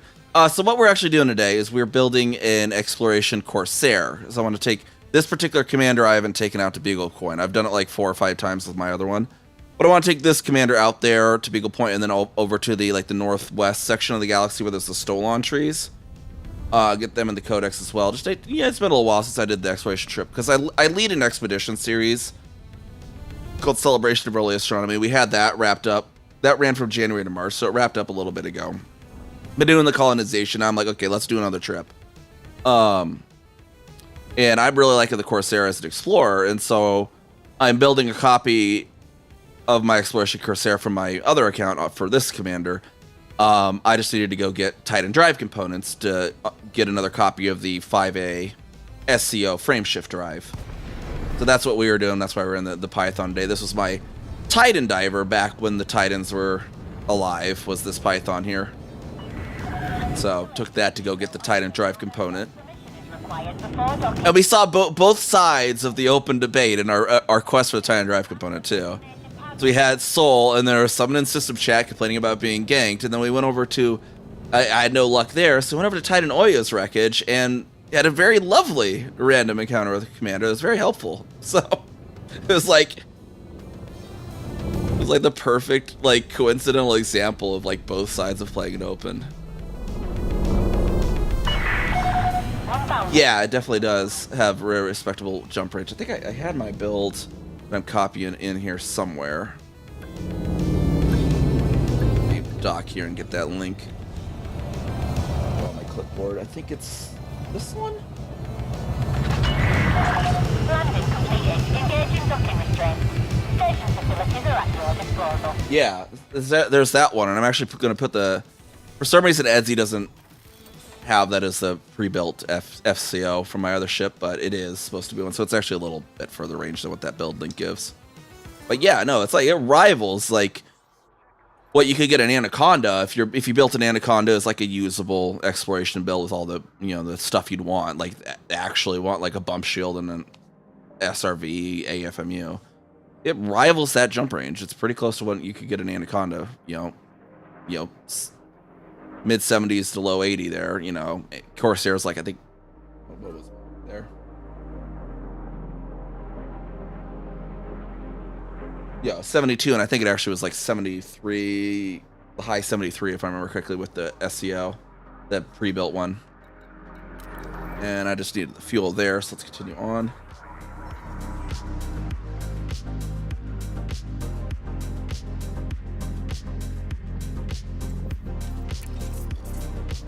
Ah, yeah, the power play. I mean, so yeah, I may be Imperial, my power play, but I'm not undermining Soul, but are they, why? I don't know why they, because I remember like after the Thargoid War, I mean, you got pretty strong stronghold there, right? Yeah, someone's definitely doing work there. I don't really go into it too far. The power play, when it came live in 2.0, was kind of like, okay, that's cool, but I'm really just mostly in it for because we're a stronghold here. This is my faction's home system. And we have a stronghold carrier there, which are like, you got Jameson at home, they stock all the modules, besides the Guardian stuff, because no Guardian broker, but it's a Jameson at home, so I pretty much just pledged for that, plus eventually at some point unlocking the modules.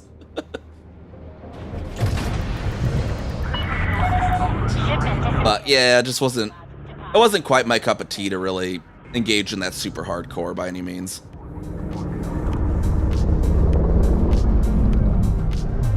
But it's definitely a much nicer system than Powerplay 1.0, because I engaged with Powerplay 1.0 back then too. It is like, yeah, that one was definitely kind of a weird system. Yeah.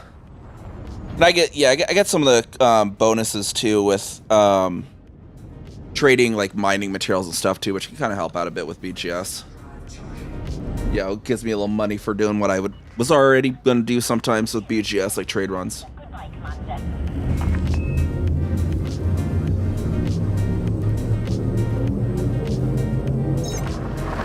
Yeah, we got like a mount mining and a trading bonus. We got an Imperial Slave bonus as well. But the mining bonus is great. So sometimes just get some of the just any like metals or mineral commodities get a bonus, and pretty insane with Torval. So it's kind of nifty that Torval ended up somehow taking Keltum right before 2.0 went live. Otherwise, it was Denton before, and I would have just had Denton make it the stronghold.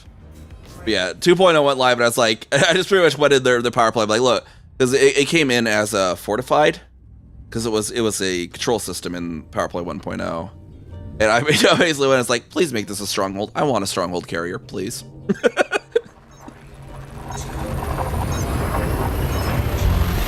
The stronghold carriers are they've been so useful though. Those are such a great addition to the game. Like, 'cause I used to always I'd always fly over to, either on my main account, I'd fly over to CD43 11917, because I have that unlocked, which is actually a better Jameson. It has a higher discount, and it also stocks everything. That's what you get for getting prestige in CQC. Or I'd go to Jameson if I was on this account, because I don't have that on this account. But now I can just do it straight in Keltum. Like,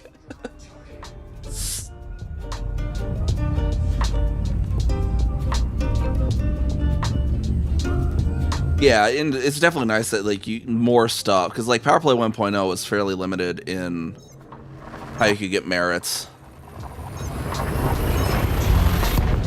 I know that you had the commodities you dream, and there was other stuff you could get with commodity, yeah, some combat and stuff, but it was like harder to engage in. And you didn't get like bonuses for any merits for trade unless it was specifically the power play commodities. But now you know, whenever I'm in, like, if I'm just bounty hunting in Kelton for my BGS or one of my other systems that's Torval controlled, boom, I just automatically get stuff, and I'll eventually get there. So yeah, I'm really liking how they changed it. Some of them, you know, there's always some gripes and stuff. It still seems to be very defender heavy, which it looks like Frontier's working on balancing it a little more, because like it's like super defender heavy, like for number wise, which should be a little bit defender lean, but it was a little crazy at first. Although the 35.5 they did is kind of weird, because it doesn't actually affect, it's not a negative 35% on the control score, it's just on the merits.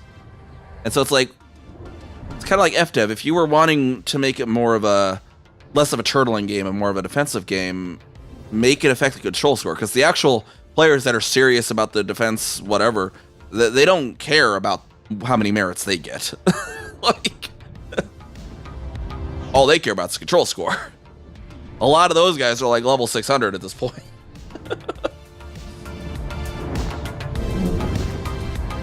That was kind of the weirdness I saw on that change. I was kind of like, it's kind of a weird decision.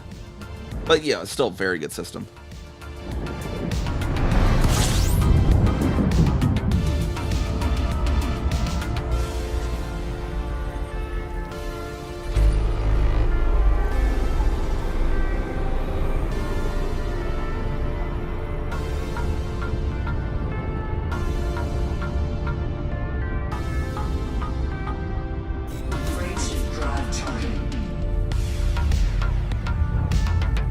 Point was annoying. Did they really? You get interdicted a lot too in that? I know that you get the stronghold security in this one, which is kind of annoying if you're not that power and you happen to need to go into a stronghold system. That one's a little kind of silly, especially because if you're not doing anything, just you're at pledge. But I remember getting interdicted a lot though in the old one. Thinking I didn't really engage terribly much with the 1.0. Oh, I got 2 Titan drives. We did eventually find some, along with some other stuff.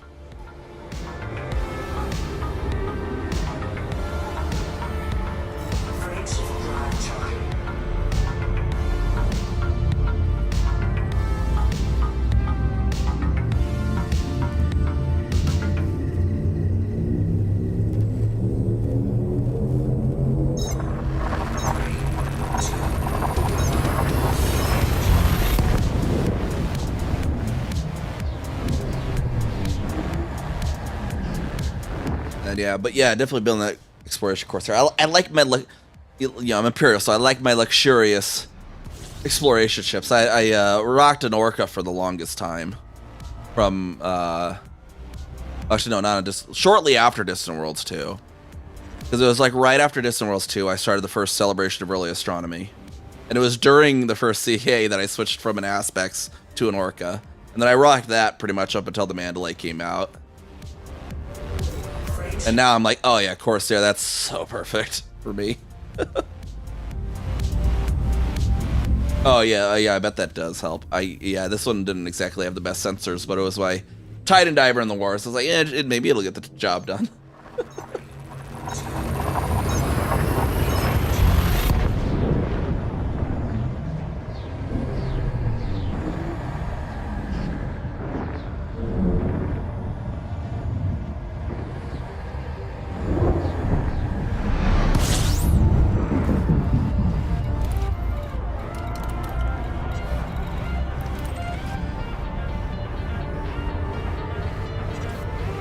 Let's do a low fuel here too. Let's give it a small pulse.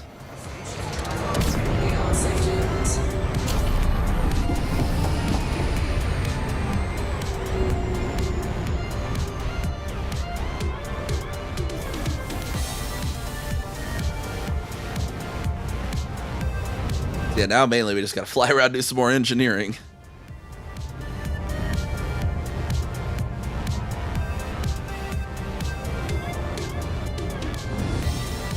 Yeah, we're here in our home system here. So our CEA, we do our expedition celebration for early astronomy. We do have our faction that we made after the first CEA too, celebration of early astronomy, and then we made CEA Psychiatric Institutions Limited, specializes in treating space madness.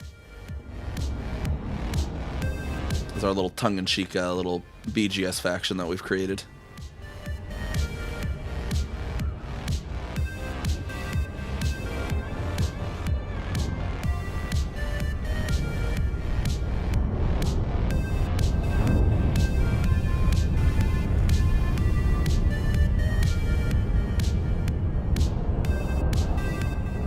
Get a dock back here on Kami's Lookout, get in our Corsair.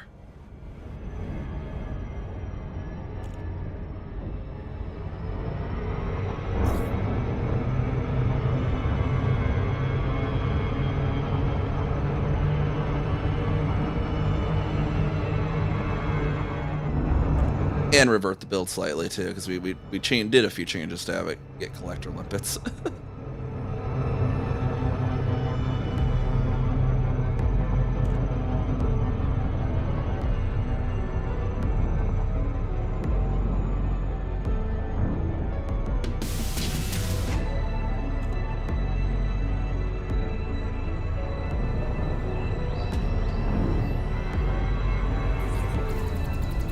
I'm getting hungry for chili too, and I'm gonna just make more chili again for dinner. Because one of the things, like, too, at our work, we have, like, every November too, there's like a chili cook-off, and so I'm like experimenting with chili, like things to do with chili to come up with cool stuff. And I think my throat. Hold on, like a scratch in my throat formed there for a moment. Oh, 707, thank you for the follow there, Puddles, and welcome to the Storm Chaser crew, much appreciated. Oh my gosh, and a sub with Prime. Wow, okay, all the things happening. You got a double there, you can't see. You caught a shrimp toy. It's very adorable. Why is the Prime should not be given this many throwings?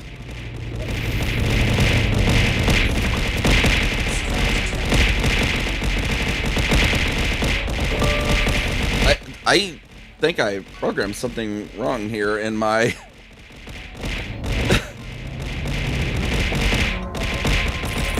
I don't know what's going on. Hold on, let me dock.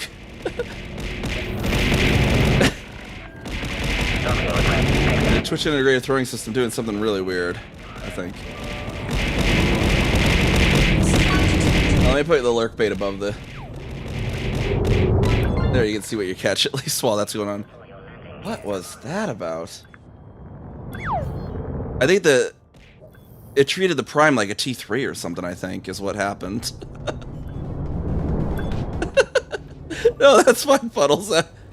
That's supposed to happen. It just was, like, that seemed like it was throwing way too many. Might have programmed something weird in tits here. Let me look. Welcome to the carrier, Commander. Monitor's getting like a weird line on it. That's dark. I don't know. Let me pop the trigger manager Prime sub. I have to throw 500. That seemed way more than 500. That's all I know. I'll figure that out later.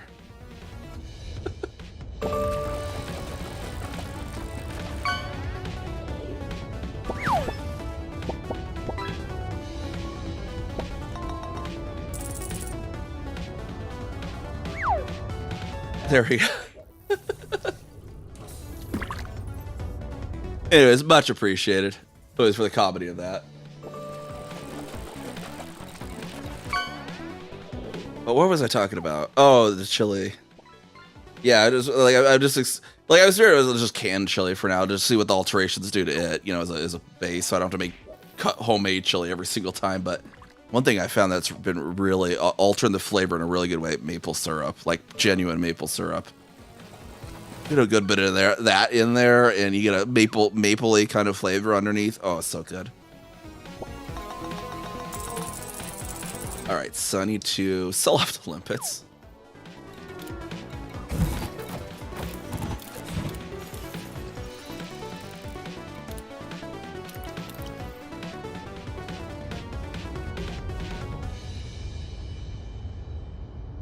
And then we need to pop into outfitting. We'll revert our stuff real quick.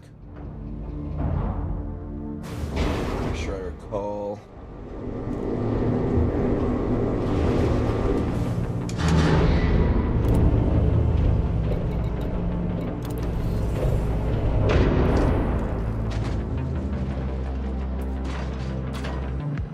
I know I put those on. We're going to revert them back to the normal AX hunting stuff.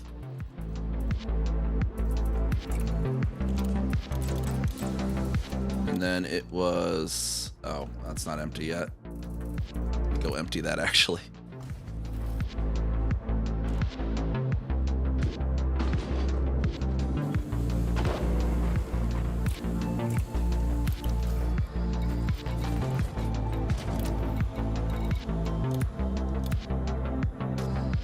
Oh yeah, that's right. We had the Occupy Escape Pod. That one pirate that tried to attack us in Seoul. Stick them in storage too. All right, then the optional, we need to, we'll store this and this. 6 had 5D hull reinforcement. Should be just one in there. Maybe the strong one.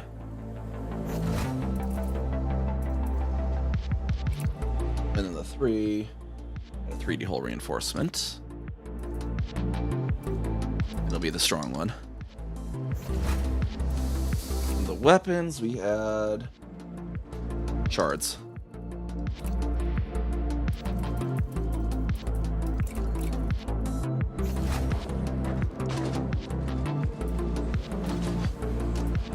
Yeah, I had a class. I took a class 6 anti-corrosion out there for when I was when I went and farmed the stuff, which was unlocked with something. There was like a CG or something that unlocked those.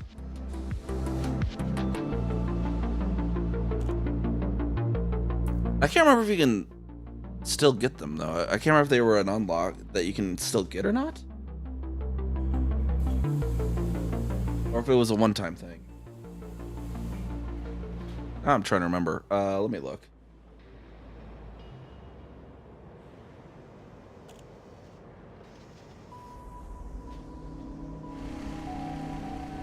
It looks like, yeah, it looks like it's just the 4. Class 4 is the only one you can get, yeah. That's a shame that they should make it so you can at least unlock those things with stuff. Yeah, that's one thing too. It's like I wish like they would, like the CG reward stuff. I think it would be better if they had it where, okay, CG reward, do the CG to get a free one, and then there'll be like a month or 2 where it's not available, and then after that it becomes Tech Broker available. That I think should be kind of the rule there. So there's not stuff that never is available unless you happen to be there at the time. Yeah, and the class 1s are not good to get, because I think the class 1s don't have the same cargo capacity or something. trying to remember. I know the class 4 has the same, but if I remember correctly, it's like class 1's normally. What is class 1 normally? Class 1's normally 2. I guess. Okay. Okay, never mind. I guess they are even. Okay, I don't know what I was thinking. Get this back on there. Hard points back on there now. Got our shard cannons.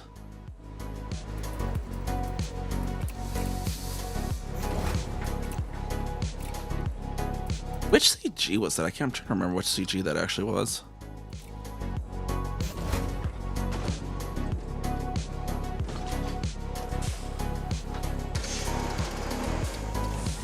Oh, there's a 1E and a 1F. Okay, maybe that is what I was thinking of.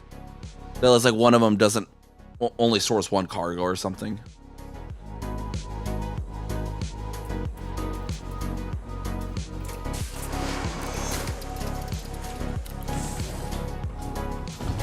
Our group shouldn't change on any of those. Didn't change them. All right, now we're back to our Corsair now. I'll get my paycheck too. I definitely need to get the other Corsair's new ship kit too. I don't have that quite yet on it. But that new one I think really rounds out the Corsair's look. The bottom little shelf. All right, so we need to take that Titan drive component. I think I did a corrosion in this. I have 4, I think, in here. Yeah, I have a 4. Okay. 4 corrosive. Okay. Now we need to go unlock. Well, actually, not yet. I think I need more data mined awake exceptions. So let's see if I can. If I have enough to trade for that, possibly. Hopefully, I don't have to go scan things. That'd be annoying. Yeah, I should be able to cross trade from normal compact emissions.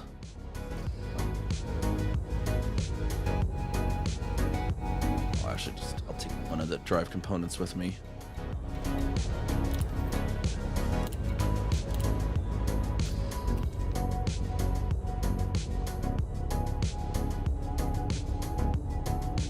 I think Kamazots are encoded. Let me make sure though.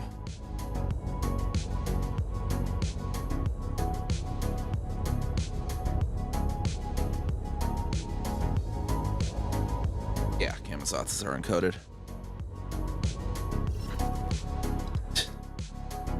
Yeah, I don't. Yeah, if I had to, I could always get data there. I don't think that's actually not too bad now. At least they have more of the things now. They added like more of those.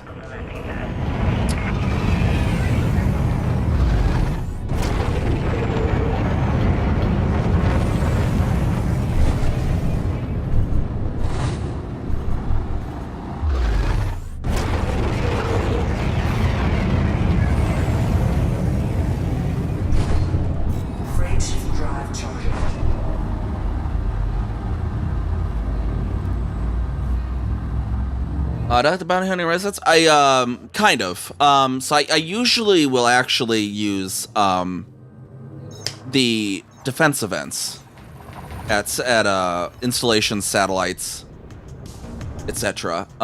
If you have a faction, if your faction's in war, boom, or investment, or civil war, and you own an installation, or there's a mega ship happens to be in your system at that time for the controller. It's like, actually, let's, for an example here. Pop my throttle down, I just noticed. We're in boom here, right? And then we happen to own this place, Violet Mare. So I usually bounty hunt here, because if we're in boom, you go here, any of these factions just randomly will attack it. Once you hop in after like about 2 minutes, one of the pirates of one of these, like criminals of one of these factions, will pop in and start attacking the station. And the station will be like, "Hey, any nearby pilots? We need help." It's like twice as fast, per dollar to get than an actual hazardous, because all the pirates are coming to you. Each kill is about the same, but they're all coming to you basically.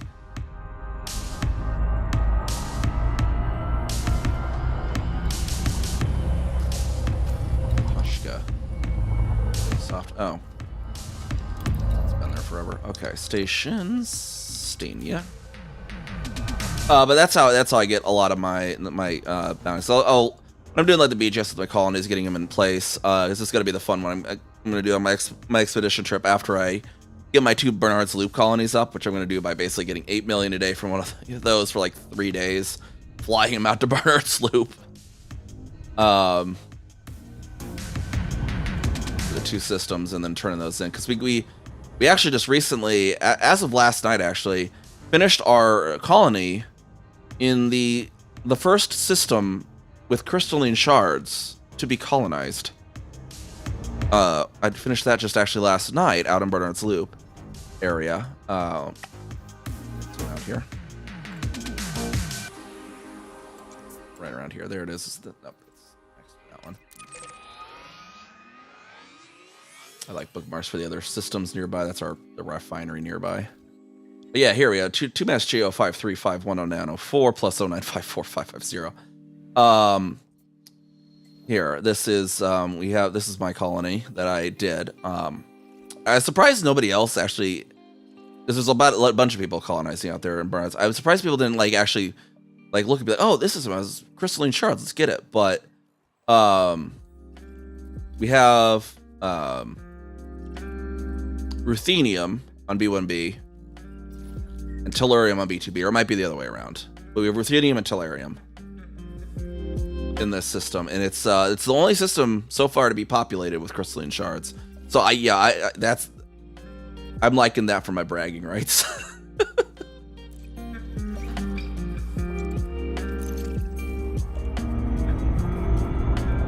Now I can EDSM will back up if you do a search on that too. It'll search 5,000 radius populated systems with crystalline shards. It'll be the result. It'll be the only one. So I like that I can be like crystalline shards, first one to colonize them. We got our asteroid base there, stone ground mustard. Yeah, it's actually pretty good. Because there's like a place people go. There's like 2 systems near each other that have like all the types, but it's honestly not too bad out there. Let me get my bearings again. There it is. That's weird. Like sometimes for some reason it's like it disappears in some random places there. But anyways, Bernard's Loop here, because we got my colony system, ruthenium, tellurium. This system here that I've bookmarked is yttrium, I think, or might have been the polonium. This might have been the polonium. Let's go and see what the bookmark says. Yeah, this is the polonium, so not terribly far. And then there's another one for yttrium, just like right nearby too. Like, if you have an exploration ship, like, not bad at all. Let's see, let me look here. All right, so you got basically there, and then the Altots LZ0 is the yttrium, and then I think CIR was something else. But yeah, that's just kind of what I do. But yeah, it's nice having a populated system too, because oh no, my SRV ran out of the ammo when I just popped the station and reload.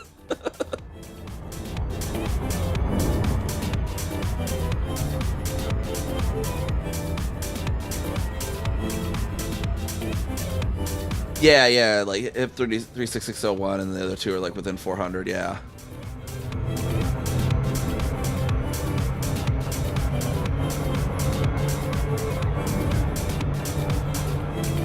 I always like those ones too, because you're like right next to Bernard's Loop, so you get a view with your crystal farming.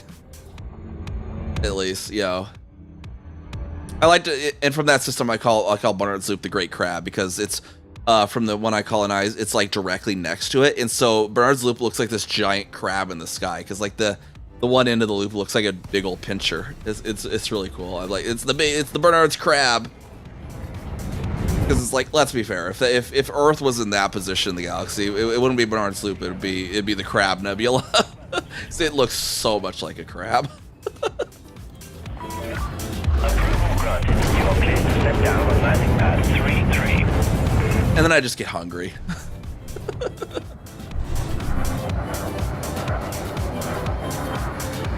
Yeah, like, cause like they're colonizing the Barnard's Loop area too, and the cluster in Orion Nebula, they haven't found a route to get to it yet, because there's just like all the gaps to it are just slightly larger than 15. That's what I'm hoping, that like once Trailblazer's out of beta, they're gonna have that range is gonna be increased somehow or something.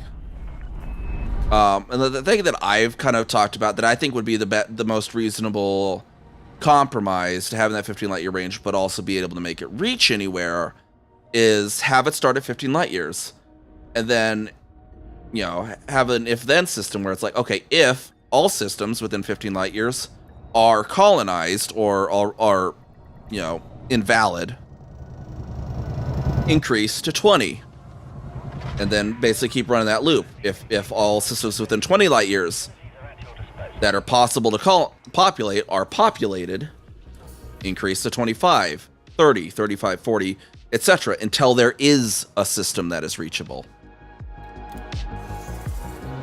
Yeah, yeah, basically it should be increased.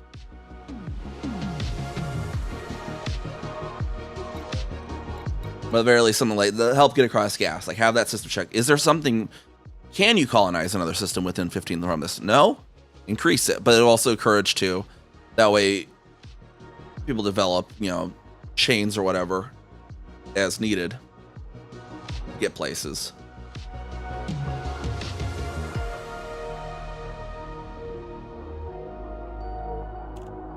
What were we coming here for? We were coming from the material trader. Or just, yeah, or developing the system enough maybe would even, that might even be a better one too, because I kind of just realized too, the problem with that, if you're trying to jump a gap, that radius is going to also be increasing backwards, which might increase, make you have to do a lot of claiming to increase it that way, but maybe, you know, develop it enough to a certain level, boom, increase or something. Probably best.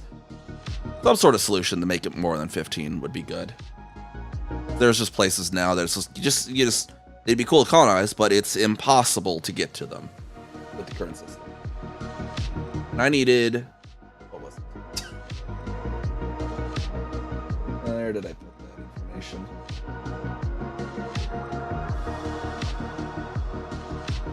It was data mined wake exceptions, and I need 14 of them. That might be a bit of an ask. That might be quite an ask, actually.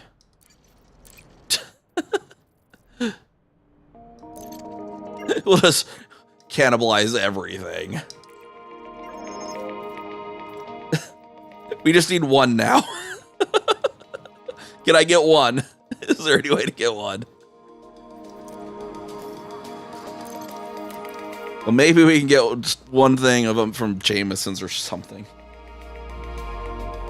Where's Jameson?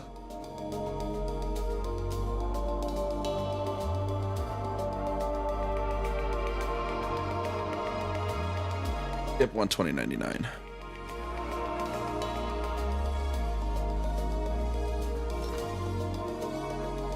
I was just one short.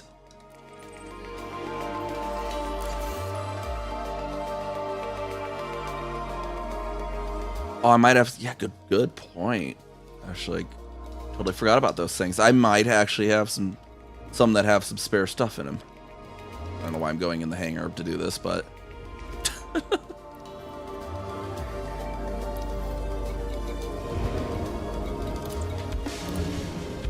I haven't done as much power play on this particular account, so let's see.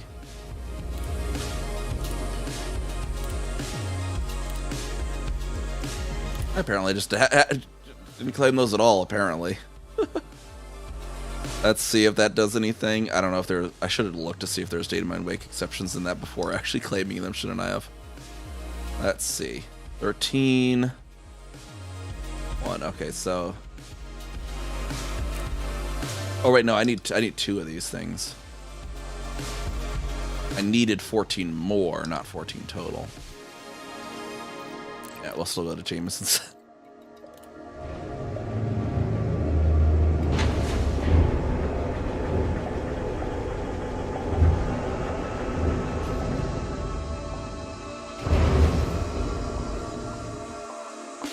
I already put that in. Okay. He already routed. Okay, let me actually... I got my fuel scoop now, actually. So let me put that back on.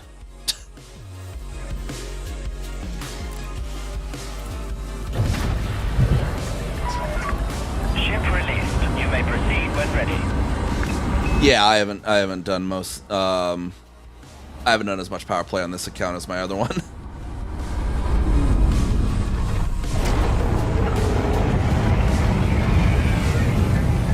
Because when Power Play came out, this account was out on my Celebration Relay Astronomy Expedition. And then kind of by the time that was done, I was kind of like, yeah, Power Play's kind of, you know, whatever. So I don't think, what am I even at on this one? I want to at least get it to get the modules. I just said to just grind out the trading one of these days to get the modules. Yeah, see, I'm only like rank 12.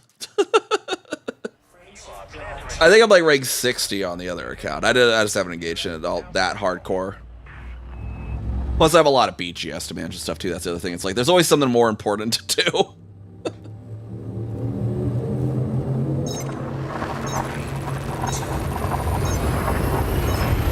And then Trailblazers came along and just basically made that even more backburnered.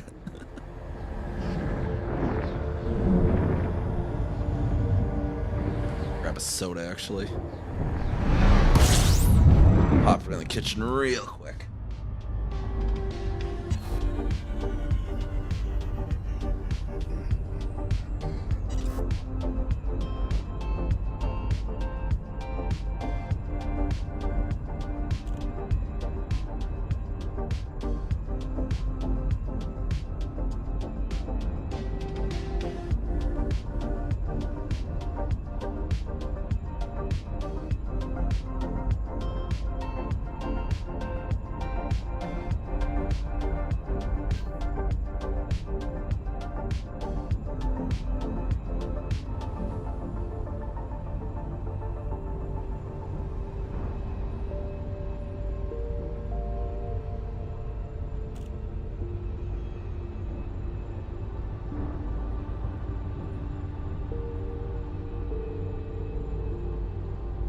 All right. Yeah, this was, yeah.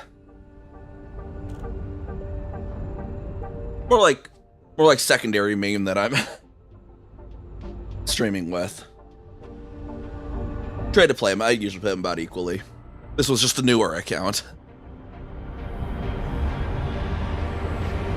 I try to stream more on this one than the other one, to be fair.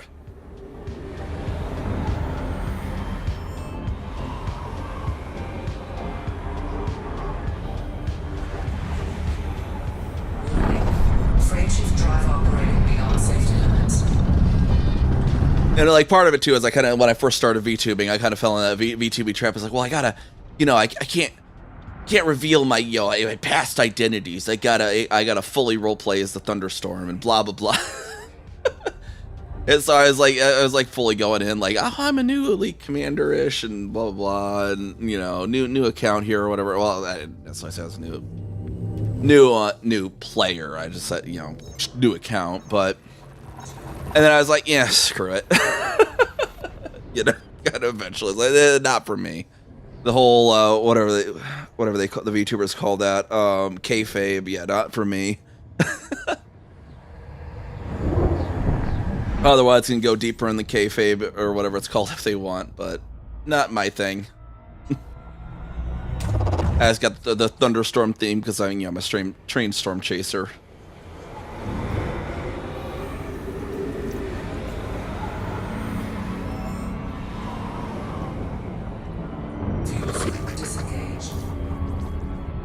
Yeah, I wish they gave more. They really, like, at least have them give 2x boost or something. I think because they're only like what 1.25 or 1.5. I think it's like a standard injection. It's the same as that, I think, if I remember correctly. Like even 2x would be an improvement.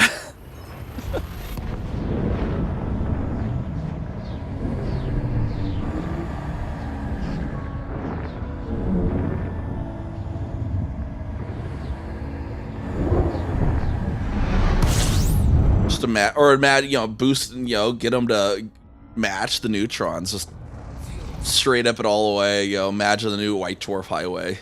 And, you could get around so fast if they were all the same. What is this? Is 39 Ariettis. Yeah, no wonder this is a big boy.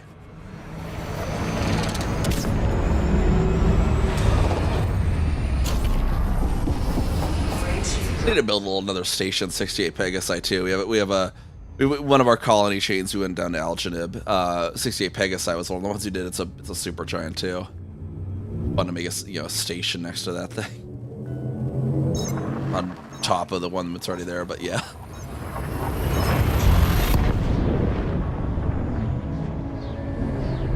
I need to build the outpost. We have an outpost around the black hole in Algenib too. Get that complete. That might be a little fun looking concourse if we get the window aimed at the black hole, maybe.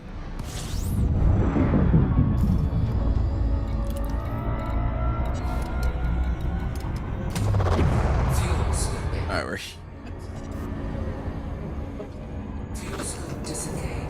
1B.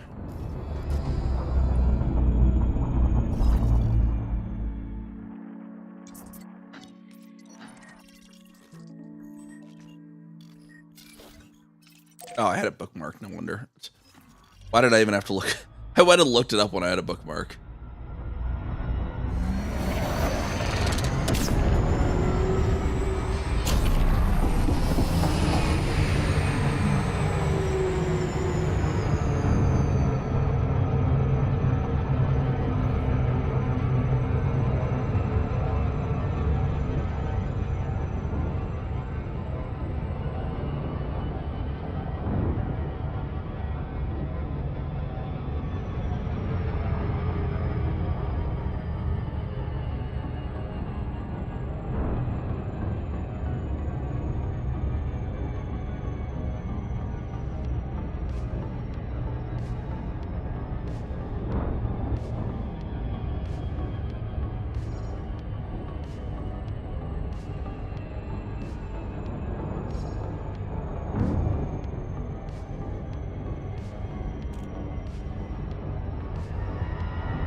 Wait, no, not that impact site.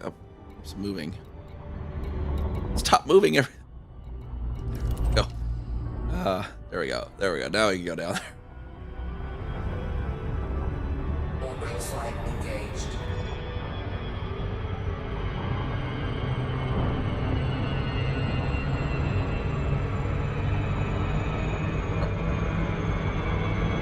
Too fast. Okay. I should be able to glide on in.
go.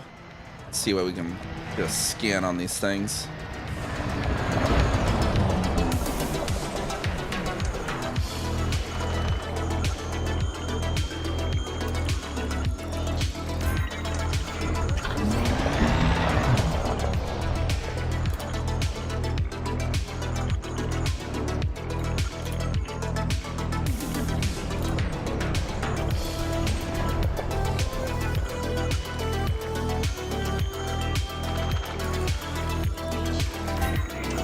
Re-giving me the logs. No, I've definitely been here on Niamh before. This is we came in here once and cheat out, blew us up.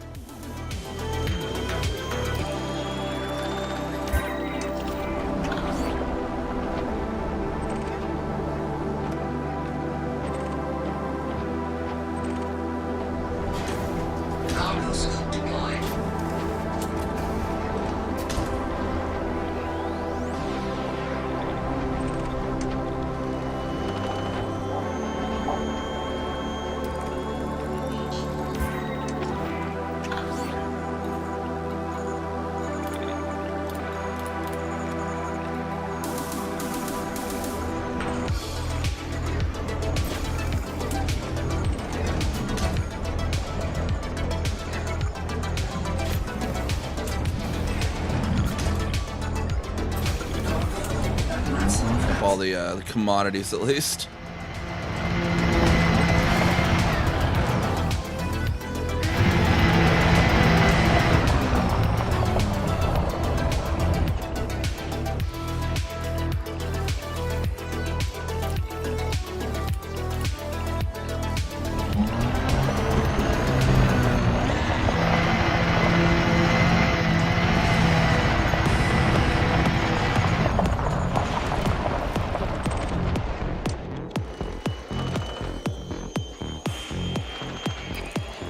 Back in popcorn. Nice. Adaptive, and modified. Tell me if any of these are G5s or whatnot, though. Can't remember which ones are.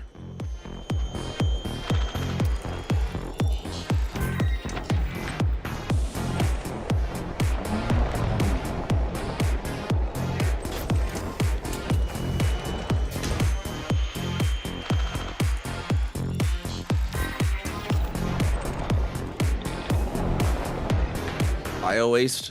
Gross. Don't want that. Just get it off the radar. This one was already hit, I think.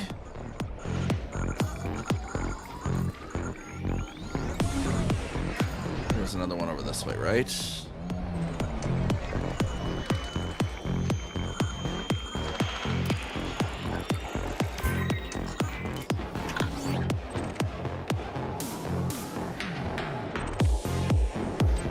Got those two. Get this one. I did get that one.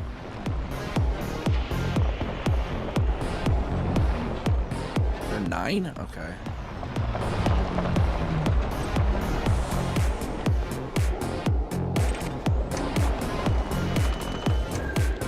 Already accessed. Okay.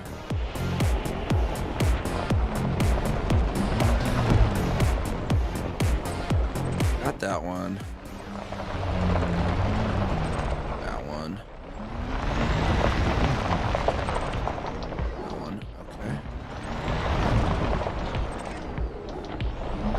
Has been got. I think that's all of them. I don't think they weren't like very far from it.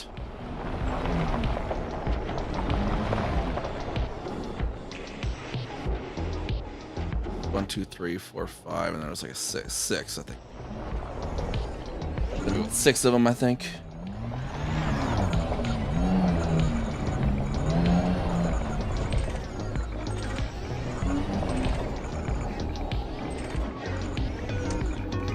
Oh wait, another one here.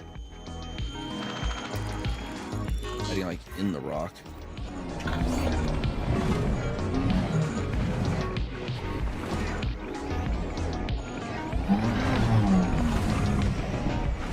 Yeah, I got like the 3 in the middle, the 3 on the 3 on the left, on the right.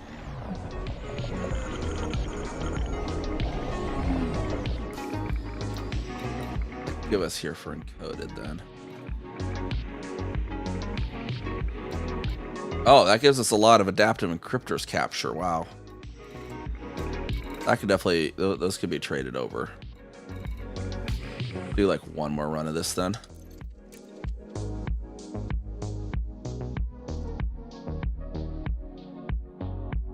Yeah, they gave a lot of adaptive encryptors. Thankfully, those are G5.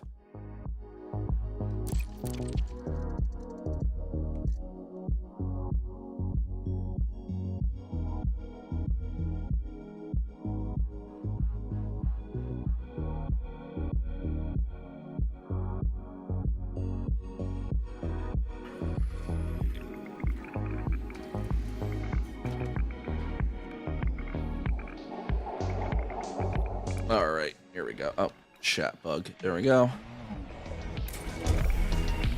All right, starting out here. There we are. There's that one.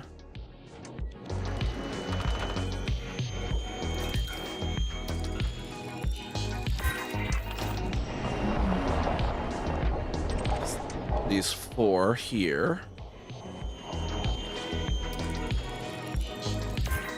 What's the ship itself in case it gives any? I don't remember if it did or not. Already access data core. Nope, it must just be the logs.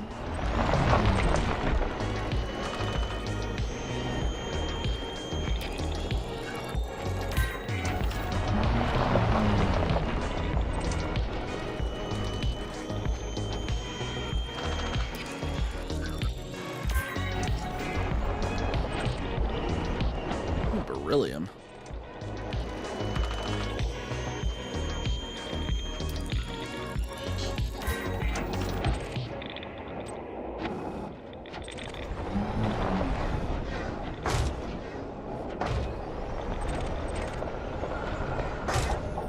Not picking them up apparently. Okay, comms control there.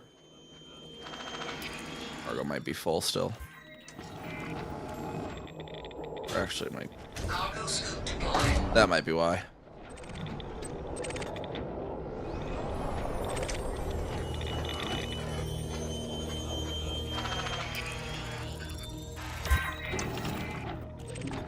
Yeah, the old menu hopping. Yeah, I don't really like menu hopping, but like 2 runs here, yeah.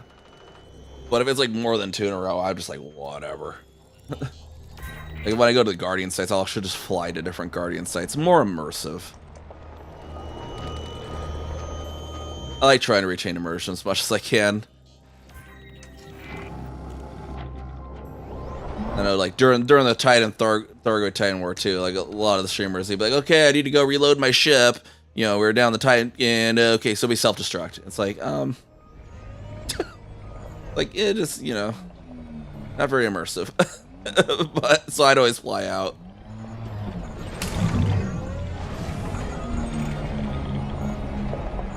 Did I change the private group or 2 private group? I mean,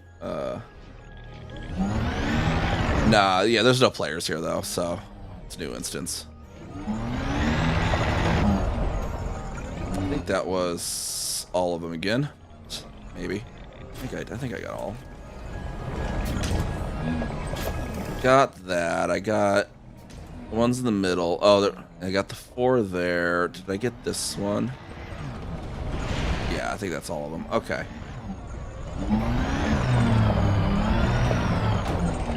Grab some of this cargo.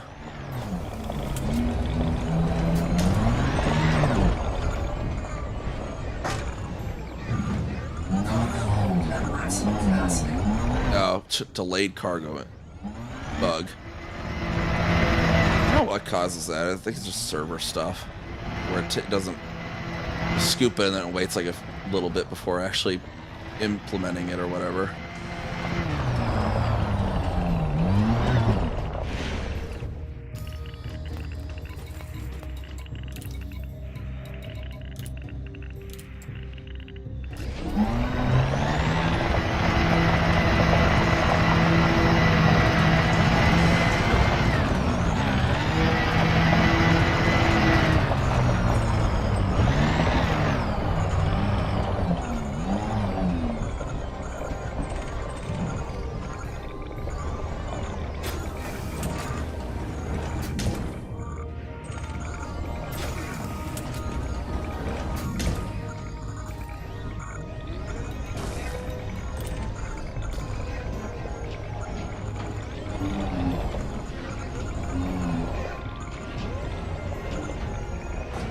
Heck of a position for the chemical waste.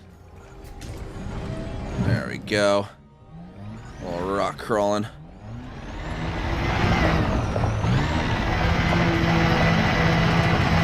Panther SRV with the 10. Yeah, the 4 is the chore.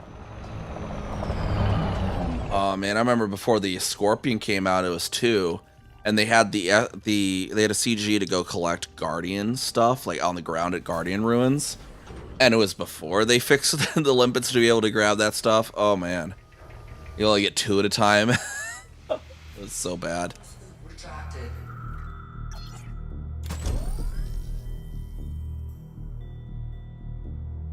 All right.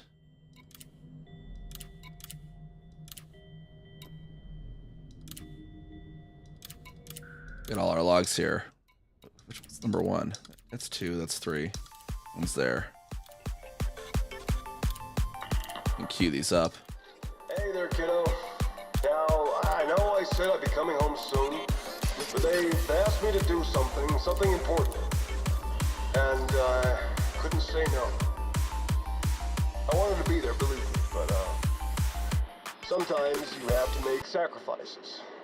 And, well, this is one of those times. I don't know if that makes much sense to you, but maybe it will do when you're older. Anyway, I thought I'd send you this log. I know it's not the same as being there in person, but it's the best I could do. I'm sorry. I'm not really supposed to talk about my mission, but if I'm going to miss your birthday, the least I can do is give you a good story. Consider yourself sworn to secrecy, soldier, okay? I'm sitting in the cockpit waiting for the all clear. They want to tinker with her for a while first, but they don't seem to have done any harm. All systems online, everything's looking good. I'd be lying if I said I wasn't feeling you know, I've fought bugs before, sure, but never more than one at a time. Flying up to one of their high ships, well, that's a whole different story. Hell, I'm carrying classified, they said. All I know is it's designed to target the bugs I can drive, so they won't be able to leave the system. Of course, if it doesn't work, I'm just kicking the hornet's nest. Yeah, Jameson. That's why I've set my nav system to jump out as soon as I've deployed the payload. You know, can't be too careful. Wish me luck. Yeah, no, his body was probably pulverized on impact.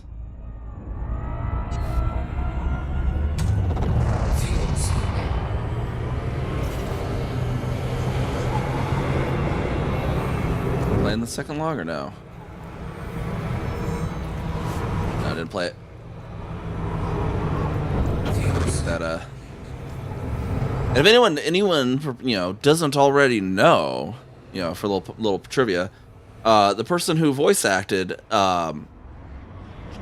Jameson is Neil Newbon, same person who voiced Astarion in Baldur's Gate 3.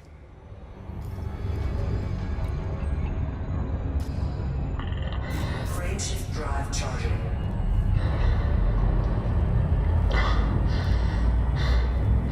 That was almost too easy. Thread my way past the perimeter, mass base signature so I get close to the superstructure.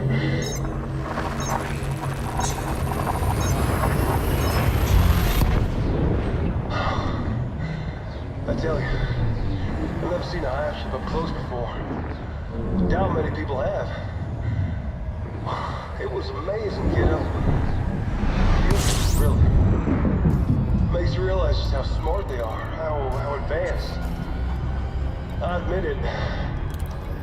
I hesitated for a moment before I hit the button. I had to remind myself it wasn't them I was attacking, just their technology. As if this microwave virus of theirs even works. I watched the payload rocket into the belly of their ship and stuck around just long enough to make sure it hit home. Then I punched the throttle. Whoa! Whew. kiddo. I'm coming home.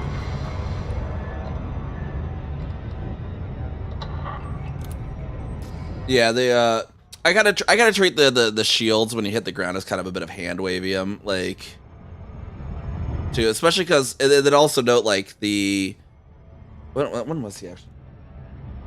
Also technology stuff.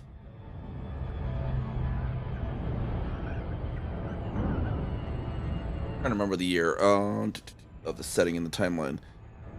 So Commander Jameis actually lived in the year 2200. It's actually 1,100 years since he crashed in the timeline, roughly.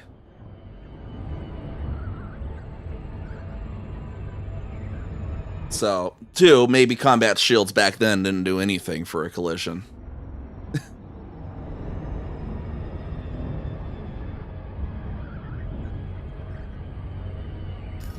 That's like, but I kind of like to think that the you know it's more of a gameplay hand wavium kind of thing.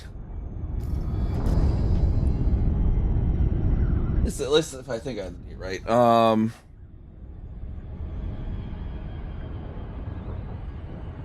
Make sure it.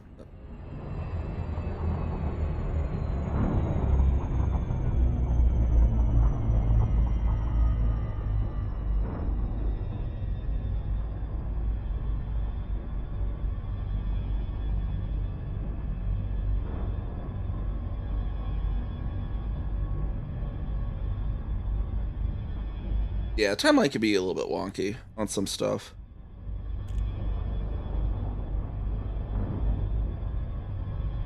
I'm gonna make sure I check that on this because I don't think it was that far ago.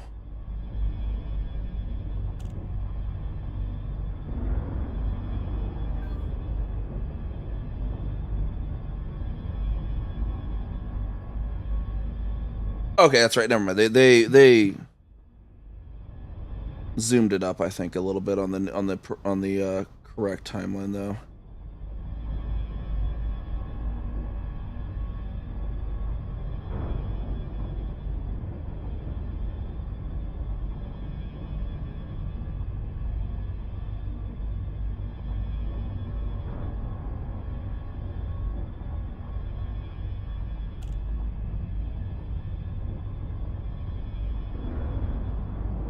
Yeah, it was 2200 on the original timeline, but Elite Dangerous is technically a reboot of the Elite timeline.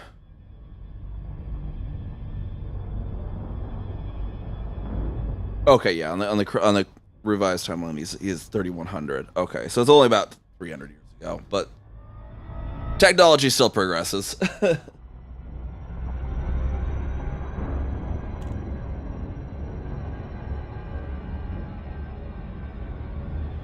Yeah, the 2200 was what was in the original Elite 1984, and then like that user manual said the year is 2200.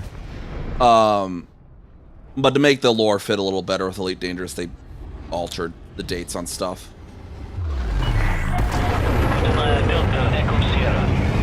Because yeah, it would be maybe a little weird if that was actually still the case.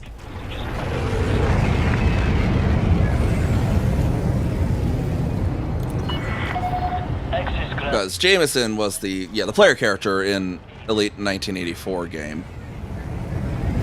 You know, because also not everything in the earlier Elite games is still canon. Some things have been specifically uncanonized. Other stuff, because like in Elite 1984 there was a plethora of sentient alien races. Now in Elite Dangerous it's only humans and Thargoids. That's like one of the things. Restrict your speed. Like Frontier First Encounters is pretty much completely non-canon now. With the Sao Janae, in the Sao Janae storyline, specifically excludes it from being canon as well.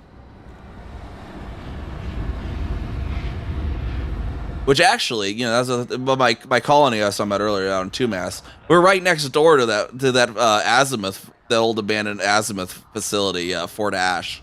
That where the experimentation was going on with Sao Janae.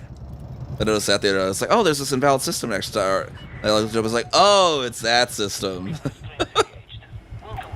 Because yeah, so yeah, Frontier First Encounters is effectively decanonized because in the ending of that, you become friendly with the Thargoids, and they gift you a Thargoid interceptor to fly.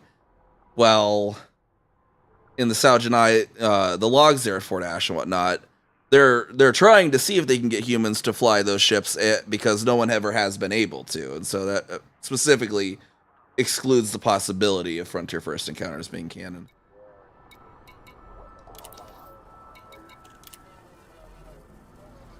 Yeah, there's so much lore, and then the other and then there's the issue too that Dangerous, and some people don't. You'll see arguments around it too. Some people don't realize that it's a reboot. Dangerous is a reboot that still pulls from the other, like reboots generally do. But not everything, right? Not everything in Elite 1984 and Elite Frontier Elite 2 and Frontier First Encounters is canon. Basically, only stuff that's been shown to be canon. You saw what system I was in? Yeah.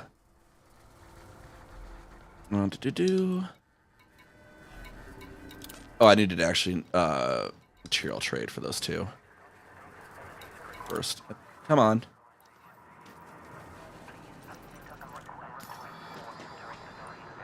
I can play log 3 and 4 actually.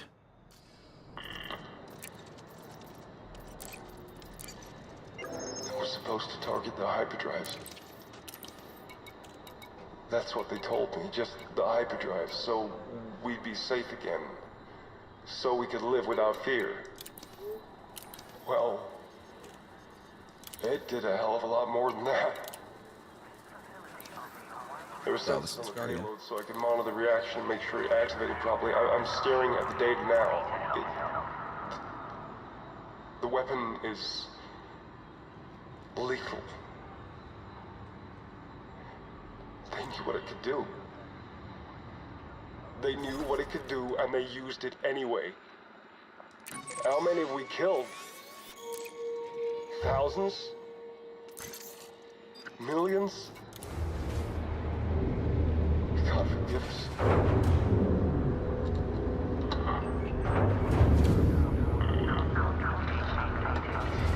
Got myself a bit of a... Ship restraints withdrawn. Restrict speed until clear of the station perimeter. Situation here, kiddo. They installed a program like... And Commander Kiwi 0707, thank you for the follow. Welcome to the Storm Chaser crew. Trolls are out. Can't even access Yeah. See, I was just here to get the encoded material trade.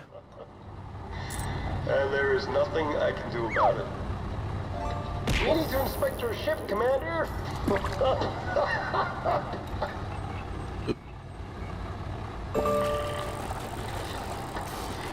Got myself a bit of a situation here, kiddo. My guess is that they installed a program in my ship and said it's a trip. You're after it deployed the payload. You have cleared the no-fire zone. Have a safe trip, Commander. All my system's dead. The controls are out.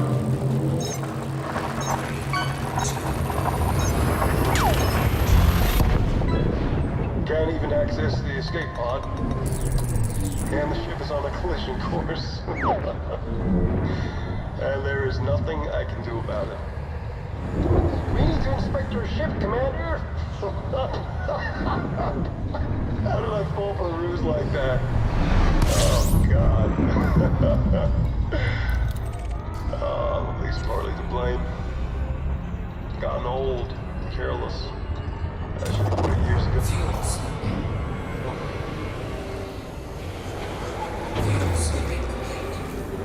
I guess I should have known they wouldn't be coming back. And bugs are dangerous, no doubt about it. But, well, this is mass murder we're talking about. You can understand why they want to keep it a secret.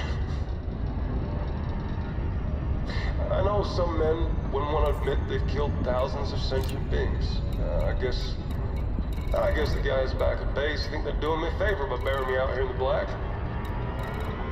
Personally, I'd rather people knew what happened. Even if I didn't come out of it looking too good. I don't have much time. There's a big old plant in my viewport, and it's getting bigger every second. People would talk about what I did after I'm gone, the missions I flew, the things I accomplished. There's something I want you to remember. No matter what they say, whatever garlands they hang on my name, whatever they write in my tombstone, you were my greatest achievement.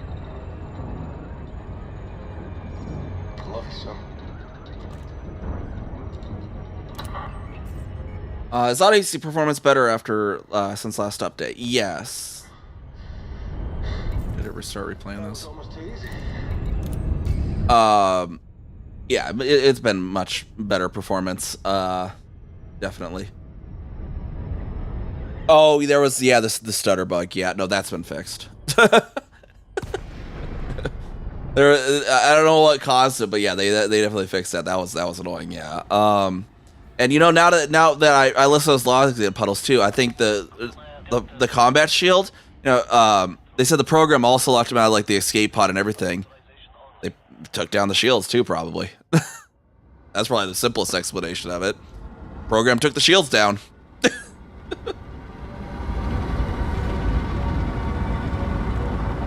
Yeah, it was something with the network connections too. Like me and a few of the other streamers did a bunch of like what is doing this in the reports to FDev.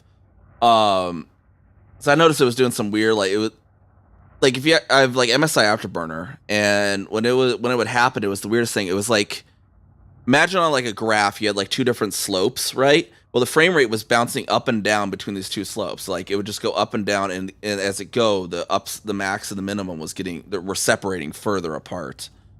And to do that for a little bit. And then what a few of us others noticed too, if you were watching the bandwidth charts and whatnot, it was spiking bandwidth during those stutters. So it was like the game was sending data or something on the 5-minute marks, but it was something was going wrong in that apparently, and causing that. But it's fixed now. Landing permitted. Adjust heading for approach to pad 3. Only stutters occasionally, and definitely not like the stutter bug where it's like, you know, 10 seconds or more of just stuttering. You might get like one or two in a row, like at most, just every once in a while. And that's kind of always been the case, honestly.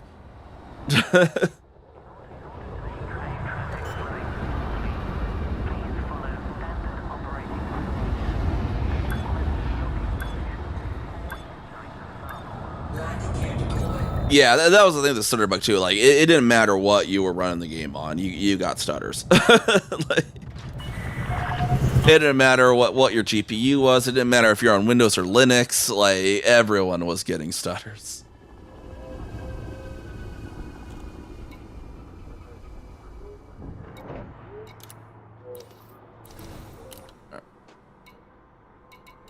Now, these guys should have the FSD that I want.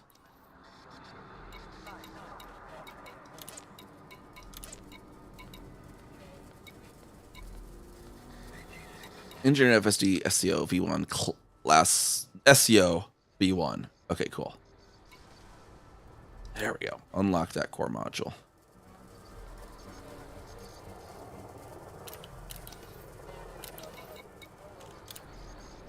And let's sell some of that the stuff we got from Jameson. See, we got some explosives from Jameson there. Nobody ever looted his missiles, apparently.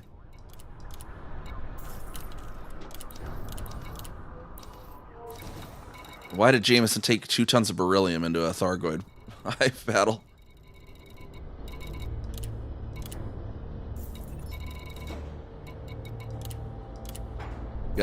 We have now sold Jameson's literal shit. That'll go for a high price on the market of historians, right?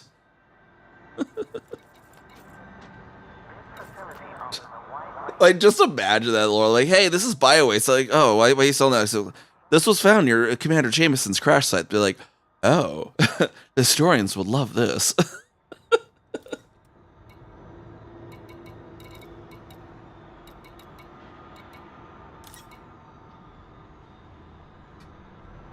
is it?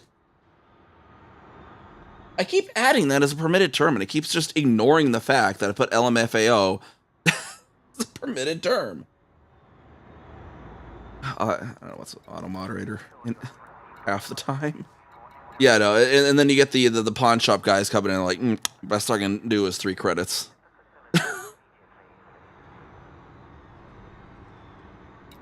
At what resolution? Wait, what? Yeah, Jameson's poo would be worth something. We found a rare commodity, Commanders. Jameson's poo. My God.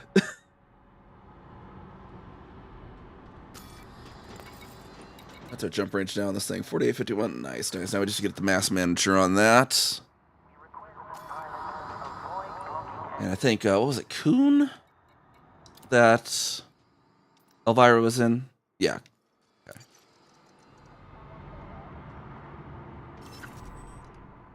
Or if it's Mongolian, it'd be Hoon. Let's say it's Hoon. Actually, that makes sense.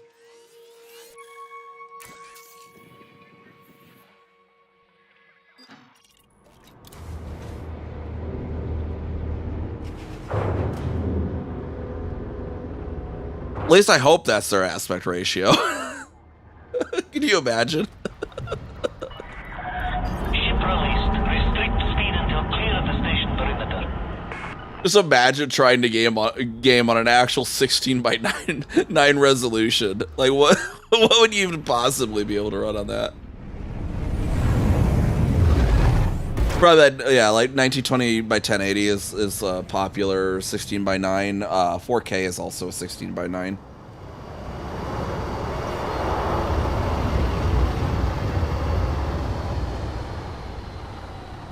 $1,600 by 900. 69.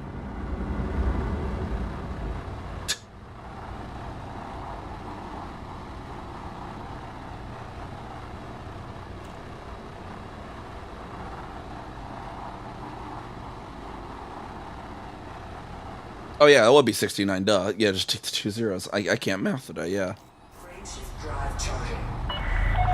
You are clear of the station. Have a safe trip, Commander.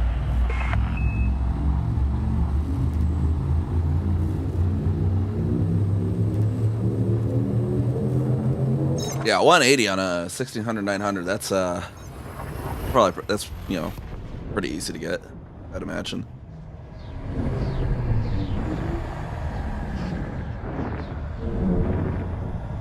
That is, what is that? That's 1,440,000 pixels.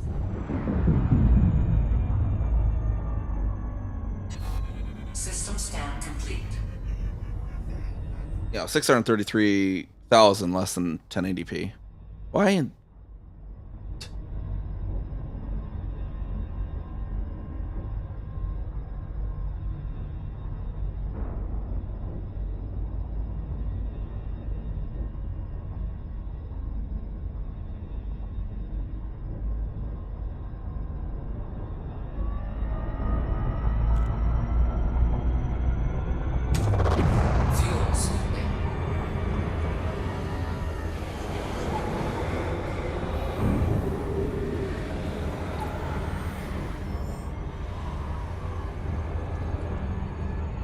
Yeah, that's fair, Commander Kiwi. Try to, yeah, get some people to follow you at least. Hopefully get you maybe some affiliate that can always help.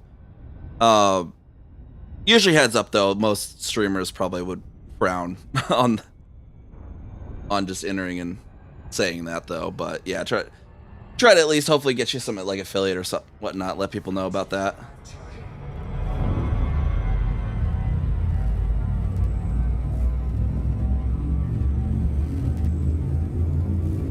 Although it does seem like my audio is coming through on your stream, just FYI, in case you didn't already know.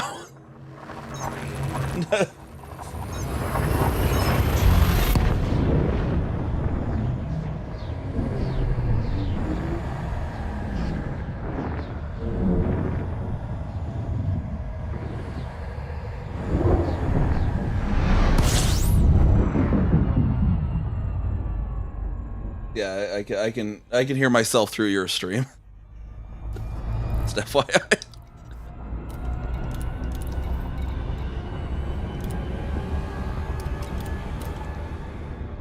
Two more jumps to Hoon here.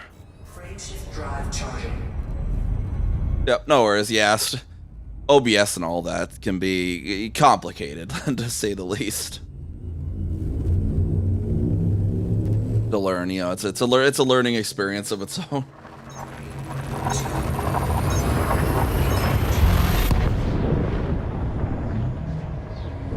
Different stuff, different setups, all that. Heck, I'm streaming in a little bit of a different way than probably a lot of the elite streamers do. I'm using what's called an OBS cloud relay even, so.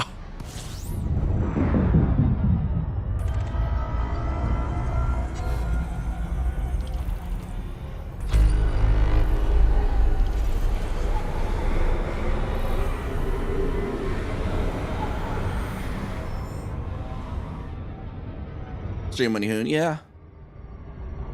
Frameshift drive charging.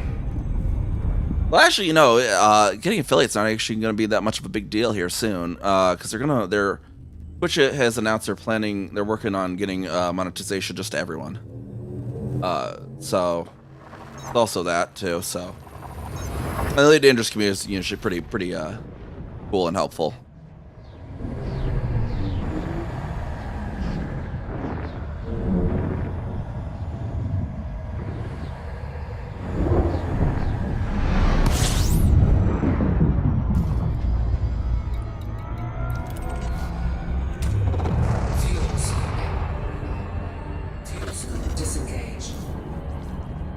I do it mainly as like a hobby and mainly to have people to talk to in my life.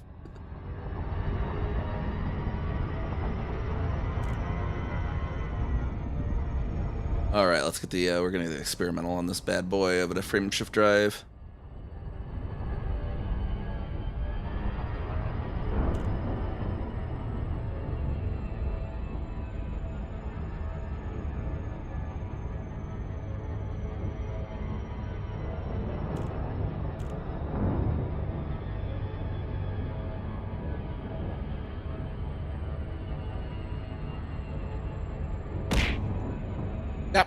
For the mustard, nom nom. I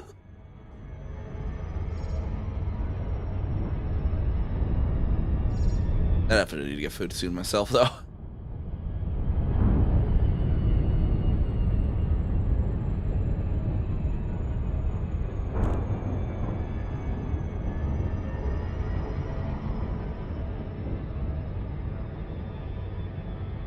Oh wow, it's already 11:30 even. Yeah, let's get this thing equipped and then we'll see where we could go. He's love doing it tonight.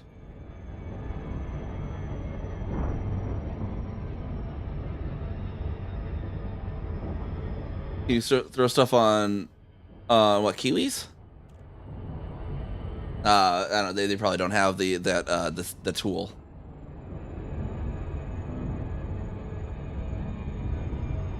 Orbital flight engaged.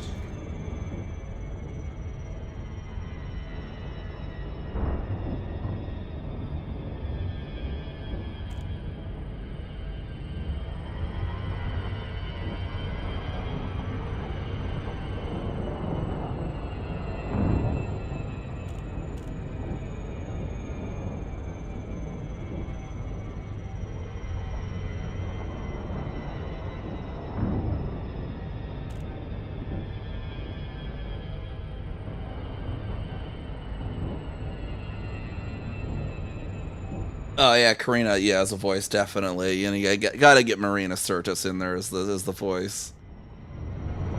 Kind of wish they would have kept like getting voice packs. That's such a good, you know, kind of customization. Get some other get some other actors doing stuff in there. Especially other sci-fi references too, like if they got Kate Mulgrew Kovas, I would be like, take my money yesterday. You know?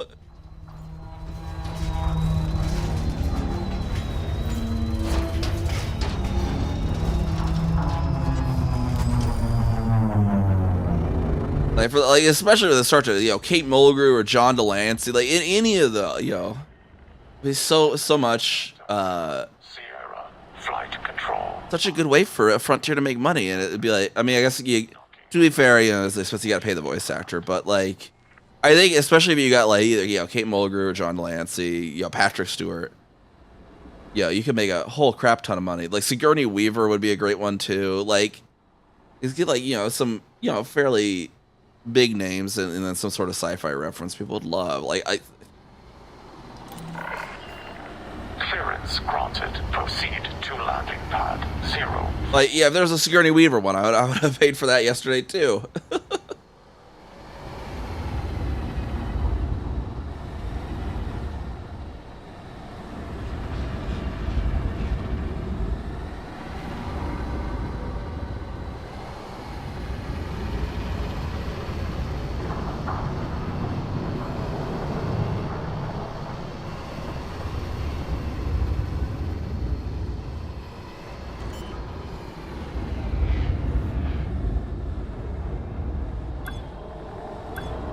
Sounds good then, Kiwi. We're probably not gonna be going for much longer anyways. Oh yeah, Frontier's financials have been pretty healthy, especially in that they've been, you know, with the new the early access ships, all that's been definitely getting better. Welcome, Commander. Because like the ARC sale, like Frontier makes most of their money with the ARC sales with Elite. Like they actually make a lot with that. That's, Elite is still their best money maker.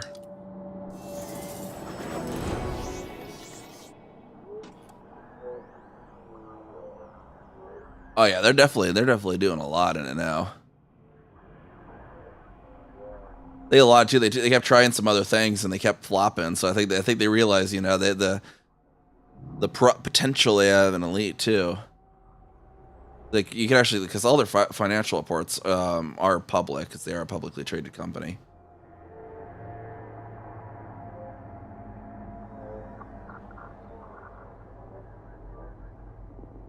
So Engineers Workshop, FSD. Let's see. Let's get that on there. Supposed to be able to get an experimental effect on the F1 though, right? Even though it is an F1. I swear I did that for the Mandalay, right? Did I not stick it on?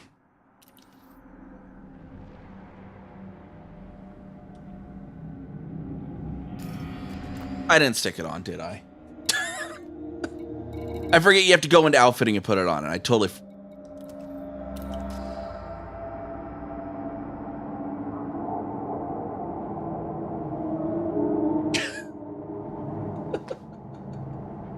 Wow. Okay.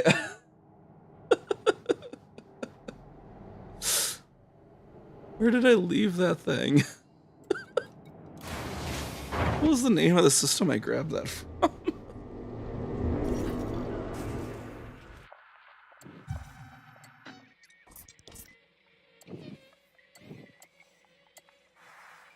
It was, what? Harigi, right? Yeah. Fucking derp. God. I can't believe I bought it and left it. Oh. Yeah, I have dual stick with a throttle quadrant attached to the left stick as well. See, this is a sign that I need to, you know, my brain's farting. I need to wrap it up after. Why do I have illegal cargo? Complete. Clear for departure.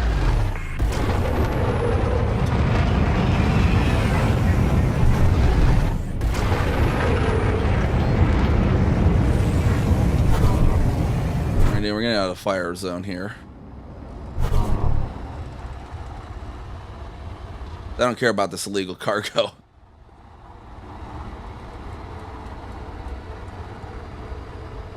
No, they're both vertical 6. I don't have the Omni throttle. I like them both vertical. No fire zone exited. Who cares about these things? Oh, go away. Someone could find those later, I suppose.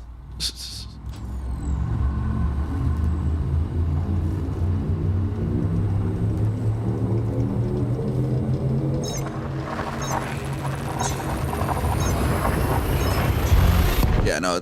So yeah, it's dual stick. What I meant is, yeah, the right stick and the left are both vertical. Then there is a throttle quadrant means I have 3 throttles, throttle axes. So those simple throttles attached to the left of the stick, and there's 8 buttons on it. So it's they're both VKB. It's VKB Gladiator, and then the VKB side extension throttle quadrant.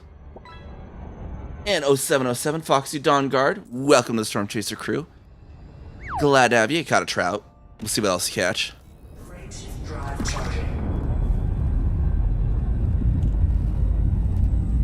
Yeah, it's kind of a shame they stopped selling to America. I don't know if that's resumed or not yet, but I'll take a look here.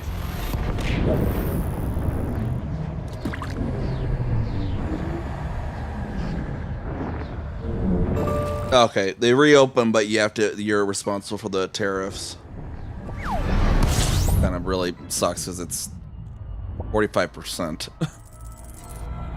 Canada can order them, yeah. And it looks like America can again. It's just there's a 45% markup.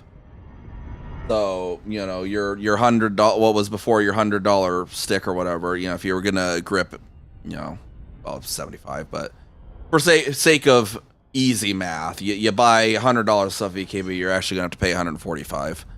So that sucks. If you're looking to upgrade, especially because right before there was a period there where they'd stopped selling to America because the tariffs kept changing.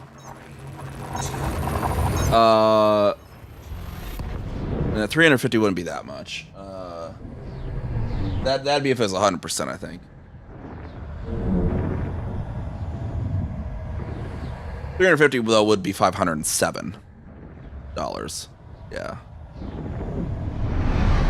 Just adding an additional 45%.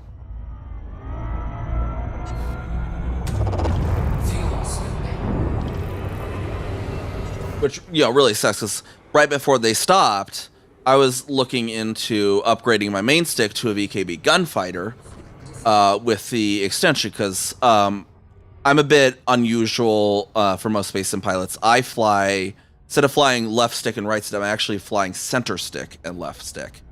Kind of old fighter jet style with the main stick right directly in front of me. And so I was wanting to get, yes, I am an open cow. So I was wanting to get the VKB gunfighter, the extension too, because right now I kind of have I have like a bar stool from Walmart that it's mounted into. It kind of works, but I'd kind of prefer not to have that there at the same time. But it works. And the extension also makes you have a lot more accuracy because it's a longer throw range, you know, more range of motion. Do I fly FA off at all? Yeah, I do a mix of both. I was earlier we did a kill the Thargoid earlier. I'll do FA off in combat mostly.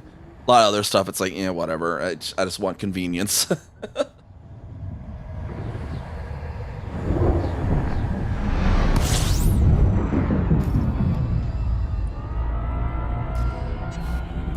All right, I'm gonna go back to the station to pick up the thing we bought and forgot to put on the ship.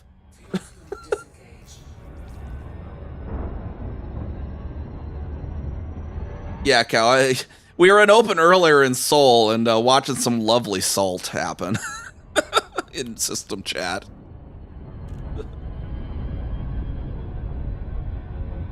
They're in the 100% FA off way. Or 6 one's really, yeah. So I came from there was another game I played, X3 Terran Conflict. It kind of had similar to FA off, was just kind of how it always was. You kind of just had to get used to it. I kind of came in already knowing how to fly it, but it's just like, you know, it's a convenience. I have FA on, it's convenience. I don't really do the 100%. It's useful. Sometimes it's useful, sometimes it's not useful. You know, there's time and a place for it. Some ships too, like my Type 10, it's like, whatever. It's not that much more maneuverable with it off at times, so. Yeah, like some of the larger ships, it's like, whatever. It's not really changing that much. And if I'm doing PV, it's not like NPCs are good enough that it matters.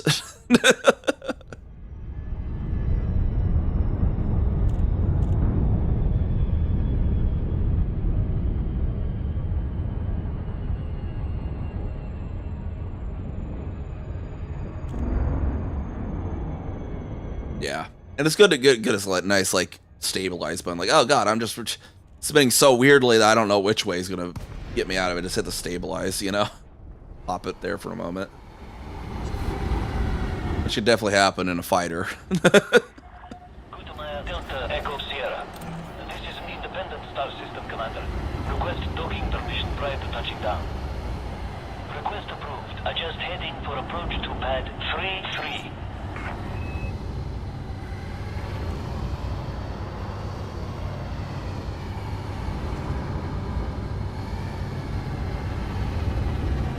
And then yeah, and then there's some instances too where like you just need the FA off. Like if you were trying to in a small ship trying to do the little trenches in these like these stations, Coriolis, like it's kind of fun to explore in those every once in a while. Just go in there just for shits and giggles. But like yeah, good luck doing that in FA on. Or you know, if you wanted to actually have your rotational correction off, Rotational correction disabled. like if you're actually like this is with FA on, this is rather difficult because as you go further down, you have to adjust the stick more. Right, it's like this is actually harder in FA on than it is FA off because it like you have to hold the stick in the proper place. Like nobody actually does that. But FA on, you just kind of adjust it as you go down, and you don't have to hold the stick there. Maybe the same thing like doing the trenches in the Coriolis too. It's like as you're going around, you have to like change how far you're holding the stick. All right, we were here to put the thing I bought actually on. Like we bought the, like my brain is getting that fried. I bought the FSD, didn't put it on, and then went to go engineer the dang thing. And I get there, I'm like, why is it not letting me? Why is it acting like it's not engineered? It's the loveliness of trying to plan a build or build a ship while you're streaming too. It's like it's like okay, I need to go here to do this. I get there, it's like, well, why did I come here again? Like, why was I here? Why did I enter this room?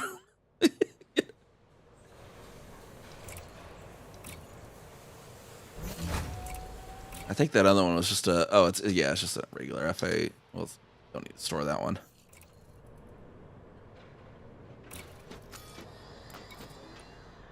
All right, see, now we're at 74.79. Dang, 79 already.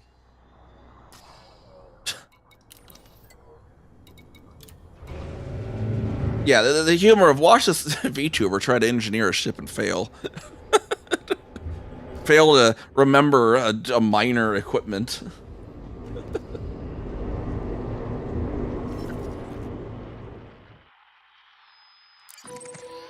All right. Now it's 3 jumps over there. That's much better. Oh, no, oh, Naomi, I was gonna raid you. What are you doing?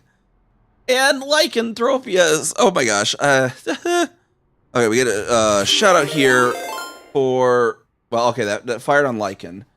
Let me.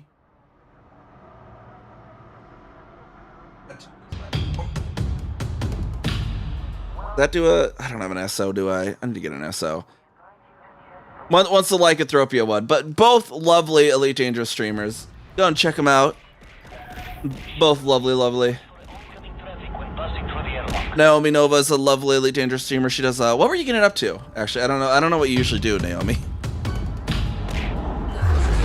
I'm here buying FSDs, buying the tech broker FSD, forgetting to equip it, flying to the engineer, and then wondering why it wouldn't let me put the experimental on, and then realizing I left it 4 jumps back. This time it was the CG. Yeah, I was literally going to. Naomi, I was going to go back to Elvira, put the experimental on this thing, and then raid you. What are you doing? This is not allowed.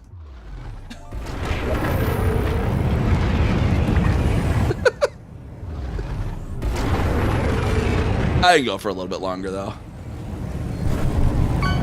Yeah, I've been going for a while, too. Got the gummy rooms, lycanthropius. Okay, let's see if I,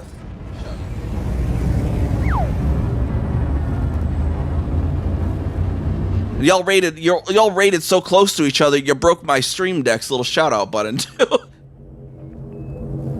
I had to wait 32 seconds. Okay. But yeah, you have to take care of yourself after stream. Make sure to do that. Take care of yourself. It's always important. Yeah, I saw you guys were streaming together. That's why. But I'm just like a button on my Stream Deck that just, you know, does the slash shout out for latest raider. Pretty easy. So I'm like, yeah, shout out, boom. Yeah,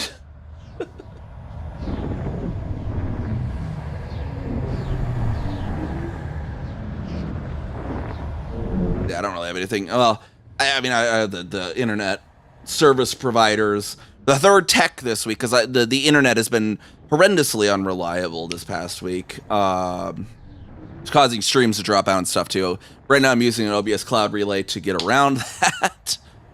You know, and whatnot. That way, if my internet does drop out, it doesn't kill the stream. But don't really have anything too particular going on tomorrow. But Niamh Kaminari, another wonderful Elite Dangerous streamer, and Lycanthropius. Go ahead and check both of them out. We got a long tunnel here, it looks like.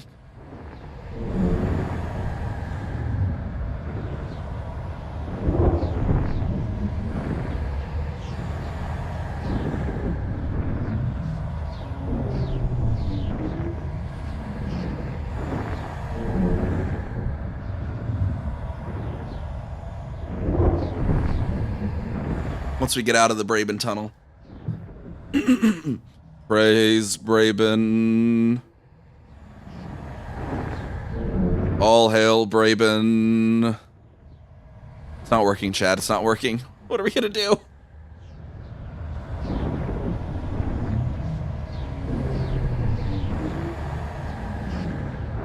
Buy arcs. Let me out of the tunnel. I'll buy arcs. There we go. It worked.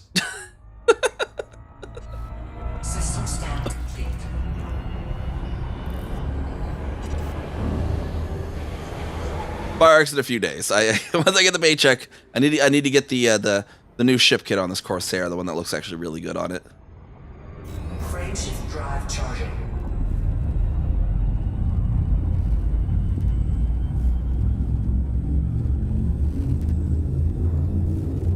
Yeah, no, I definitely was already planning to. The new ship kit for the Corsair, I think, is just chef's kiss.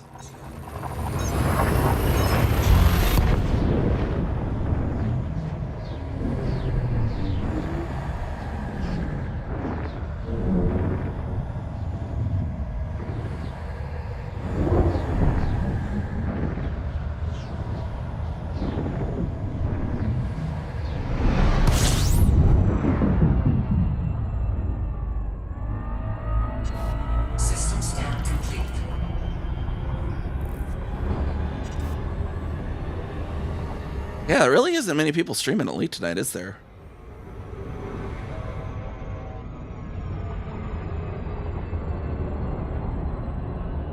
I don't know what's. There's this one person.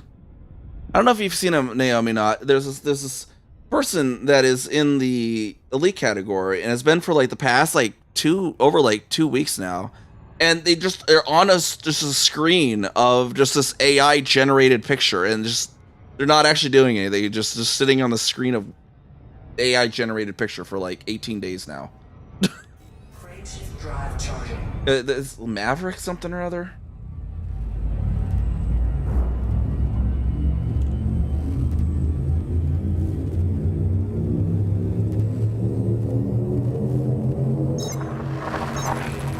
They're just streaming music or something. I think I don't know. There's some weird. There's not even drops. It's like not even a drop farmer. Like, that's the funny thing. It's like at least when there's a drops, it's like, oh, you get the drop farmer. It's like, what is this guy doing? Yeah, they've been live for 18 days. It's a French stream. It's like, yeah, Maverick FRTV.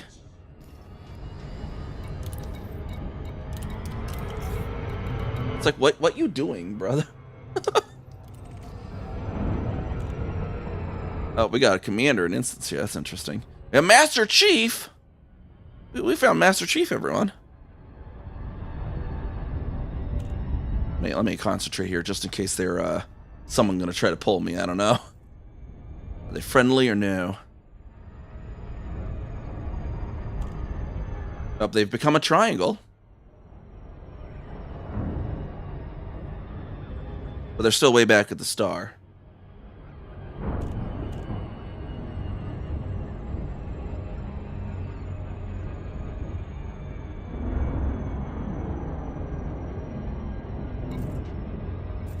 They're still in here somewhere. They're sitting still though, so they're probably not going to pull me. They're off the radar. I mean, they're standing still.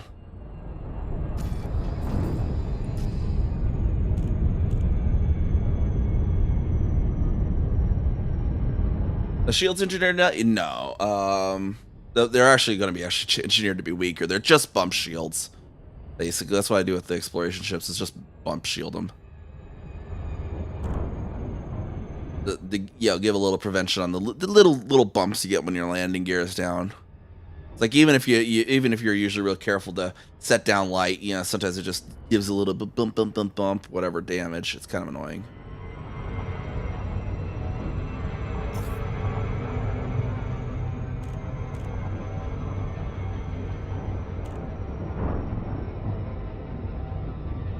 Yeah, we're getting this one engineered out.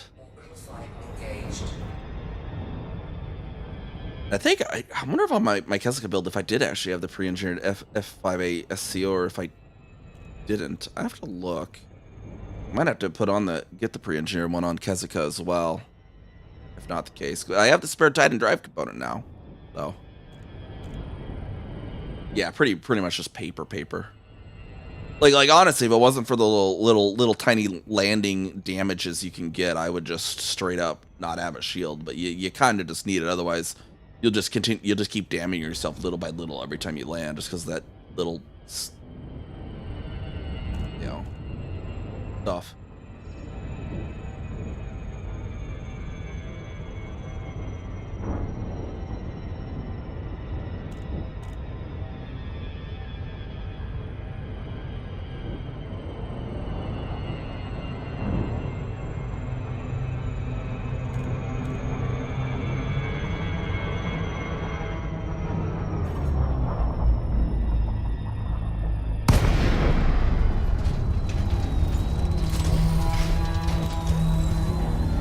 Double tap that somehow.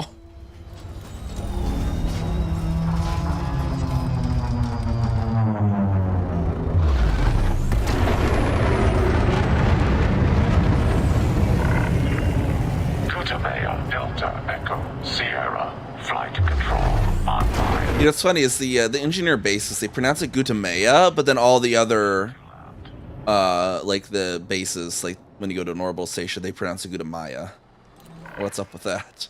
Clearance granted. Proceed to landing pad 02.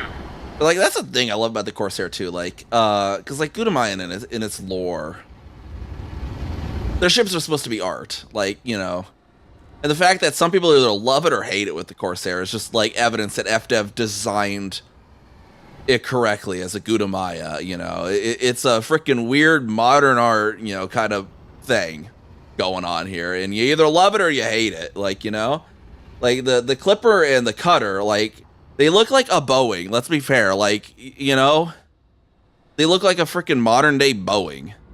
It just doesn't seem like art. It seems like form over function with the Cutter and the Clipper. The Courier, yeah, definitely. Also kind of this little bit of a weird thing going on with it. But yeah, the Corsair is just great. Like even if you hate it, it did its job. They designed it properly. It's a weird, funky art piece, I think it's great. My only gripe with it, I think, it's like I love everything about it. My only gripe is a cockpit's kind of like it just seems weirdly small. Like I think if like this little diagonal section here, it's like I don't have a mouse. I'm gonna bonk the camera into what I'm talking about, right? So like this section here, bonk. It was just slightly less shallow and like so that it wrapped up right at the edge too. So like that slope just going to the edge of the cockpit, or if they just took the Corsair or the Courier cockpit, right, and just like stretched it out a little bit so it's less of a curve so that it went to the sides as well, I think would be the best. Yeah. I mean, and to be fair, that's the Courier has that same tracking issue too, because you actually don't see the nose. You're actually just seeing this front part of the cockpit there when you're in this view, because yeah.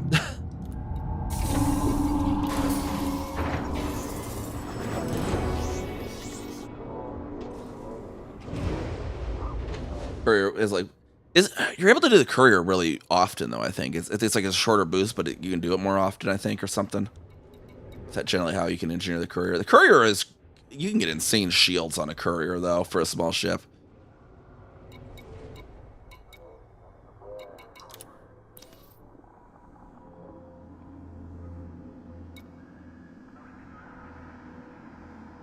Yeah, so I think it's like the Courier's boost isn't very power hungry.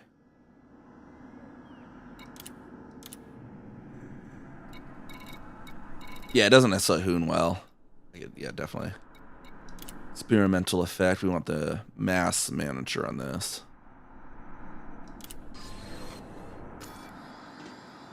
Oh, geez, yeah, the inlane's already up to 82. Yeah, I don't think I did the pre-engie then on Kezuka. I have to log over there and just verify. Okay, shield generators. I need to do over here. G5 enhanced low power strip down. So we can put up to 3 on it here.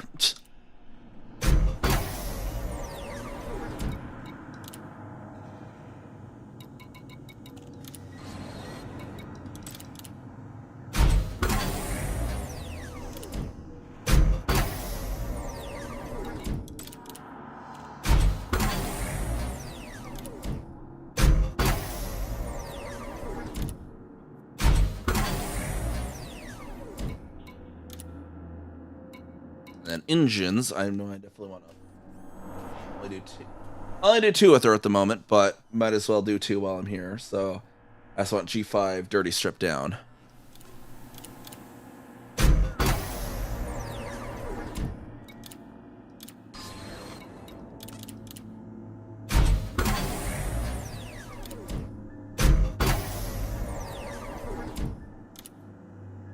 There we go. We got those in place there. So to see what else do we need to actually engineer here. We got we've done the life support, I know. The main one with some of these is we already got the weight down. Not the cargo hatch. What am I doing? Life support. Who can we go to for that? So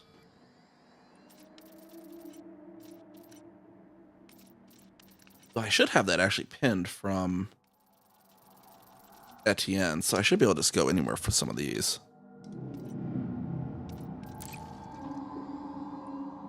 Yeah, I have the lightweight on life support from Etienne. We'll just go up to orbit. Can't access other engineers from her base. She's, doesn't necessarily like that. But let's pop up here to Cremona then. See what we can do our remote engineering, at the very least.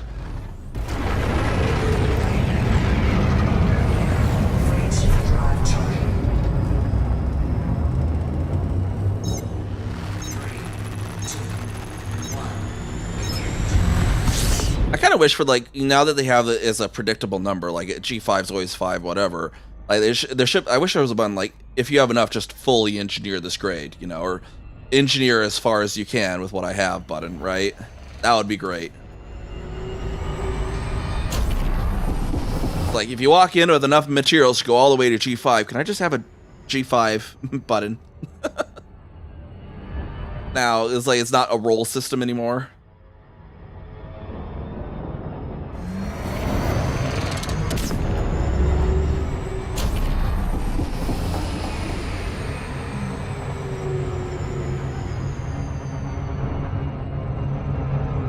Yeah, the roll noise is kind of a satisfying noise nonetheless. Yeah, that's one of yeah, I went into that earlier too. One of the main benefits for an explorer that reason I like the Corsair more than the Mandalay for exploration is the stability in the jet cones. Is one of them, and then the other one's actually in SEO it uses fuel faster, which maybe sounds like a downside, but when you're exploring at the edges of the bubble or the edges of the galaxy, when you get the gap, sometimes you need to drain your fuel tank to make the jump. You need to sometimes jump on fumes, right? Currently it is 7782. We're not even done yet. That's why I think I didn't do the pre-NG on the other one. So yeah, pretty crazy for the Corsair right there already. I think I haven't missed anything yet, have I? I think I got actually all the stuff installed at least. Let's look here. And it's actually have this build command. I have this little nifty build command actually. If you ever want to know the build of a ship I'm flying, that's there. It always updates. Yeah, so I got everything actually installed now, it looks like.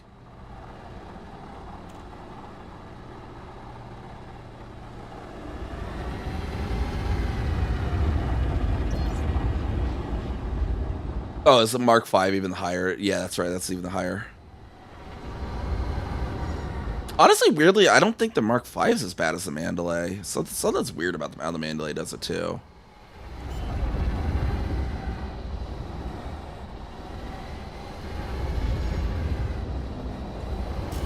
Wait, that's a small pad. What am I trying to pull here? Flight control's like, Commander, you're a little fatter than that. Where is supposed to be over here? Bonk. Where the heck is the medium pad on this thing? What did I miss here? Hold on. It's like pointing me at these. Oh, I didn't request docking it. My brain is getting fried, chat. Clearly. Yeah. Okay, now request docking. This was the medium. Okay, so we're waiting for that one to stop. Okay.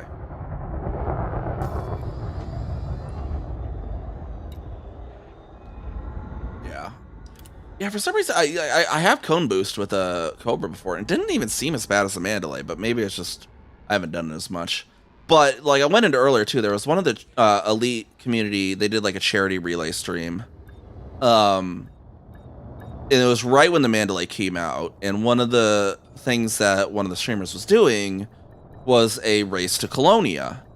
And back before the Mandalay, I actually have an Anaconda on my main account that was specially built for running from Colonia, from back and forth from Colonia. And I actually held the record for the Colonia to Sol time with that ship before the Mandalay. And so I entered the race on this thing, and in my Anaconda, the rest of them all had Mandalays. And I won by about a minute because the others got turned around in the jet cone a few times and ended up wasting time having to turn back around out of the jet cone instead of being able to just charge and go.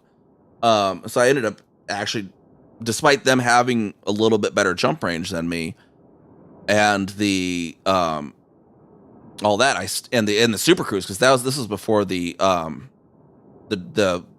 pre-engineered SEO ones. I was still using the pre-engineered non-SEO, and part of it was also flying to the base in Colonia was another part of it. I still won because of them getting turned around in jet cones a few times.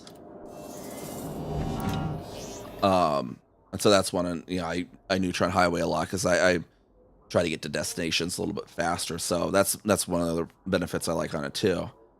And yeah, and then yeah, the jumping on fumes is less of a hassle in this. The Mandalay, very efficient in SEO, but I kind of want more of the sweet spot with that efficiency when I do want to jump on fumes.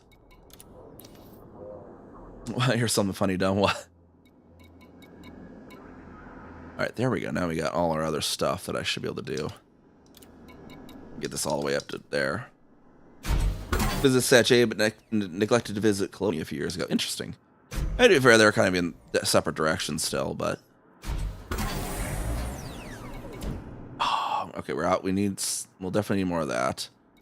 And the shield, we wanted a low power. Oh, that's not what we have pinned, anyways. Jump there and back into Python. Actually, you want to know another funny one? As well. Actually, a really funny story. A little bit of a map. We're going to need to show the map on this too. So, for those who've been around, they know that my main commander is Commander Kezuka.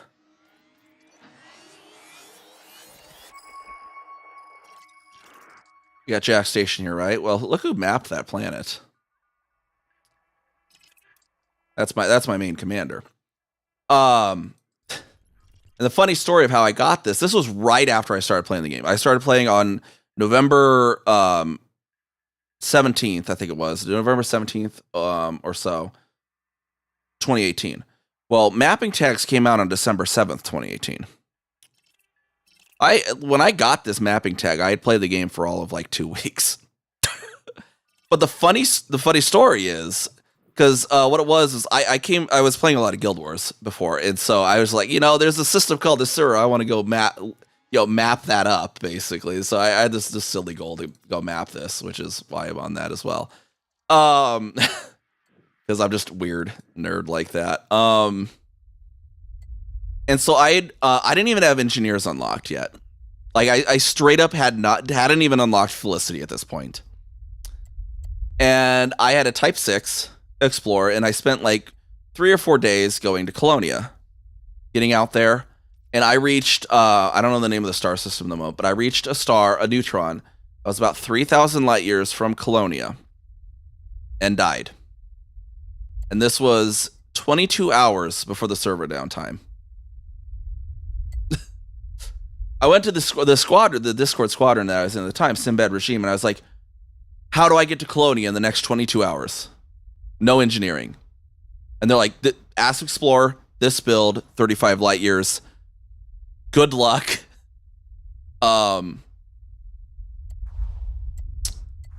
proceeded to build that ship quickly, and I did an 8-hour session, and I did like a 3-hour nap and then another 8-hour session. And I ended up getting to Colonia 30 minutes before the server downtime.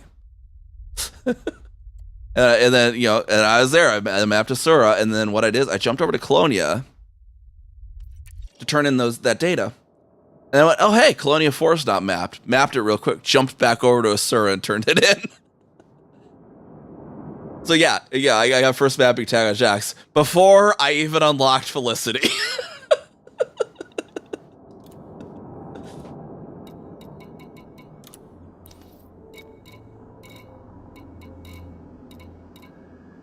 Yeah.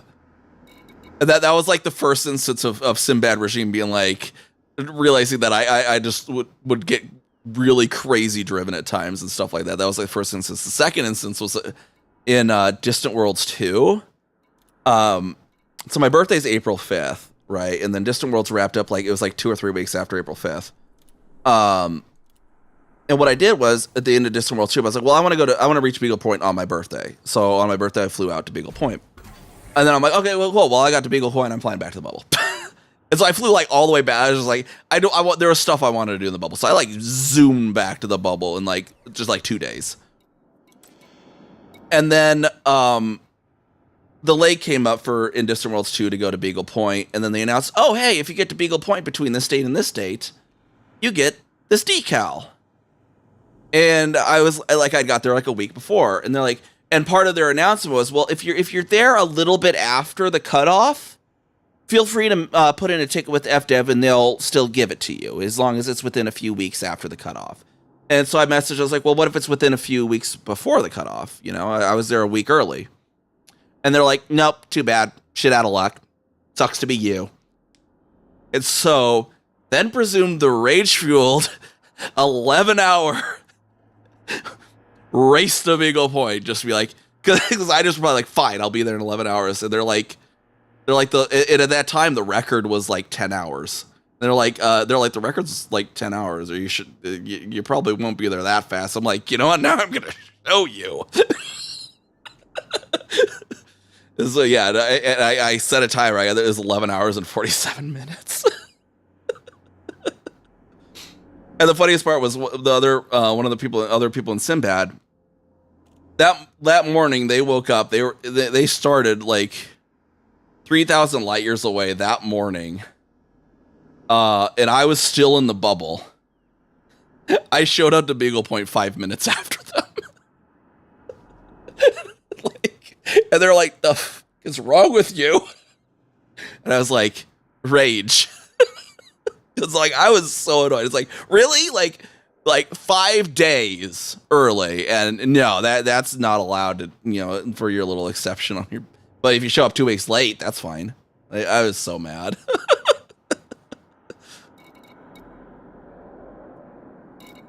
I don't even know. The current records are probably not 3 or 4. It's probably, I could see like 6 or 7, maybe. I don't know what it is. 3 or 4, I don't think would be. That'd really be cutting it, but maybe there is some. I don't know. I think that'd be a little short. I think, but I could see like a reasonable like 5 or 6. Oh yeah, no, my like I was neutron boosting back then. The record with neutron boosting back then was 10. Back when Great Phantoms and 70 light years was really kind of your 1 hour 2 minutes. That's the record for Colonia. I know that one. That one's Colonia's new record. No, that one's a joke, or he thought we were talking about Colonia.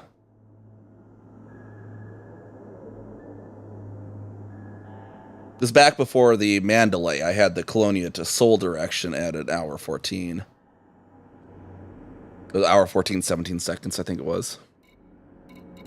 Yeah, Beagle, I think, is definitely more than an hour, too. I was going to Miser. What was I doing? Oh, sensors. I went lightweight. Oh, I did lightweight those. Life support, I got those as far as I can take them at the moment. Oh, fuel transfer limpets. Lightweight. I can lightweight those. Why not? Did I even actually have that lightweighted?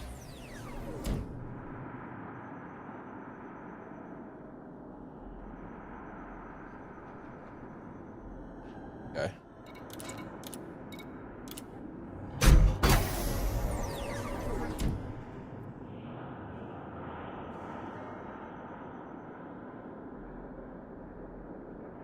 Yeah, it should not necessarily 3 to 4 because you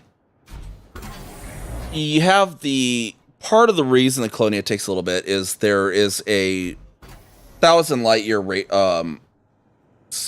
Basically anything that is within 1,000 or negative 1,000 of the X, Y, or Z axis on the galactic coordinates, neutrons don't naturally spawn there unless they're a catalog star, like Nova Aquila 3, for example. Jackson's Lighthouse is not a catalog star; it's a lore star, not a real one. But you get like Nova Aquila number 3. There's a few that are in that range, but the procedurally generated neutron stars do not spawn within 1,000 light years of any of the coordinate axes. And yeah, and it was an actual and/or mistake. After I've actually said that in some video somewhere too. It was supposed to be 1,000 light years sphere around the bubble, which the way you would normally program that was, okay, if coordinates of X is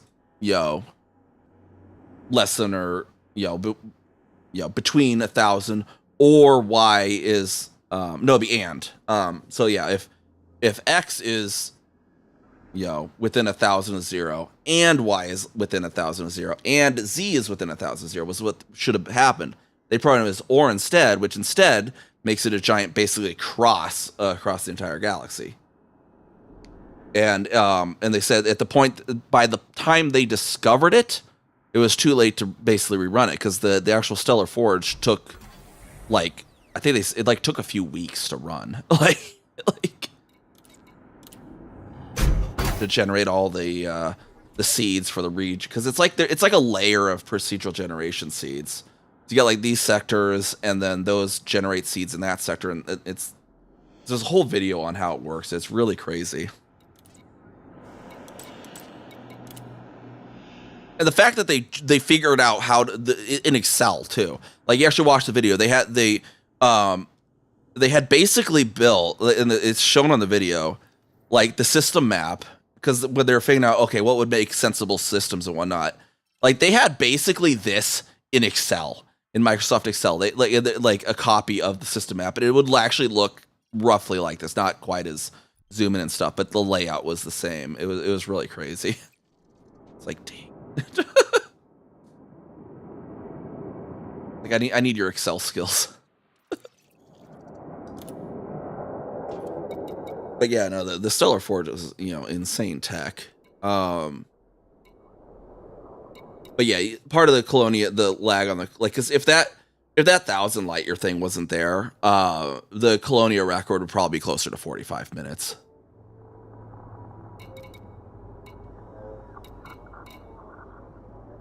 Oh, Engineer's Workshop.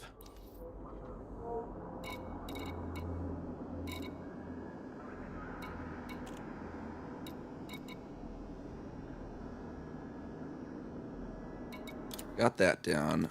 Heat sinks already pre-engineered. Power plants. See what I can engineer here real quick. Overcharge. I just need one, so that's fine. Engines. Can't go any higher. Okay, we already checked that. Power distributors. Okay, I already got that all to 5. Oh, armor. Yeah, we can pop that up because I no weight penalty on this. G5 heavy duty deep plating on the exploration, the other version of this. The Odyssey Planet tech still disappoints you? Yeah.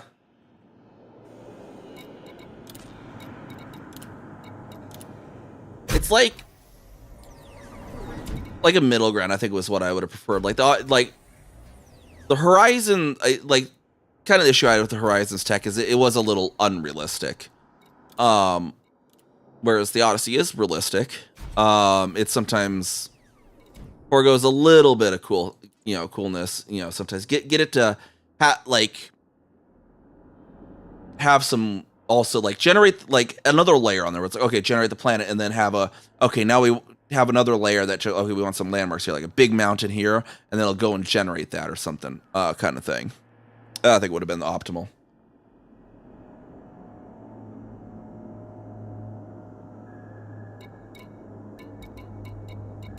Yeah, it's whatever the capacity.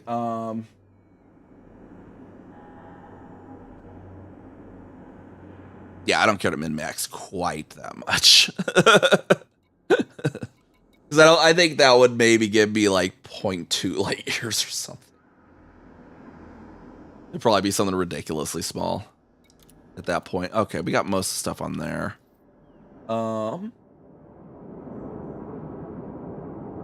And really, the other stuff I just need...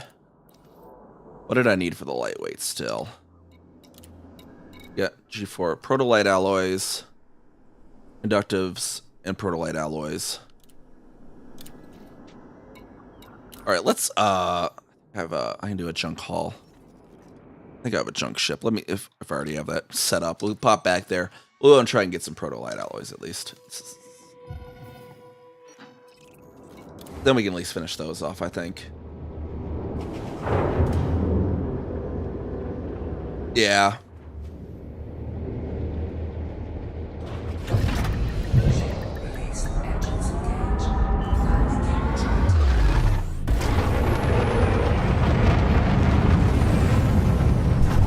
Or spikes and arrows and stuff. Yeah, they're definitely, because like even when you find like spikes and arrows, they're nowhere near as good as the good spikes and arrows that were in Horizons. But thankfully, the legacy is still around.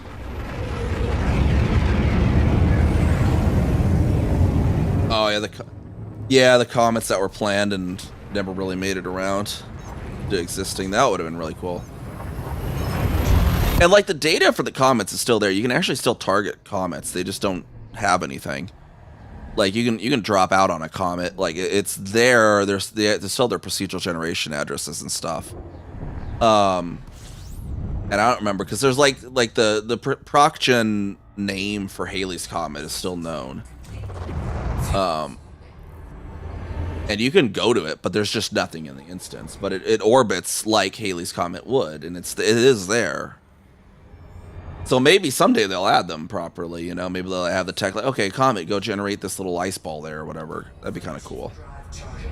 Get some extra rare versions of mining materials on or something.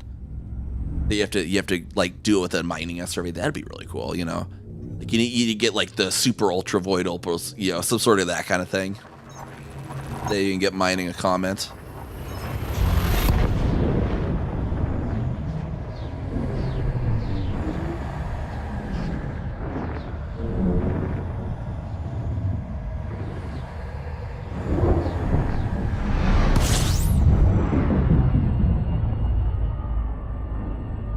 We got two years ago now. Turbos were doing an exploration feature with DW3 on the right. Yeah, you know, maybe they could do something crazy with DW3.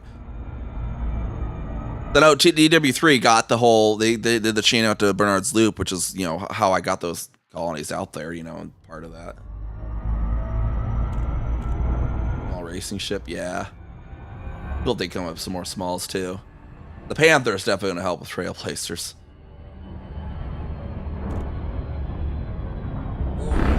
Frameshift drive operating beyond safety limits. Frameshift drive surcharge.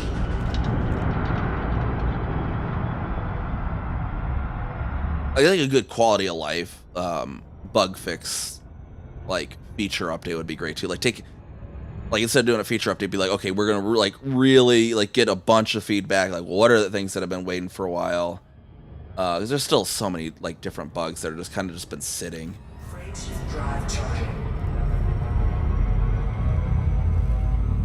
Yeah, I hope they remember. Cool, yeah, hopefully they work with like Distant Worlds 3 again on like actual official event stuff. That'd be good.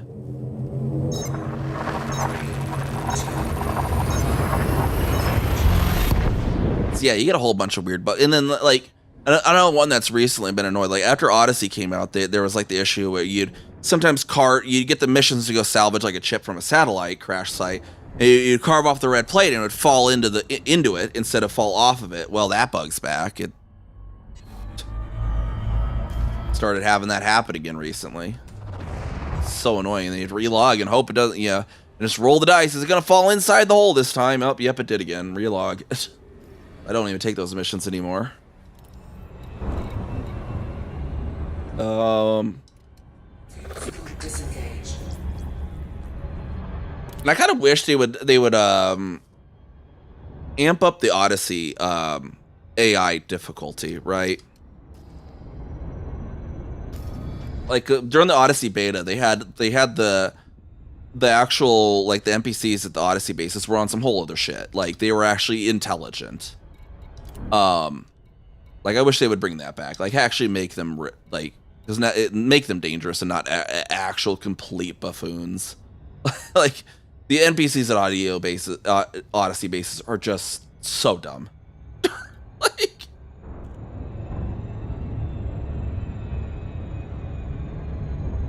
Remember this bug where you pick up a chill SRV, it'll launch the SRV damn near, but yeah, no, that still happens. If you have like a crystalline shard or something, you've shot off like a thing and it's laying on the ground, you're trying to scoop it, don't run over if you're tired or, yeah, you're gonna go a little ways into the air for sure.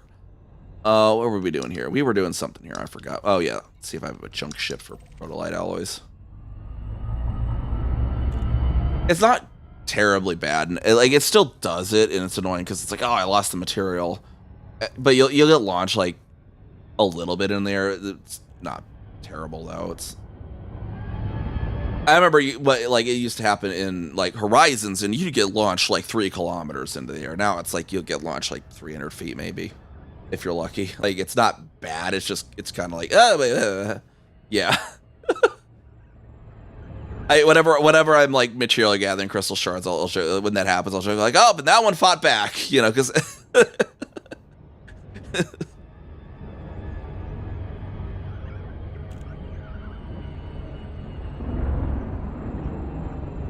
Kind of brings me back another thing that I kind of miss with Horizons Terrain 2. Like I did during Distant Worlds 2, I did a circumnavigation of Quantum World, and like a lot, like you drive around the entire planet pretty quickly when you're flying the SRV through most of the time. And yeah, there was always humps with the Horizon Train, so you could just pretty much fly the SRV around the planet. So, got any Raxel theories? I did have. Yeah, let me dock here real quick. There was the joke one that was really funny, that we were jumping somewhere. We were jumping on it. We were on an exploration trip. And someone came into chat and started asking like about Raxel, and where do you think Raxel is, blah blah blah. And then like the next jump was the system was like something RX-L blah blah blah. And I jump in, and there was like 4 notable stellar phenomena. I was not expecting it because it wasn't near a nebula. And I'm like, and I was just like, sir, is your name David by chance? Like, are you hinting at something? It was close enough, I guess, to a nebula that I didn't realize was there. But it was really funny. But I think part of it, and this is a little lore thing that some people don't know about, Jackson's Cave is a station in Jackson's Lighthouse. And as you see, the system map does confirm it exists. And the lore on Jackson's Cave is actually an asteroid base that existed prior to the star that was before this went supernova. In the lore. And it collapsed. And the asteroid base is now trapped in the cones of the thing. And after that, there was like a shadowy pirate group that used it as a hideout, and you could only jump into it if you knew its exact orbits of its and there was like a thing that tracked its orbit because it was like a random orbit because of the neutron star's magnetic cones. And nobody has found that yet, but the game confirms it's there. Like the system map says it exists. And so I think that finding that is going to be like an initial step to Raxel, I think.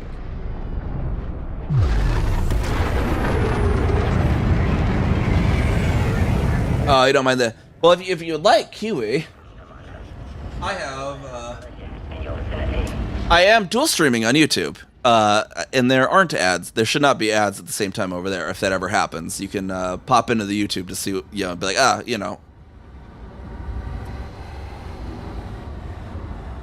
So there is that. That is kind of the benefit of the YouTube. Docking request accepted. Maintain an appropriate speed during approach. Brian's Jackson Caves and somewhere in what was the reason of somewhere in Cassiopeia?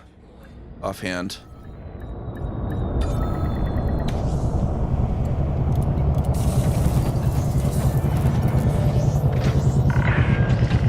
There was hold on, what was it? Dark Wheels Toast mentions the Mother of Galaxies. Okay. And then what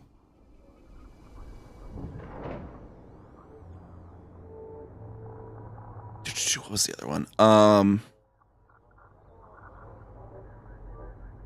There's a thing Elvira Mar took asked for. She asked for like it's like an artifact. Very good.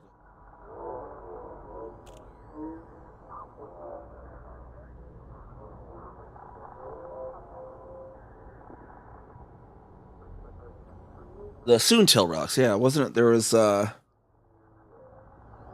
some relics that were found in Soontil, I guess. I wonder if that could also potentially be related.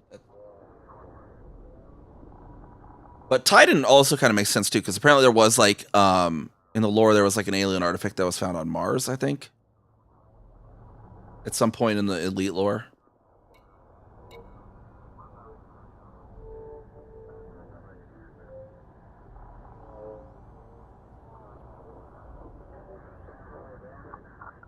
Yeah, you could get the Polaris map. There wasn't like a Raxlin or anything because I was I don't know if Cal for All Seasons is still in here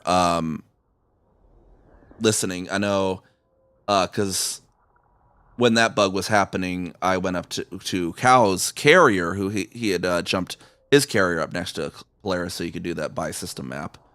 But yeah, there was nothing special that you could really glean from the system map.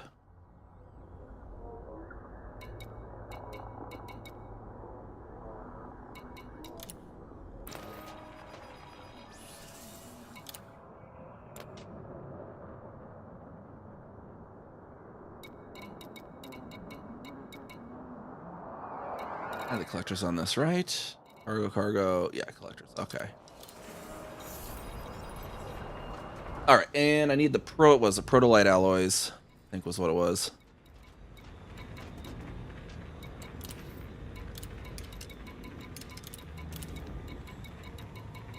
Proto-radiolic.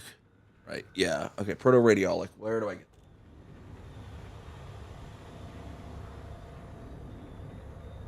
I don't remember. That was Boom, I think, right?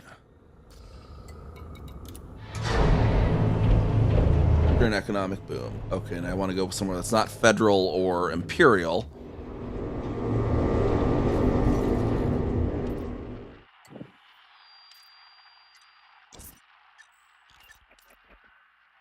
I'm sure Sinbad probably has a boom somewhere. Let me look.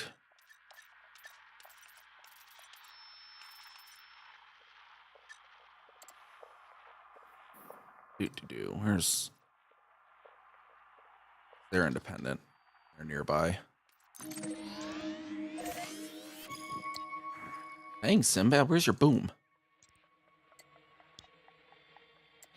Galante's Sinbad, right? I think. Sinbad Regime's who I originally, like, flew with. Oh, let's see. As well. Here, enough.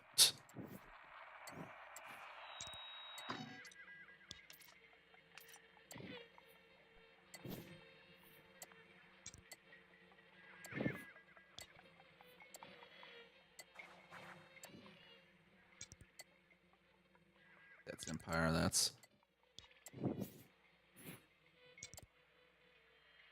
Yeah, we'll go over there. Okay. Need to get the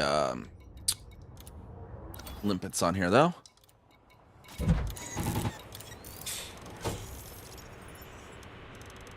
I shouldn't need more than 60. I do have the collectors, right? I did...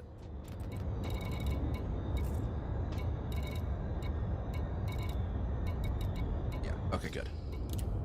Alright, we'll head on over there, then. Make sure my cargo didn't actually change the routing.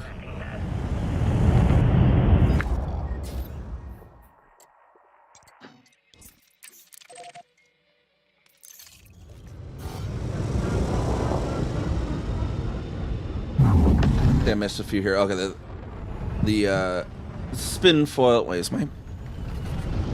That's on me. There we go. The spin foil hat theory is that you need a combination of faction, reputation, dark wheel give you Polaris permit. Team theory is that the station in Jackson's is where you get the permit mission. Let's guess. Well, if you go out to Bernard's Loop, you can probably get a lot of dark wheel rep. They're in pretty much every system colonized down Bernard's Loop because they got pulled along as the Anarchy faction that got pulled along out of where Distant Worlds 3 started colonizing that arm from. So there's an Empire lost industrial technologies, and there's Pairing Astley General, and Dark Wheel is in like pretty much all of the systems out there in Bernard's Loop.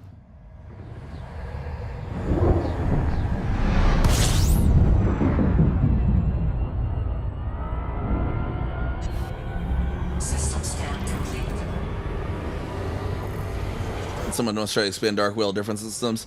Yeah, maybe that they're definitely in a lot of systems now. Cause like, yeah, if we go out, I got my 2 colonies out in the loop, right? You pop in here and you're like, oh, let's look at the colonies, right? Like all the the Dark Wheel is in pretty much literally every one of these pink dots.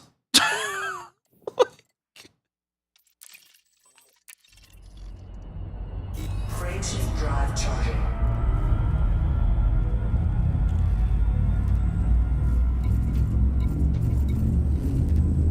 Might be something like fairly easy to spot in the game's code, though. Man, not necessarily. It could be obfuscated.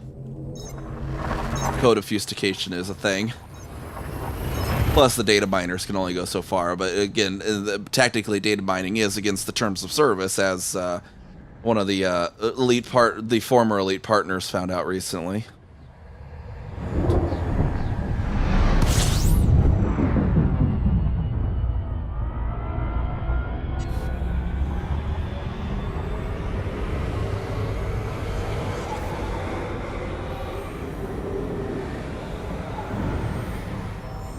Oh yeah, that too. The missions will be server side too. A lot of that you can't data mine the server side code, you know, obviously. They don't seem to have ever, as far as we're aware, nobody's ever been banned for it, but it is technically against the terms of service. And there was one of the elite partners that did do a lot of content about data mining, and I guess there was a email sent to the partners basically saying, don't, you know, reminder, this is against TOS as a partner, you shouldn't be talking about it, and they resigned from the partner program in response. So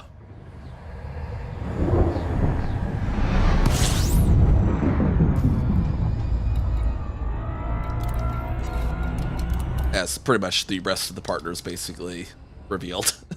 that was the culminating event.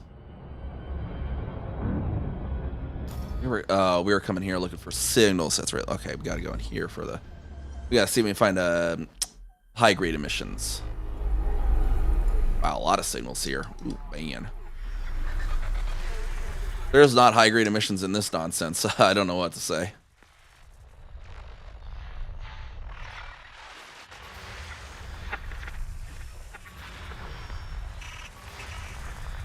Speak of the devil. There we go. Yamix, no, is I won't name names. I won't go quite far that name names. It was Yamix was never an elite partner, and I imagine if Yamix applied, FDev would be like, good joke. To be fair, with what kind of content he does, which some people like that content, each their own. But I don't think Elite would. Is all I'm gonna say. I don't think Elite exactly would appreciate Yamix's content.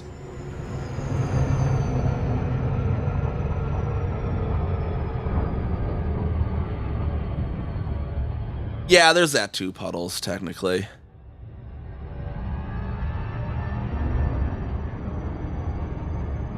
They'd have to also know your jurisdiction and all that. I believe, technically, this guy was also in America, so it could actually probably technically be banned for it, but it's just also not a worth the time kind of thing, and the potential legal consequences, I could imagine, would be the other reason there too. But a lot of the data mining is actually specifically like undoing the EXE and other weird stuff, so I don't know. Yeah, they could also just, of course, straight up kick you too, and we don't know if this was necessarily a completely voluntary resignation, or if it was a we would strongly suggest you resign and get to control your own narrative kind of situation. We don't know. I mean, not really anything I'm going to speculate about either. We just know that, the facts that were stated by them and then the other partners. Yeah, that too. They don't necessarily shield you from getting banned. Yeah, I wasn't the one that said it, so. But yeah, no, I mean, the other partners definitely talked about, they said, they thought that it was the email and that he did it in response to that particular email.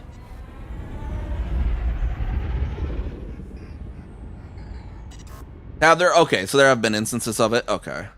Of being banned. There are definitely people that have been banned for manipulating the memory stuff, obviously, like with Cheat Engine.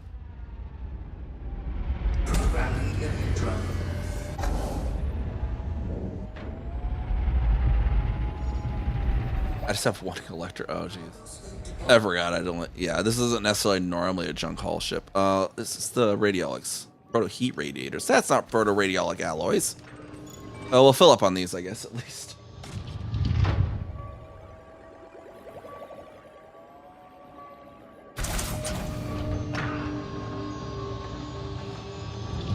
Let's see if radiolics are in here too, though. No, it's just heat radiators. Just heat radiators. This must also spawn during boom. Oh, yeah, okay.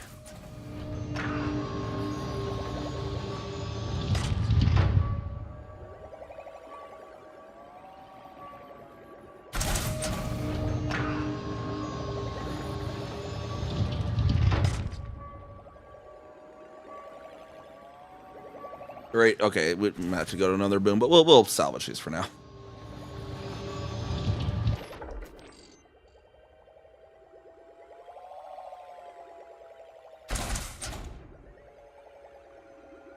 Well, yeah, reverse engineering with software has always been kind of a weird, finicky area. But yeah, they definitely could ban you from it, but there's no like criminal charges or anything that can be done.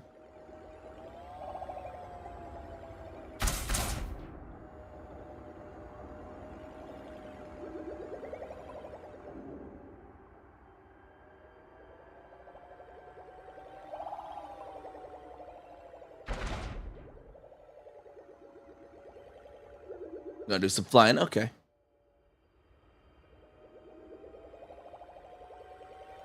Yeah, I mean, it'd have to be civil penalties at that point. You know, there's no criminal penalty for reverse engineering. But yeah, being able to ban you from a service, though, that they can probably legally do in a lot of places.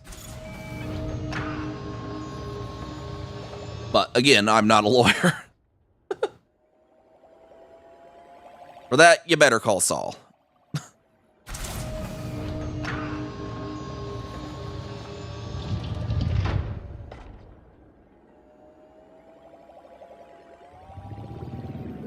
See limpets go over, more like one limpet, because this was more of just a cargo hauler ship that I happened to have a limpet on.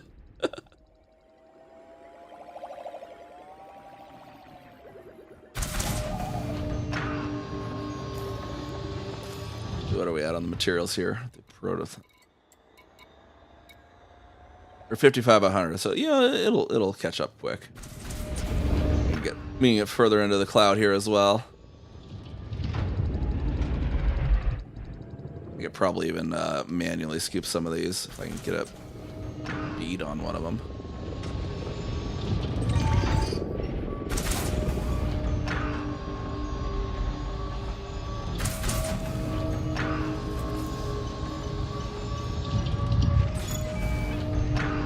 There we go.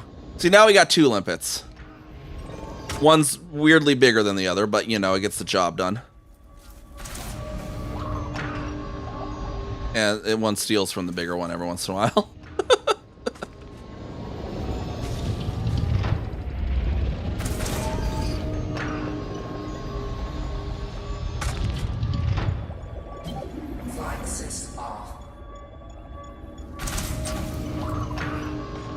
Okay, see, it's just stealing from me. Because it's supposed to go to the closest one, so it's like, unless you time it just right, it just steals from you.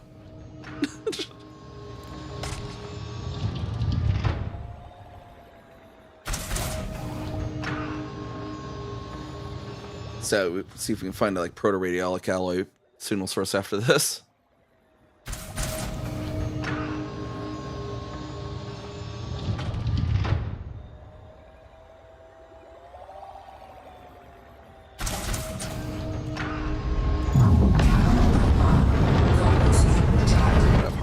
Boy, that's silly of me.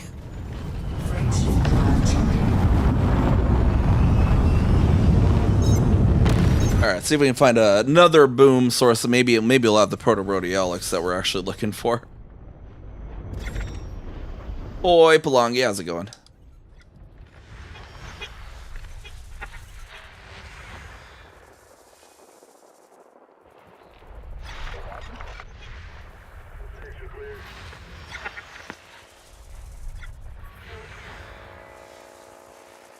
Power ones.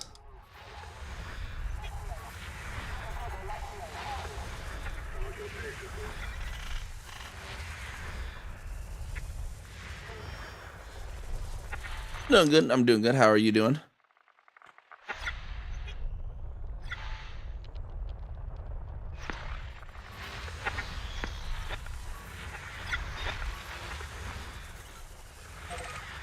All right, let's see if this one will have the radiolics.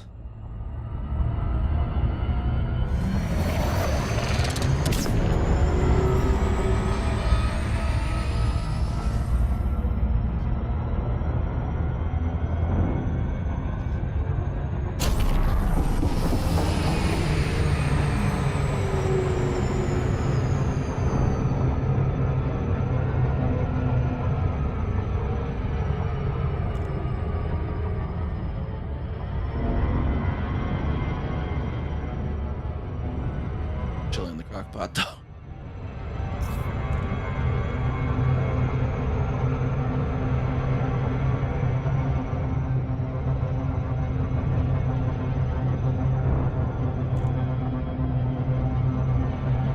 Feels seen and runs away. That's a mood.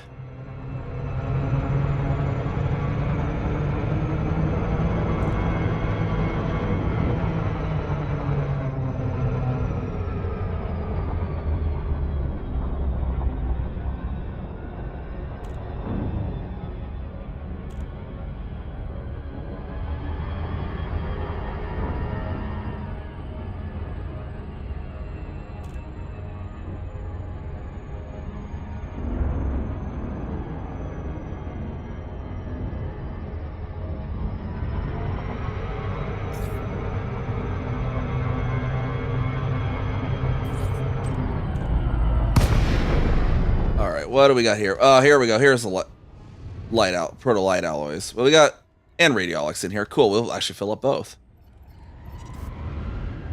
with our single limpet, though. I really wish there was an untarget everything button, though. You have to like aim away from anything targetable. There we go. Quack. A little bit of quacking going on there. Quack. I had like an idea on this earlier too, Quack. Like when I get this triggered, I could have it start playing like a quack noise in my ear for 5 minutes, Quack. Might actually make me remember Quack.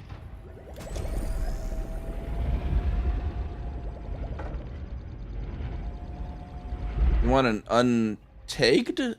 Not Quack? Wait, what?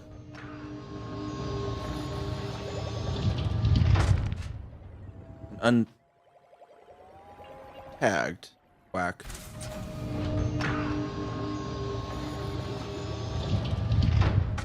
Yeah, I figured it was a typo or something, Quack. I'm just not sure what a typo of, Quack.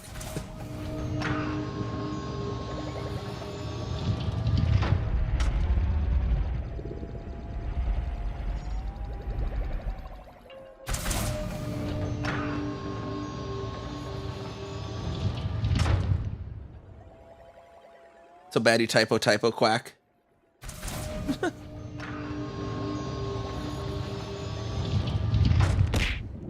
Quack.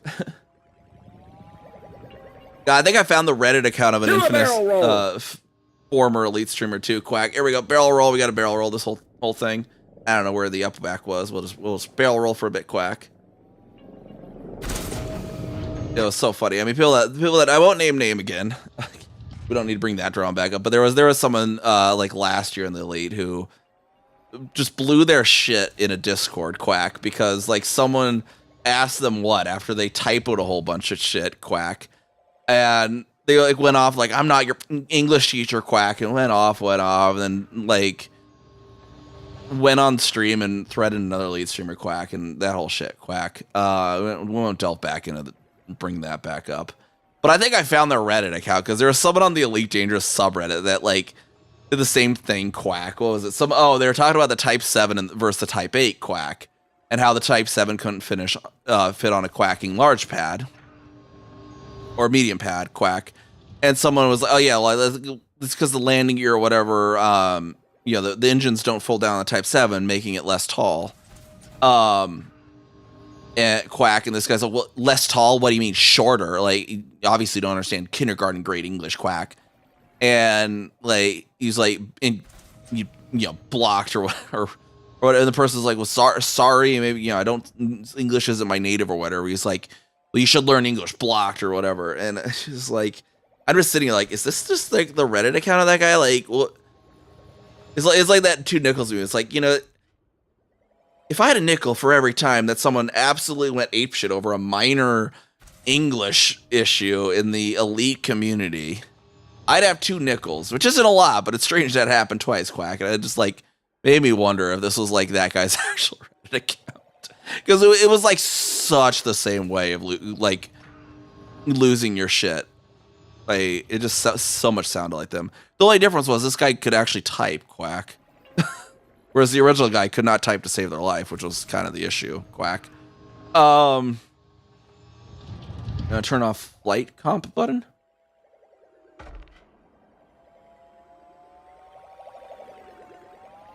Actively looking out for opportunities to curse people out in another language. Quack and lovely. Yeah, elite people are usually chill, but then you get the ones that aren't chill, and they're extremely unchill. It's like there's you know, I'd say it's a spectrum, but it almost seems like it's a binary. They're either super chill or super toxic. No one in between. Quack.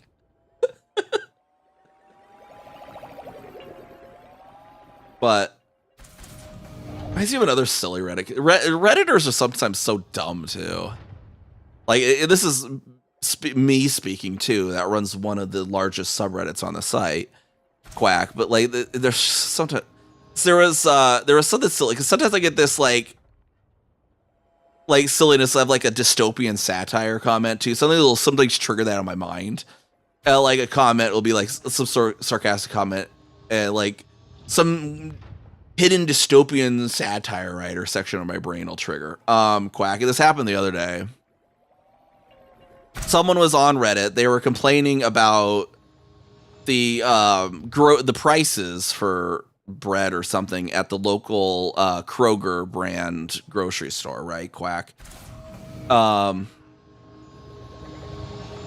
someone in there like made a comment like, you know, I don't want to be that guy, Quack, but you're not required to be loyal to the Kroger brand. You're not required to be loyal to Kroger. And this like triggered this weird dystopian satire writer in me. And I was like basically like, but what if they were? And I wrote this like very obvious, especially the numbers make it so super obvious comment. Let me actually pull it up so I can get it.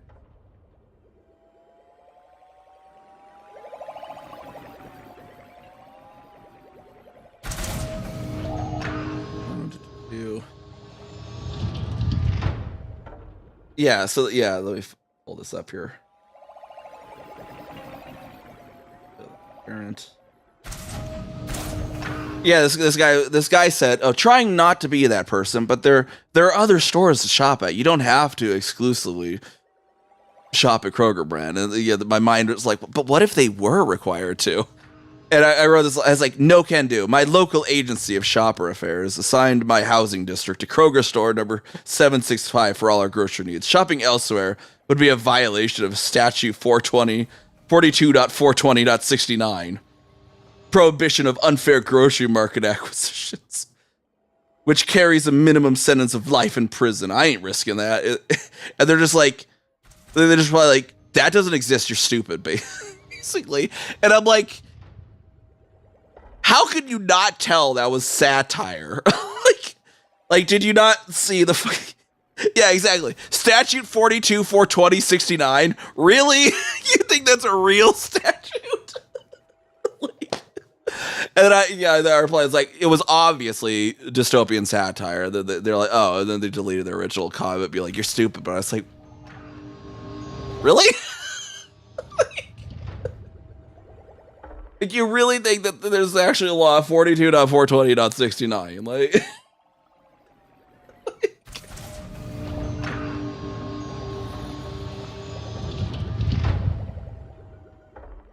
and it's probably just, you know, comes from my brain. Part of that I run one of the largest subreddits on the site that is focused on satire, r/NotTheOnion. So we're more focused on stuff that's not satire but sounds like it is.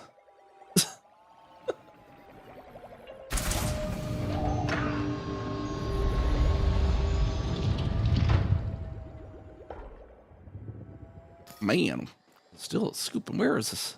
How much more does this thing got? Proto Oh, that's right, because it's 2 different types. It's filling 2 bins with a single limpet.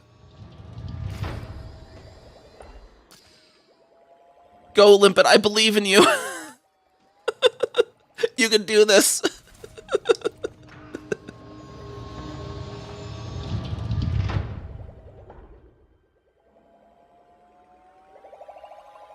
You never look into the mod list on Are Not the Onion, and then you look down and you're like, wait, the top mod's Kessica?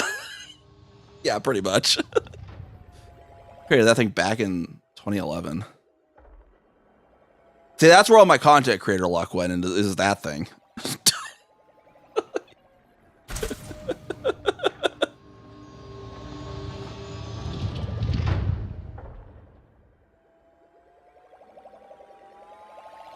Yeah, so it's like the not often talked about little lore fact of me.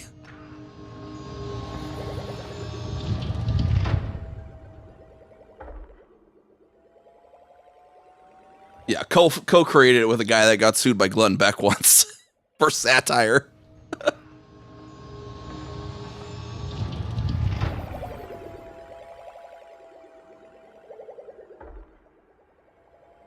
If you ever look up, there's a court case, Beck versus Island Hall.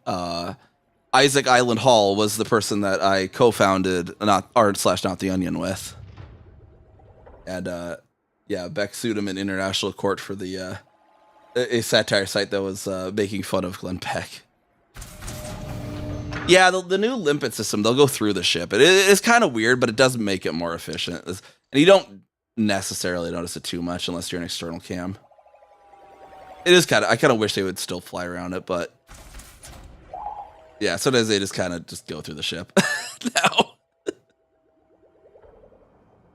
It's better than it used to be, because it used to be the limpet would be like, ever to get in the ship, it'd be like, okay, we got to go all the way down here first, and then go up here, and then we got to float away like this, and then go over there, and we fly over here to pick this up, and we scoop up this thing, and now we got to fly back to the ship. Oh, it's on the other side. Let's fly all the way like this. All right, and now we're below it. Okay, now we can approach. That's what it used to be. It made it really slow sometimes. Now you see it kind of goes down, but it doesn't. It can approach the cargo from like any angle. Definitely an improvement. It does seem to have phasing technology though.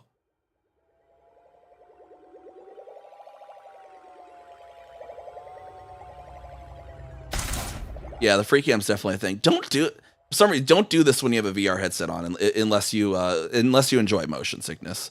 It's like you do get a free cam and you do this with a VR helmet on. Yeah, you're gonna be in the restroom on the porcelain throne soon enough.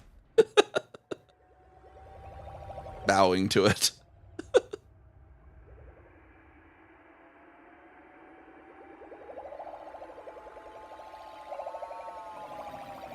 Yeah, I don't know, head tracking I meant, but yeah, when you're in a VR headset, like your body, it just freaks out when it's like flying through this with no frame. Like it's fine in the ship because like I guess you got like the bars and whatnot help.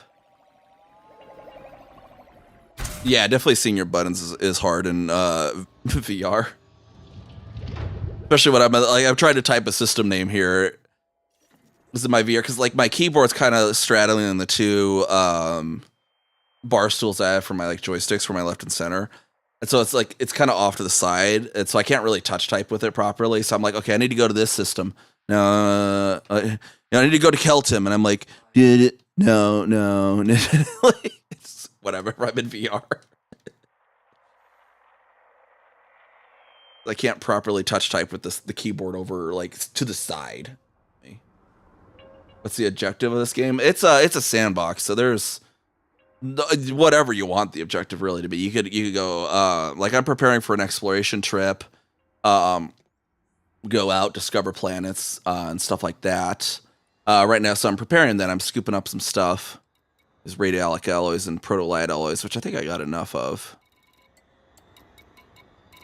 for now. And then explore. You can do combat against other NPCs and stuff. There's on-foot combat. There's in-ship combat. You can do trade runs if you want to be a space trucker. huge sandbox, whole slew of stuff you can do. So yeah, right now we were going to go engineer some stuff real quick before we wrap up. I'm gonna at least get my lightweights out of the way for the sensors and the life support.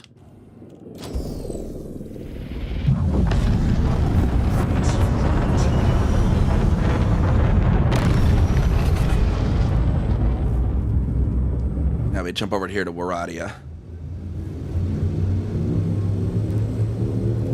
Yeah, people do hooning, which is like, and how would you exactly? It's like you're flying fast in like tight, narrow canyons and spikes.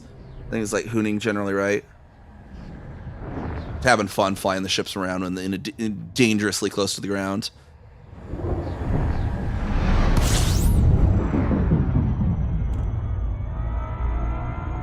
Recreating the the Top Gun flight through the canyon scene, but with ships.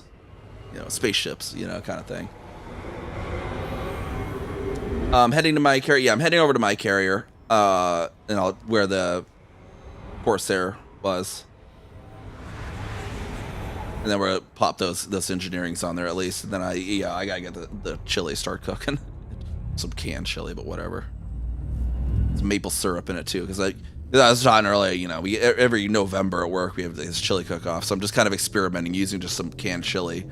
To kind of experiment, like, well, what could change? How does this affect a flavor profile? You got the canned chili acting as a standard, control, almost like a site. Like, okay, we know how this tastes. Let's see what this spice, how it changes it.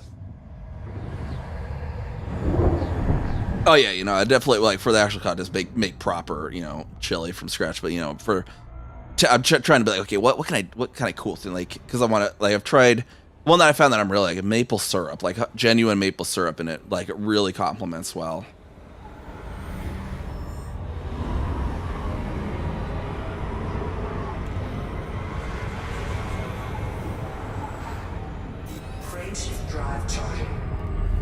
And I have like another can of chili. I'm just being lazy tonight. I know just whatever, eat some more. See what meats go good with it, that kind of thing. I think I have a little tub of pulled pork, and chili in a slow cooker, get it done. Fresh pepper, yeah, that's on my list too. I have Serranos.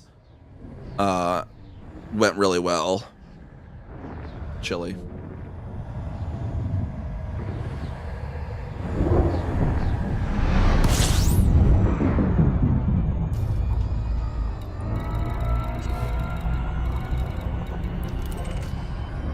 Back to Kami's Lookout.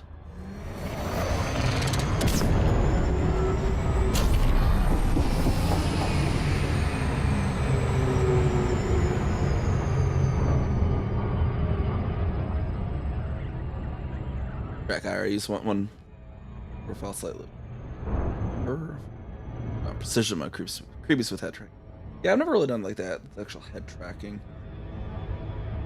I've never really had the equipment to try it. It just seems like it'd be awkward to me though, because like you turn your head, but you have to like move your eyes to actually keep watching it though, right?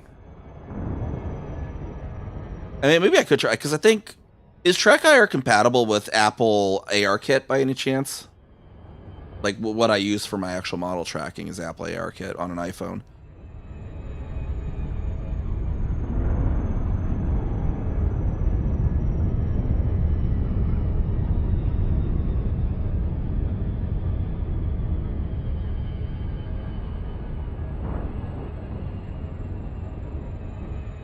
I might try that for American Truck Simulator, because that, like, the lead, it's not, I don't really need to move my head all that much, but yeah, American Truck Simulator, I do that. It's like, you gotta look out your window, you gotta check your mirrors, all that, and doing it with the joystick, like, constantly being like this is just really annoying.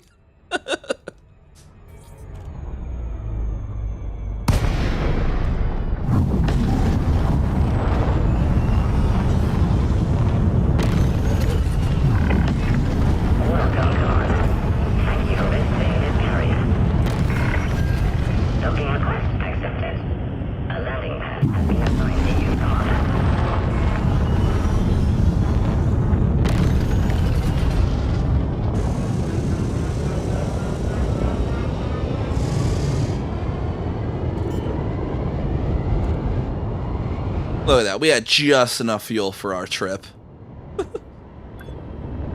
Landing gear deployed.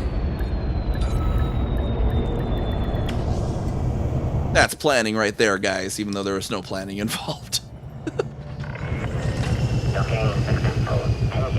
You won't ruin the Mandy for me? What would ruin the Mandy?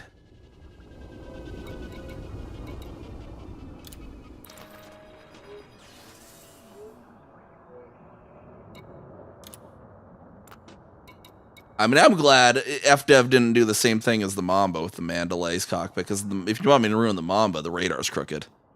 Quite badly.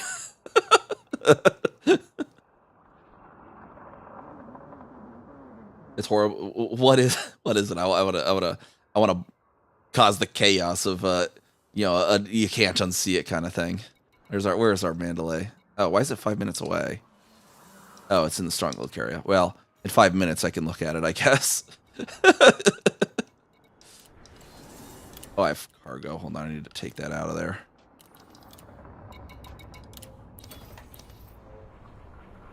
Need to launch on the Mandy.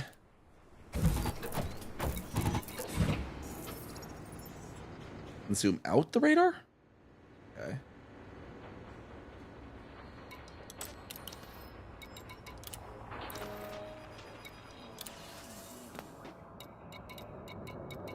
I don't have a spare Mandalay on here, too. I could sell and redeploy the rebuilt one. Don't want to have to fly back out of the Fist. 5 minutes we'll get on the Mandalay then to see this thing. I need to get on the Corsair, though.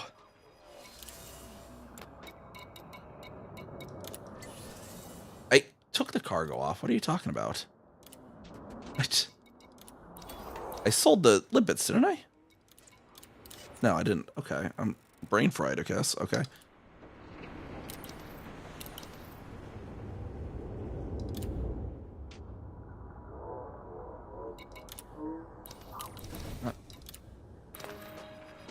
Page up, down. Yeah, no, one of my throttles on my throttle quadrants, my radar zoom, actually.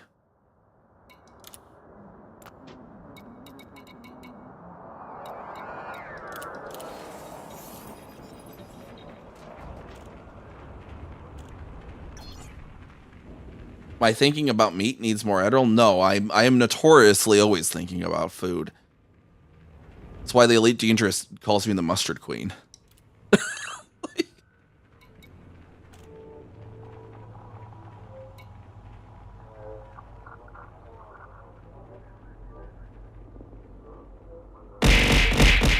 Yeah, exactly. That thing too, you know.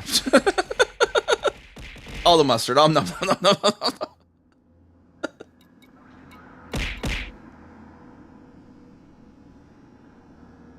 Brain trees. Oh god, what was it? I had this great I'm gonna see if I can pull that screenshot in. Hold on. We need to make a joke. We need to make a joke, y'all. It's gonna take a moment. Oh, you got that great white shark there too. Let me just screenshots.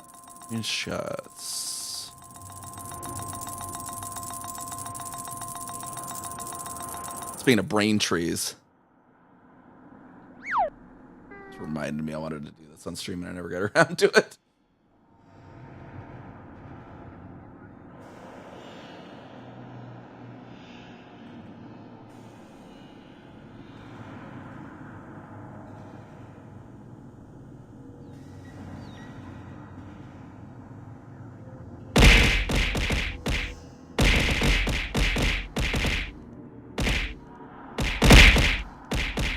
So I have the preview, y'all, for the let me put this down so we can actually see me.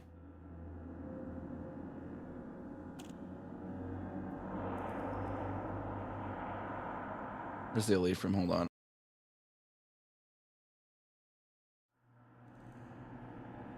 Where'd the actual game capture go? There it is. Copy the transform. Apply it.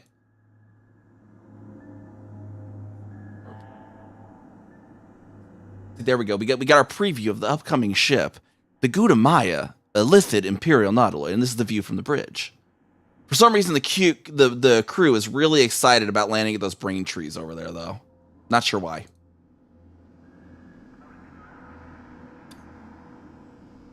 The camera mode in Baldur's Gate 3, just like, this looks like a cockpit view.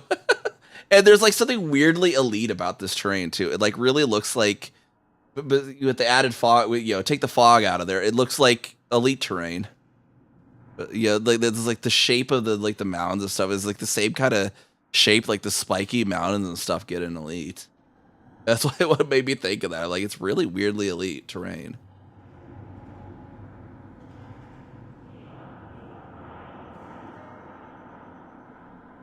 But yeah, Gunamaya, Elithid Empire, not Aloyd.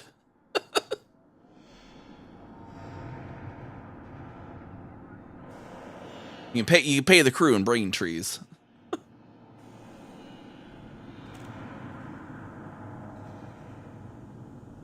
The game capture stopped. Oh, hey, look at that.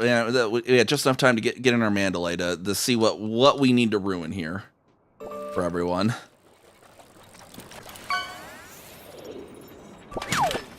You got the scooter there. All right, so you said I need to launch.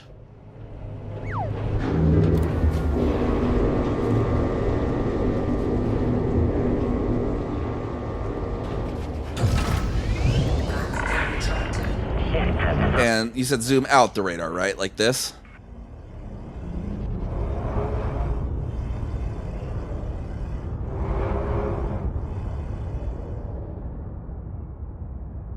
And then what? In, out. Oh, pressing page up, down. My keys aren't actually bound. Zoom into where it's in the middle. Okay. Like that? Okay, there we are. Yeah, okay, the ZP is slightly off. Yeah, the radar's still ever so slightly crooked. Like, you can kind of see it here if you request docking too. It is slightly tilted, but have you seen the Mandalay? Have you seen the Mandalay? Or not the Manda, the Mamba. You seen the Mamba's cockpit? If you haven't seen the Mamba's cockpit, I'm going to go show you that. I'm going to take a field trip.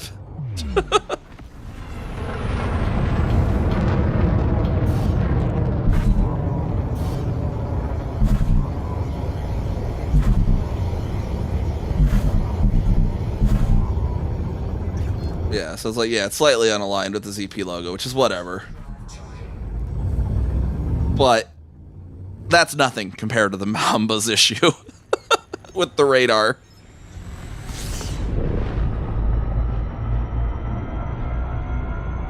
Yeah, if you had the radar zoomed to middle like that, it's the radar's ever so slightly rotated is what's going on here. If you zoomed all the way out, you can kind of see the cone was a little off center too. I noticed that when I zoomed all the way out, the actual little cone in front of the ship, little triangle there, was also slightly to the left. That's why.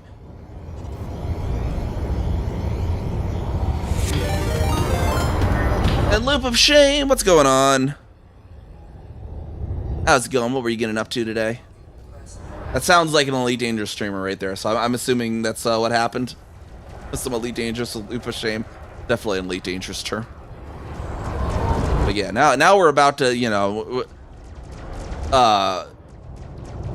Puddles was upset with the radar being slightly crooked on the Mandalay, which, it is still slightly crooked, but I'm going to show the Mamba.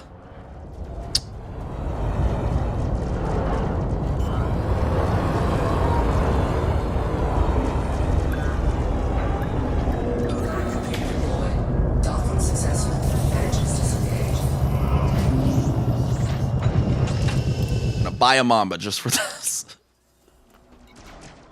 Not that. We didn't purchase ships. There's the Mamba. Could have filtered it, but whatever.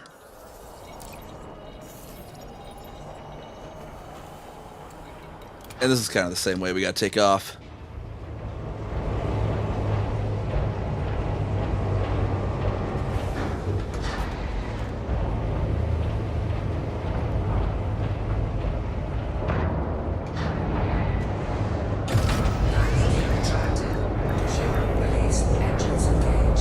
All right. And then what we got to do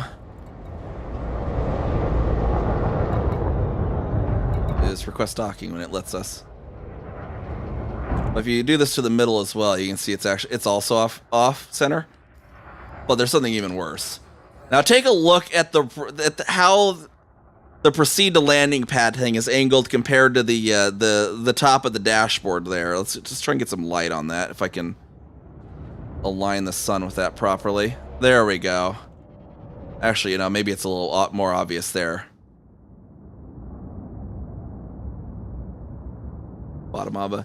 Actually, I don't prefer he, him pronouns. I prefer they, them, or she, her.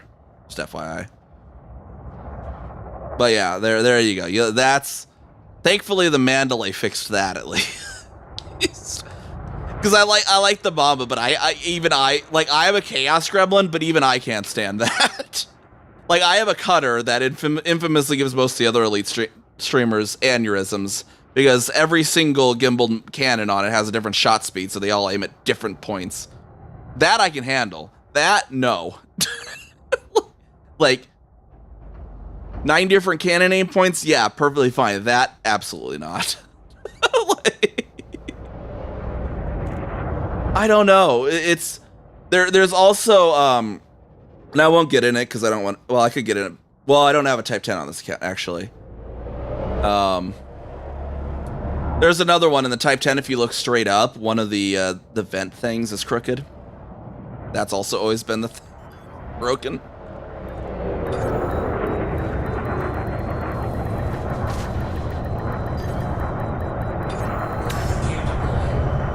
And what's weird is it's not crooked there, as you can see. It's aligned here. It's just like the docking request things.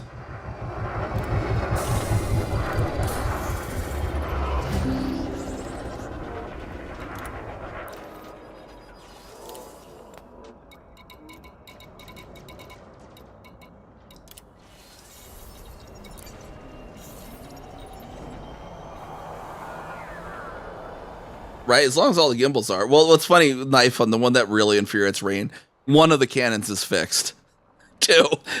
So, like, I'm actually, he doesn't even understand. I don't even understand how I'm able to do it. I'm able to aim the fixed one within all the chaos of the other gimbals. It's always the third furthest. It's like the third from the ship because it's like the third fastest, I guess. But yeah, if you look up here, you can see. Oh, those grooves there. Let me use the mouse. I'm not holding that bottom one. I'm here in real life trying to point at this. This is funny because you guys can't see that. That bottom one there, you see, is a bit something's up with it.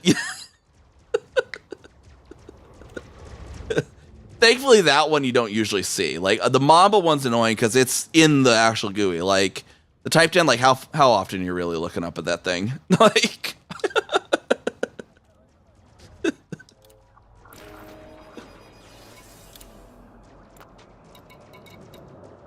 All right, let's get back over in this thing and we can sell the 2 ships we bought just to torture you guys.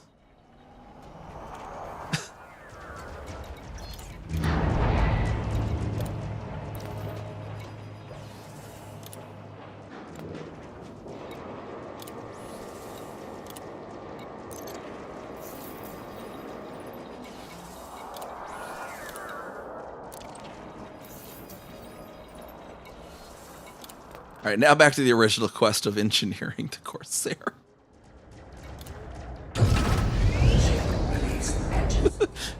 I was sharing my pain too. This is an equal sharing chat here.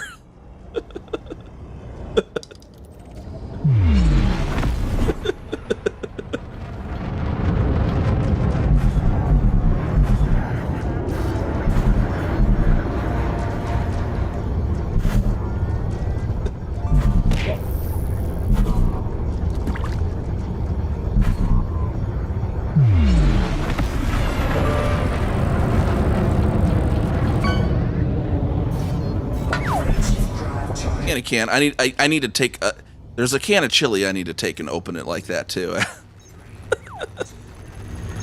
But I keep just getting distracted.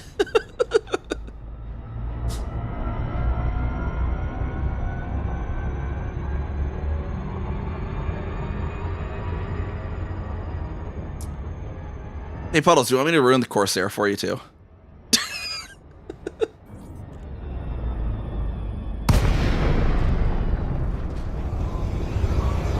So the thrust vectoring is backwards on the Corsair.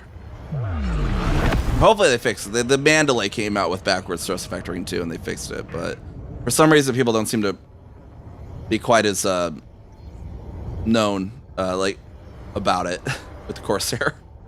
So I'm hoping I have a bug on. I have a bug on it on the bug tracker. That'd be great if people could, I don't know, comment or something. I don't know. But yeah.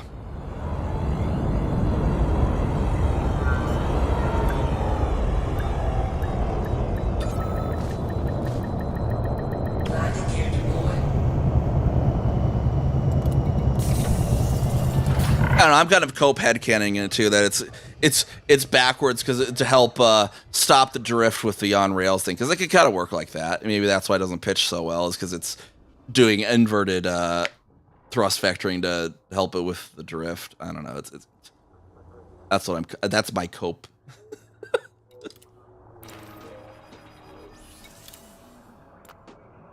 Thankfully it's not as bad as like the Mandalay, where the thrusters like do a lot of swing. The Corsairs don't really do that much, and maybe they're helping counter the drift instead of being to help the pitch. I don't know. That's my cope on it.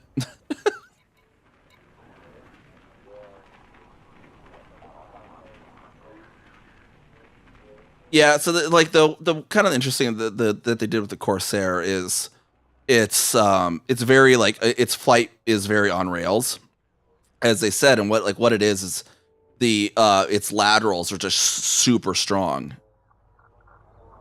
Is why, and that's so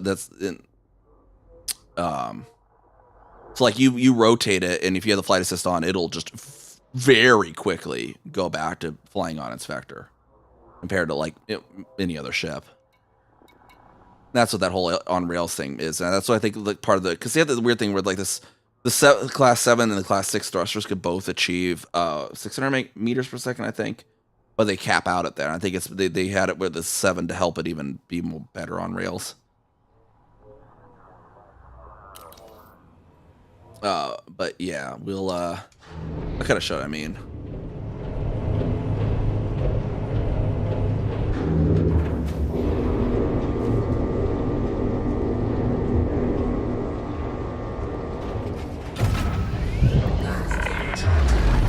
And this one has lower thrusters, but it's even with the undersized thrusters, it does it really well, where you see a pitch, and it pretty quickly, even with way undersized thrusters, it's pretty quickly getting back on track, right?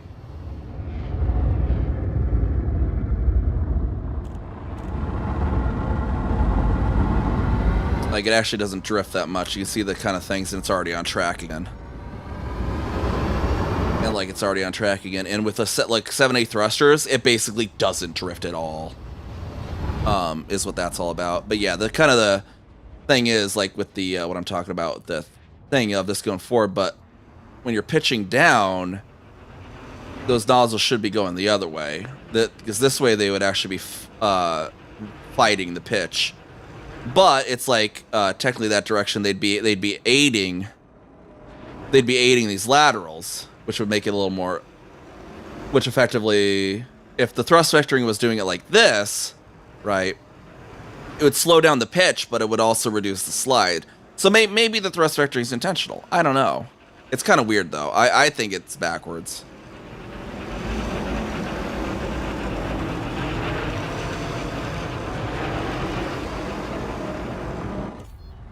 Oh, like the reverse thrusters? I don't know. Like, well, they have it like it's different than the other ships. Like the other ships, like it's always going to be the biggest A-size thrusters that are going to be the fastest. This one's weird that it seems to particularly be hard coded to not go faster than 600. No, yeah, but it's either the 6 or the 6A and the 7A can both achieve it, which is really odd.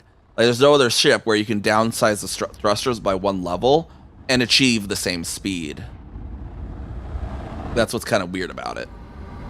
It's the only ship that you can do that.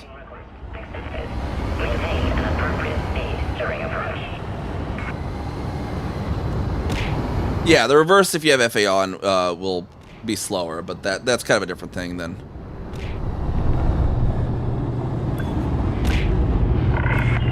Are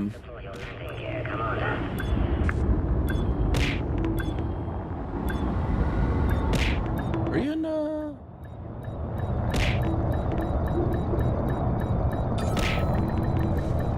No Pelongi. I might just be missing it.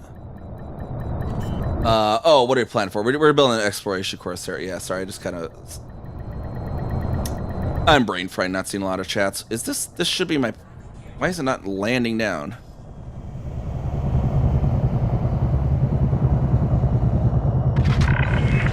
Docking accomplished.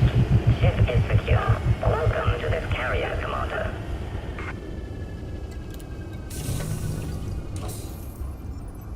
All right, I need to engineer this up.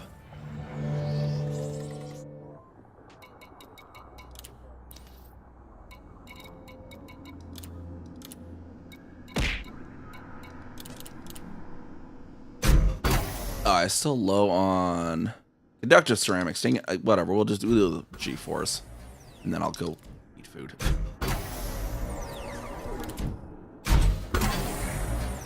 Get some prop from ruining it. See, thing is, I enjoy mustard, so thank you. We had the arm. Oh no, that's sensors. Wait, armor. Life support was the other one. Yeah. Okay.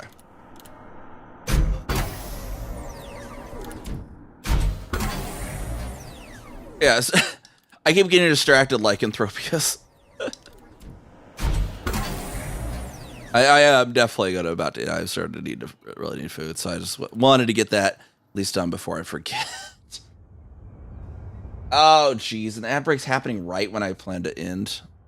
Oh, we gotta go another hour. No, I'm just kidding. I did not realize that was happening to delay it, but we will pop over to the just chatting end screen at the very least here. Yeah, let's see who's actually online.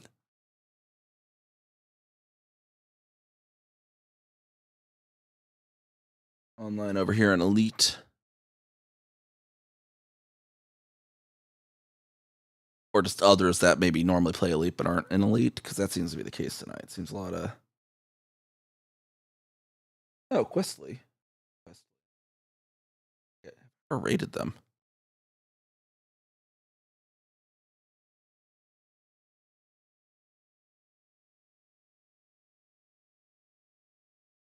Weird AR, right? Yeah, the Quest is the only one currently that I know. I don't think I've ever... I don't know, they've rated a few times. I don't think I've ever been able to return the favor. Play Elite mofos.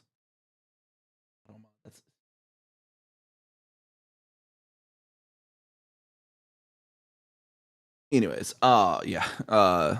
Is we're docking FC and 118094. What's going on with it?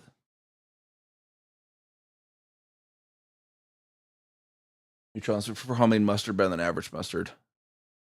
You can buy in the grocery store. Yeah, I collect mustard. I how many mustards do I have? I actually don't. I lost count. I lost track at 22. Let's just put it that way. I have a whole different. I collect a lot of different mustards. I love a lot of mustard. And I cook with mustard powder a lot. It's very versatile. Parked by my construction site keeps bouncing you, like you're trying to land on it. It just like won't set down. It like bounces you out back off the pad. Weird. Who are you watching on? Who are you watching on TV app? Just type it on phone. I think it doesn't. Oh, you don't think it works on phone? It would be Questly. I'm just waiting for that. Everyone to get out of the ads before going into the normal thanks spiel, because the ads kind of hit here. That's going to be the name of the person we'll raid. I think that's.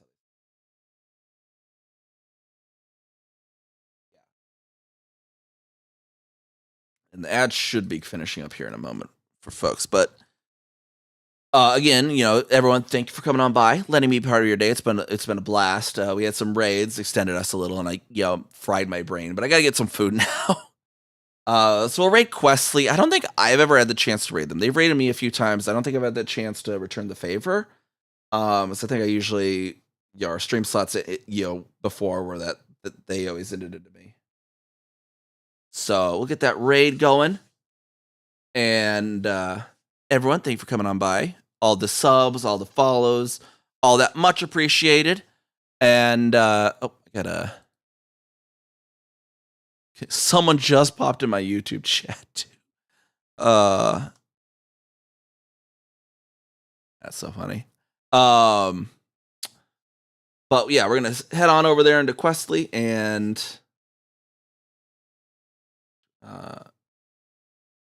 you're not doing a weird thing, but anyways, let me stop getting distracted. In my spiel here. There's the socials and the little QRs around. We get our raid message going here before the raid ends. Hold on, follow these. Copy those real quick if you can. Bottom one if you're a subscriber, top one if you're not. And we will get going over to Questly. They're doing some bounty hunting, it looks like. And let me prep my cloud thing. All right. Anyways, see y'all next time. Bye-bye.